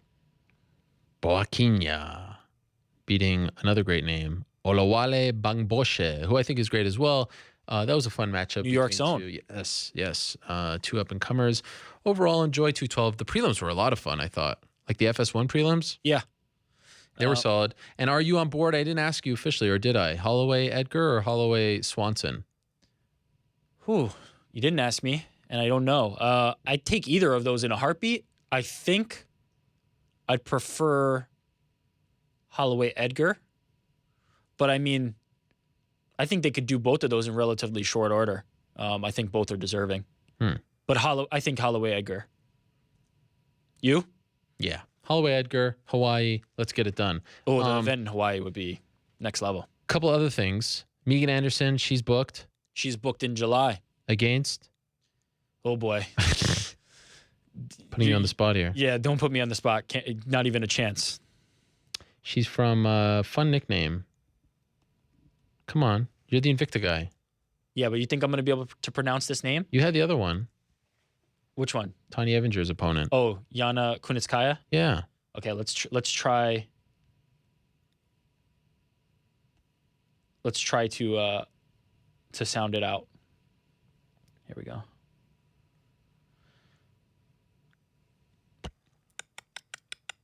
Okay. Helena Kolsnik? 5-0. How would you do that one? You're better with the Kolesniak? Yeah, see, I'm going to be wrong.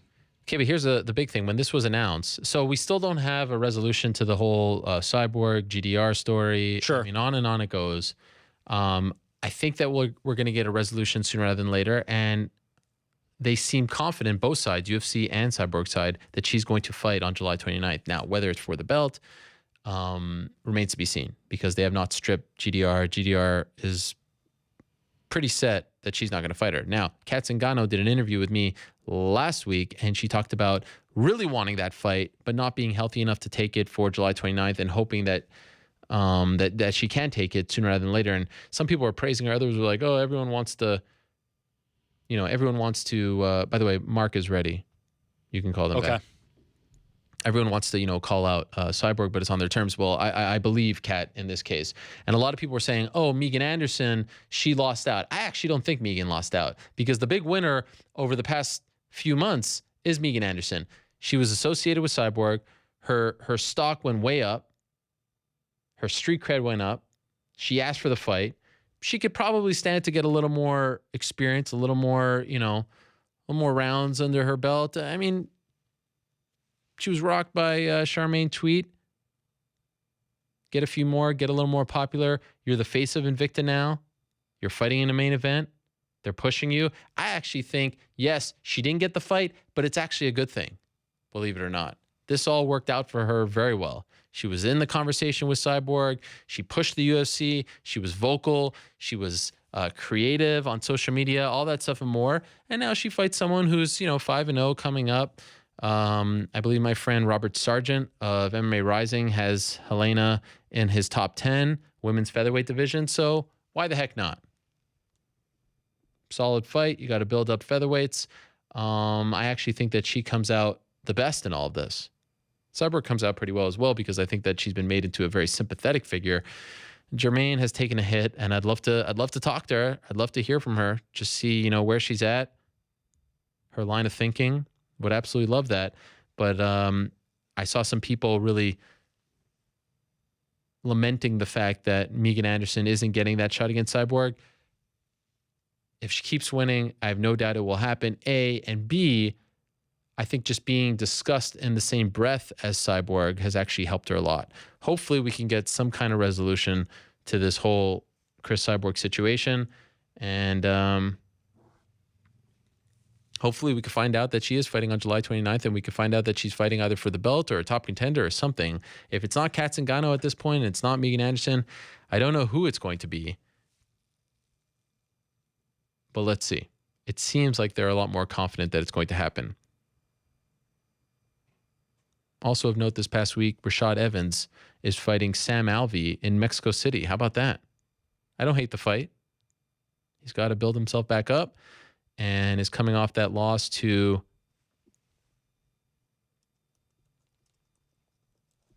Dan Kelly at UFC 209. So Alvey, kind of taking a bit of a step down there. Fighting in Mexico, which is a bit of an interesting one, especially given the altitude and how some, American fighters, although he is fighting Alvey, who is American as well. But I was surprised with the location. I really like the matchup. I think that this is the kind of fight that Rashad needs if he's going to go on a run at 185. Nothing wrong with building yourself up, tune-up fight, just fighting the kind of caliber of opponent that you need to get on a roll. Nothing wrong with that. So I like the matchup very much. All right. This weekend, it's the UFC in Auckland, New Zealand, and it's a big one. What a great fight. It's Derrick Lewis versus Mark Hunt. And Mark Hunt is joining us on the phone right now. Mark, how are you? Hey, how you doing? I'm doing great. Where are you right now, Mark? Can you hear me? I can hear you. I'm in Auckland. Yeah, I'm in Auckland. It's very loud where you are. Where exactly are you? I'm in the news hub. It's called a news hub with all the. I'm just doing some interviews. Okay. Can you hear me? I can hear you. It's a little bit loud. Like the background is loud. Like it sounds like you're in a windy tunnel or something. Okay. I'll get to yeah. I can try and I'll get to a quiet room if you want. Okay. Now I didn't make out what you just said. I'll go and sit in somewhere pretty quiet. Okay. I'll try to. What about over there? It's like a little Can echo. you get somewhere in there? Yeah. It's probably just the headphones you got on. I don't know. Maybe it's the headphones? I'll just go somewhere a bit better. Okay. I appreciate you doing this, Mark. Can you hear me? I can hear you. It's a little tough because... Yeah, Go ahead. Is that a bit better? Yeah, that is a bit better. Yeah, I'm just going to go into this quiet room and see if I can speak to you. Are you on headphones or are you talking into a phone? Oh, I'm in headphones. I can take them out if you want. I'm in the quiet room now. Can you try taking them out for a second? Oh. How's that? Oh, that's much better. Is that okay? Oh, that's fantastic. Oh, okay, yeah. All right. Okay, let's do it. Mark, it's good to talk to you. You're doing a lot of media over there? I did it when I first came. I don't know. I do a couple of interviews now, and that's it. So I thought they were trying to take you away from me. I was very sad for a second. No, it's all good. They're all good. I'm just kidding. So, okay, there's a lot to talk to you about, but first I want to ask, where were you? You didn't train for this fight in Australia, right? I did. I trained in the Gold Coast. Oh. And I came to Auckland, and then yeah. So you got this send off from some of your training partners and friends, where they did the what's the dance called? I don't want to get it wrong. What's that dance called? It's called the haka. It's traditional Māori haka, which is good. Cole Smith and all the guys at Heartbreak, and we even had the Aquaman. We had Jason Momoa in there and Mara. So those guys are up there filming the Aquaman at the moment. So yeah. It seemed like you were kind of touched by the whole thing. It was amazing send up there. I mean, you get it's great to have a good turn-off like that, especially when you're going into battle for a big fight like this, so which is good. And especially because, also Jason involved, he's a celebrity, and he's right in there in the video, the haka, so it's what it means. And traditionally, when people do that for you, what does that mean? Does that mean like they're sending you off? They're sending you good vibes? Like, what is the symbolism there? It's a sign of respect when you go into battle. So yeah. Wow. Were you expecting that? Not really. Not by they were practicing that for a while. I'd say I just thought we were going to have a prayer and then go from there. But I think they were practicing that for a few weeks. Wow, that's great. It's good. When you were offered this fight against Derrick Lewis, did you like the matchup? Well, he called me out, and I don't mind fighting with Derrick Lewis. Like I said, if he's not cheating, then he's fine. Like I said, I've got this case going on with the UFC, and it's been about the steroids took a lot, and I don't think he's cheating, which is a good thing. Does this kind of feel like a breath of fresh air for you? I mean, it feels like this is the first time that you're fighting someone in a few years now that doesn't have that baggage going into a fight. Yeah, it feels it's a release. You know what I mean? It's just these guys have got an unfair advantage as we go into battle, and it's like being sick and going in when you're sick or something. You give them half with your freaking. They ain't going with 100%. You go on 50%, and you give them your 50%. So they come in with 150% if you're sick or you're injured or something. So, but it feels good. Hopefully he's not doping or cheating. So, do you think he is? I don't know, man. Like I said, I don't think he is. He hasn't been, there's no word of that before at all. So, all I can say is I hope not. Okay. Have you been impressed with him as of late? He's got some big wins recently, most recently against Travis Brown. Have you watched him, and if so, are you impressed? Yeah, I watched a little bit of it. He's done well. He's got a few of the guys, the top-end guys, which is good. So, we see how it works out for him this weekend on Sunday. So. And how about for you? Obviously, the last time that we saw you was against Alistair Overeem in March. Looking back, in your opinion, what went wrong that night? I don't know, man. I know that guy just a cheating prick anyway. I don't, like I said, I still lost the fight. He didn't get caught, so he got away with it, which is good for him. So, he's lucky. I just got caught with a knee in the head. That's what happened. So, it happens in fighting, and that's what happens. So, the top end, you make a mistake, you lose. I still don't understand why that he was without an IV. You banned it. The company banned it for everyone else, and then they say, "Oh, well, we'll give him an IV." I mean, shucks. People going sick or something, you don't get that advantage. So why? You cannot set rules for everyone, not change them for your own liking, for your own benefit. Yeah, and so you're referring to the fact that he was sick and had some, they said, food poisoning, went to the hospital, got IV. Were you told about this before the fight? No, I wasn't told about that. They're not going to say anything about that. I think it's just a whole crock of shit. It was all made up rubbish, and you should have been tested also. It's rubbish, What would you? Rules for everyone. What would you? When you want. What would you have done if they told you that he had to go to the hospital, get IV? Would you have called off the fight? They would have told him to toughen up. Fuck. Toughen up, mate. And he looked sick when he came to the fight. He looked like he was, he looked like he was, fully hydrated there. So do you not believe that he was sick? No, I don't think he was sick at all. So you think that he went to shut up and said, "Oh, here, have an IV. Give you a bit more help." Yeah. And did you say that you wish that he was tested? You don't think he was tested before the fight? Well, how can you test someone that's saying he was sick? Uh-huh. How can you test someone that was saying that was really sick in hospital? He's not going to be tested. How are they going to test him? You think they'll sit around waiting for him to go to the toilet? No, he's actually sick. He's in hospital. Yeah, that is shit. I think I might pull that next time. I'm sick. Uh-huh.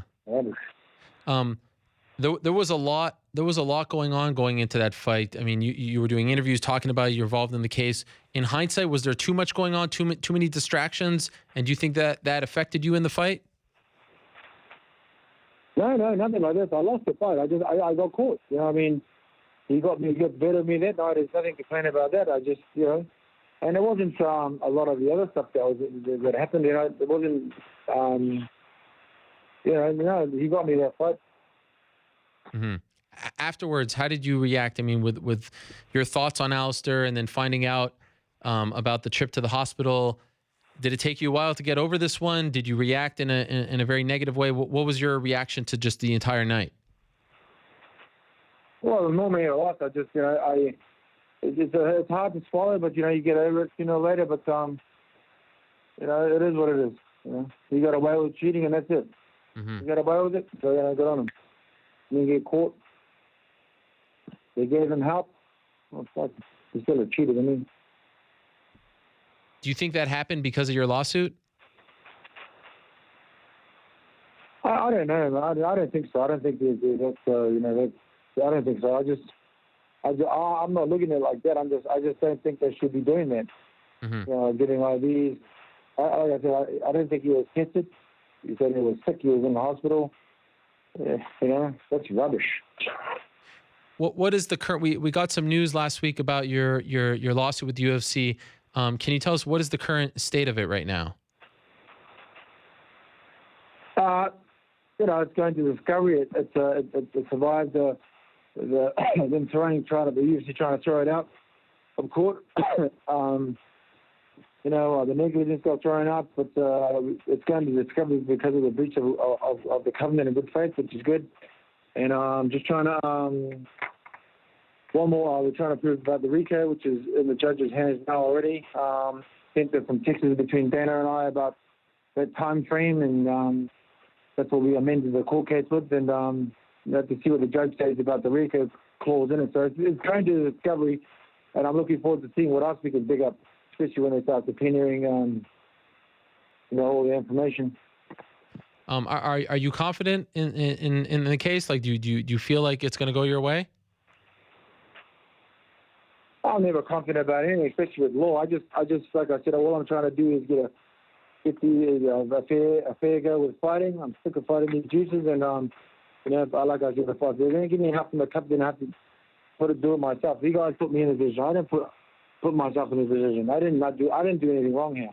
Mm-hmm. So you need to fix what you did wrong and change things. Because it's like I said before, someone's gonna die, and then you're gonna be sorry about that. And right now, your current relationship with the UFC, have they tried, outside of the case to mend the fences, to sit down with you to figure it out, or has that not happened? No, I've got no issues with the UFC. Especially about Untitled. Like I said, I'm under contract with them, and they're under contract with me. I'm trying to make them stick to their bloody contracts. Like I said, I've done nothing wrong in this whole situation here, and that's the way it's. I'm just trying to sort things out to make it a bit more fair. Yeah. Do you know, like, is there sort of an end date in sight? I'm no law expert, but I'm assuming you don't want this to drag on forever for various reasons. Do you know when you'll get some kind of resolution to the case? I don't. To be honest, man, I don't care. It's not up to me now. Like Dana says, let the lawyers talk. Well, yeah, let them talk. It's up to them now. It's up to them how it goes and where it goes. I've got no say in how things are now. It's in front of the courts, and we have to see what it goes. If they're throwing this out of the court, I would have been totally disappointed, because that's how. Then it would look like how corrupt this bullshit is. You guys got doping in the sport, cheaters, and these guys and the law just let them get away with it. It would have been totally disappointed, but I'm glad that it went. The judge allowed it to go to discovery, which is good. Mm-hmm. And do you feel like you are fighting for your UFC job on Sunday, Mark? I don't really care. Like I said, if they want to fire me, go right ahead. It wasn't really it's part of their contract how they make it. That doesn't. Like I said, if that's the case, then why even want to be a part of the UFC? I've done nothing wrong here. Mm-hmm. All I've done is been a good company person all the time. You want me to fight? Yeah, name a date and place where, and look, I'm just sick of fighting these juiceheads. They just keep giving me fucking cheaters. So that's all I'm trying to do is make it fair so then I can get a shot at trying to get to the title. And every time I start getting a run on, I get a fucking juicehead and then something happens, you know. So like I said, I'm not really interested in how things. If they want to fight me or not, go right ahead.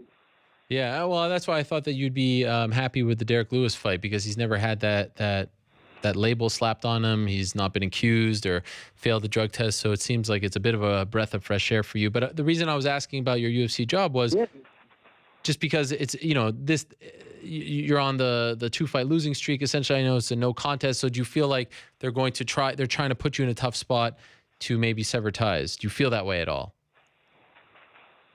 But just buy me. I don't give a rat's, man. You think I give a rat's about? I mean, like I said about being in a company that treats you like dirt. Why would I want to be a part of that shit, man? Yeah. I mean, look. When you say I fucking I had lost these cheaters, the last two guys were doping. They're bloody cheaters. Yeah. They got freaking help and they got away with it. So you know, if these me being part of a fucking shitty company that treats you like that, why would I want to be doing this? Buy me. Fuck, I'm out of here. Are you go do something else? Are you enjoying training? Are you still enjoying being an active fighter? Of course, I enjoy it. I just hate doing this rubbish. You know, I mean, you know, it's never good for me to go and talk about a company that gives me opportunities and stuff. But you know, you got to treat people fairly. This isn't fair. What's been going on, especially with doping, a lot of the stuff that's been going on behind the back door. You know, it seems like I'm the one that, and not just me, but a lot of other fighters are getting thrown under the bus all the time. Mm-hmm. You know, and all these other guys, just because they're champions, they win, they get the better deal. It's rubbish. It's rubbish, mate. That's all it is. Are you still interested in an association? Is there any movement there from your end? Yeah, I've been just focused on when you talk about the union, right? Yeah. Yeah. No, I'm just focused on fighting and focused on the court case. And, I mean, like I said, the union, I don't know what's happening. The union is, all the fighters need to band together for that. But then there's a lot of scared puppies out there. You know, they want to open their mouths and just sitting there quiet. Hey, man, I'll just be quiet and take my money. Yeah, good on you. Keep doing that. Yeah, no fighter. And if you're a fighter, you'll be fighting inside and outside the octagon. Doesn't matter where it is. You're a fighter all over. Not just some scared little boy or girl sitting there quiet. So you're not confident it's going to happen anytime soon? Well, you know, I have no idea. I mean, like with everything else, it's just the process and just concentrating on what I got to get done. Okay. I mean, I hope our union starts or something happens, but it's all big talk. That's all it is at the moment, is talk. Then now it's nothing. You're originally from South Auckland, right? Yeah, correct. I'm a Kiwi. I was born here in New Zealand, but I've been living in Oz. I've been here 21 years, born here in New Zealand, but living in Oz 22 years. So. But to the best of my knowledge, this is your first time having an MMA fight in Auckland, correct? Yeah, correct. The last time I fought here was 15 years ago, and it was a Muay Thai fight. Wow. Now it's MMA with the biggest company in the world, and it's mixed martial arts. How do you feel? Does this feel like? Does it feel like a homecoming? You're seeing old friends, familiar faces. Is this fun for you? Do you like fighting at home? I feel it's good that I'm fighting here in Auckland. You know, and it's good to show the whole people, you know, what I've been doing for most of my life, which is good. And it's, you know, we're the biggest company in the world with mixed martial arts. It's good to be here again, the second time, regardless of the gloomy cloud hanging over the whole situation. Yeah. It's going to be a great event. I'm glad that Derrick Lewis is, you know, hopefully one of the clean ones, and put on a good show this weekend. You know, it's a good opportunity for a lot of the fighters here in New Zealand, boys and girls. So, you know. And how about this resurgence, Australian MMA and just that whole region? Oceania, you've got Tyson Pedro, you've got Robert Whittaker fighting for the interim title. You've got Dan Kelly killing it. There's something really brewing over there. Did you expect this? Is this all? I think this is all because of Mark Hunt. I think that all these people are a byproduct of what you've been doing for 2 decades in combat sports. They saw you growing up, and now they're killing it in the UFC. Yeah, I think, I don't know if it's because of me. I just think a lot of these kids, the door's been open for the UFC and said, the kids here, the Polynesian kids and all the people from down under, there's a good talent and a good bloodline down here. So I think it's good because everyone can see that you can reach the top end. And me being a pioneer from here is good. I'm just trying to help make things a bit more smooth for them and cleaner so that when they get to the top here, they can reap the rewards of having being the best fighter and having great money, instead of being a great fighter but being broke. Yep, you are certainly blazing that trail. So you're still going to fight the fight. You haven't given up just yet, even after the loss and all that to Overeem. You're still confident. This is we haven't heard much from you since that fight against Alistair. So I was curious if you're still going to keep going with it, and it clearly sounds like you are. Well, yeah, of course. I mean, a loss is just a loss. You get up against that stuff. Go at it again, regardless of the circumstances. That's the way I look at it. I mean, shucks. I mean, and I already know, like I said, that guy's always going to be a cheater. So is the other guy. All these other guys are going to be cheating monkeys anyway. So that's how I feel about these guys. And they didn't win anything, regardless of the actual fight that happened. So, they're lucky they got allowed the circumstances, and that's the bottom line. That's the bottom line, homie. All right. Mark, I appreciate it. Thank you for squeezing us in. This is a fun fight. I really look forward to it. Both you guys are great characters, heavy hitters. I think it will be a lot of fun, and I think the fans there in Auckland are in for a treat, and it's really cool that you're getting to fight at home in MMA for the very first time. I wish you the best, Mark. Again, thanks for squeezing us in. I appreciate you doing this during that media day that you have over there, and I wish you the best Sunday morning in New Zealand. Okay, thanks, Gerald. Thanks for having me on the show as always, and thanks for always supporting me and all the fighters, man. Appreciate that. Thanks. Always. Yeah, Thank you, Mark. We appreciate it very much. There he is, the Super Samoan himself, the KFC King, the one and only Mark Hunt. Always appreciate his time, and it was very kind of him to squeeze us in. What a great fight this is. Derrick Lewis versus Mark Hunt. Wow, I love this fight. This is so much fun. Could you imagine these two guys in the cage together going back and forth? This is going to be incredible. What is the line? Before we go, New York, is there a line about whether or not this goes the distance? Does that exist? Let me just double check. Yes, there is. So there's a few lines that come into play when it comes to duration, right? There's the over-under. So the odds on this going over 1.5 rounds, it's minus 105 for that. The odds on it going under 1.5 rounds is minus 115. So clearly, that's it. They think it's going to, I mean, that seems like decent value to me right away. That I thought it would be like plus 500 under a round and a half. You mean minus 500? As in like very likely. Yes. Excuse me. See, I don't know what I'm talking about. Yes, minus 500. Fight doesn't go to decision, minus 675. Okay. It didn't start there. It started at minus 300, meaning it's been bet down to minus 675, or bet up, depending on which side of it you're on. People think this is not going to go to decision. Yeah.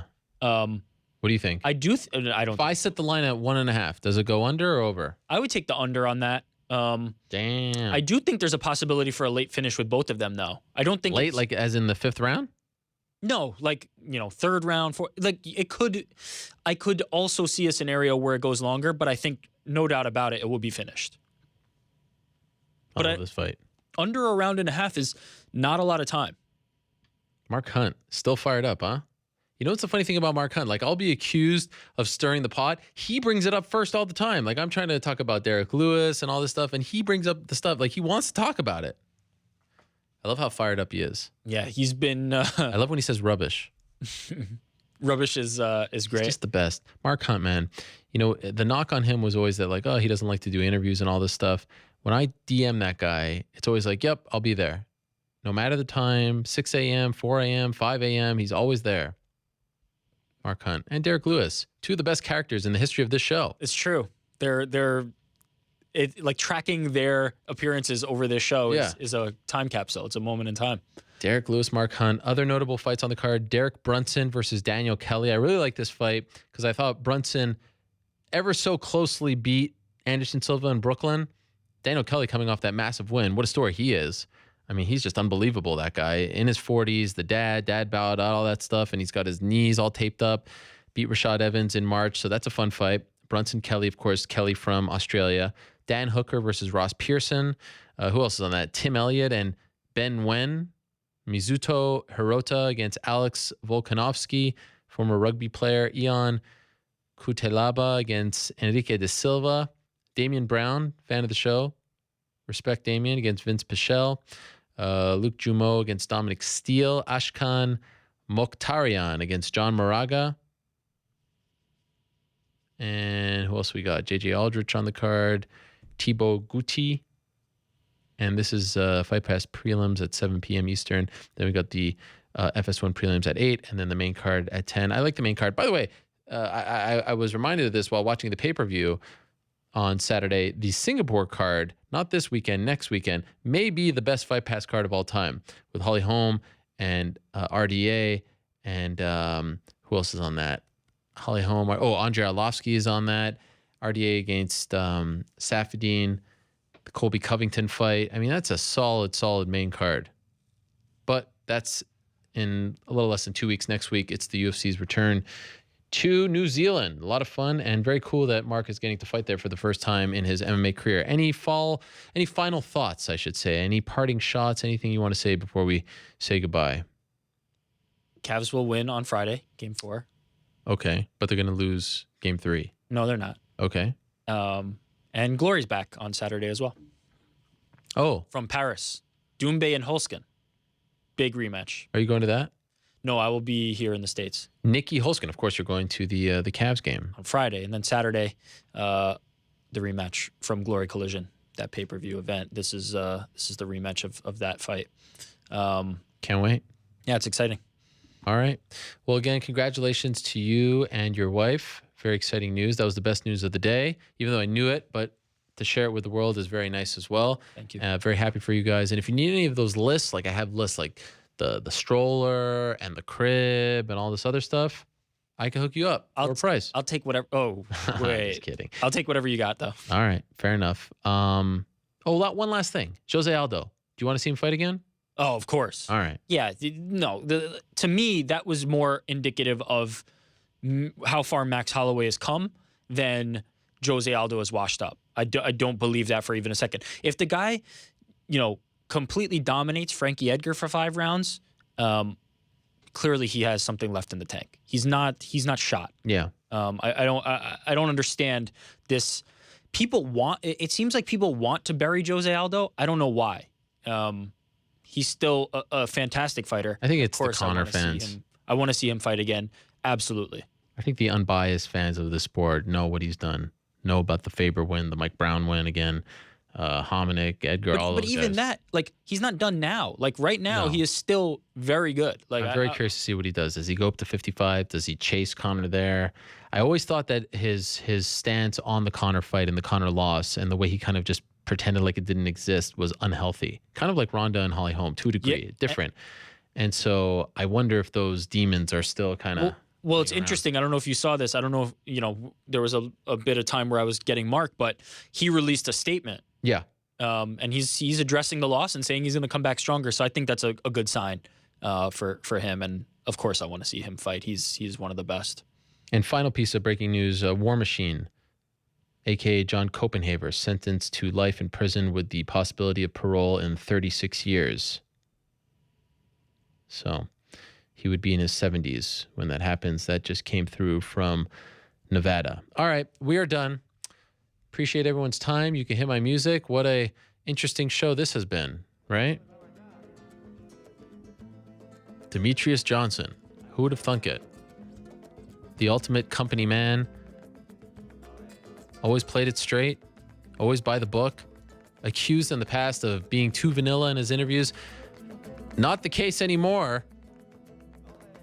Just another story this year of fighter discontent, and we'll see what happens. Part of the growing pains, the new era. They've gotten it right. They've got to make it right with others, clearly, and who knows what happens next. Want to thank everyone who tuned in. Want to thank everyone who stopped by. Want to thank everyone who will tune in later on in the week. Appreciate it. Thank you very much to one Brian Kelleher. Congratulations to him. How do you like me now? How do you like Brian Kelleher now? Goes from trying to win Rick's Ticks to beating Yuri Alcantara in Rio in 7 months. Beautiful story. Congratulations to him. Really happy for him, and I hope he gets that fight against John Lineker on Long Island. Thank you very much to Jimi Manuwa. Good luck July 29th against Volkan Oezdemir, UFC 214. Thank you very much to Alexander Gustafsson. Congrats on the win, the baby, and the engagement. Curious to see what happens to him next. Thank you very much to the great Roy Jones Jr. Y'all must have forgot. That was amazing. Thank you very much to Frankie Edgar. Good luck getting that fight. Thank you very much to Demetrious Johnson, of course. Can't thank him enough. And thank you very much to Mark Hunt as well. Congratulations to the new UFC featherweight champion. Back next week, same time and place. Until they say peace. Somebody.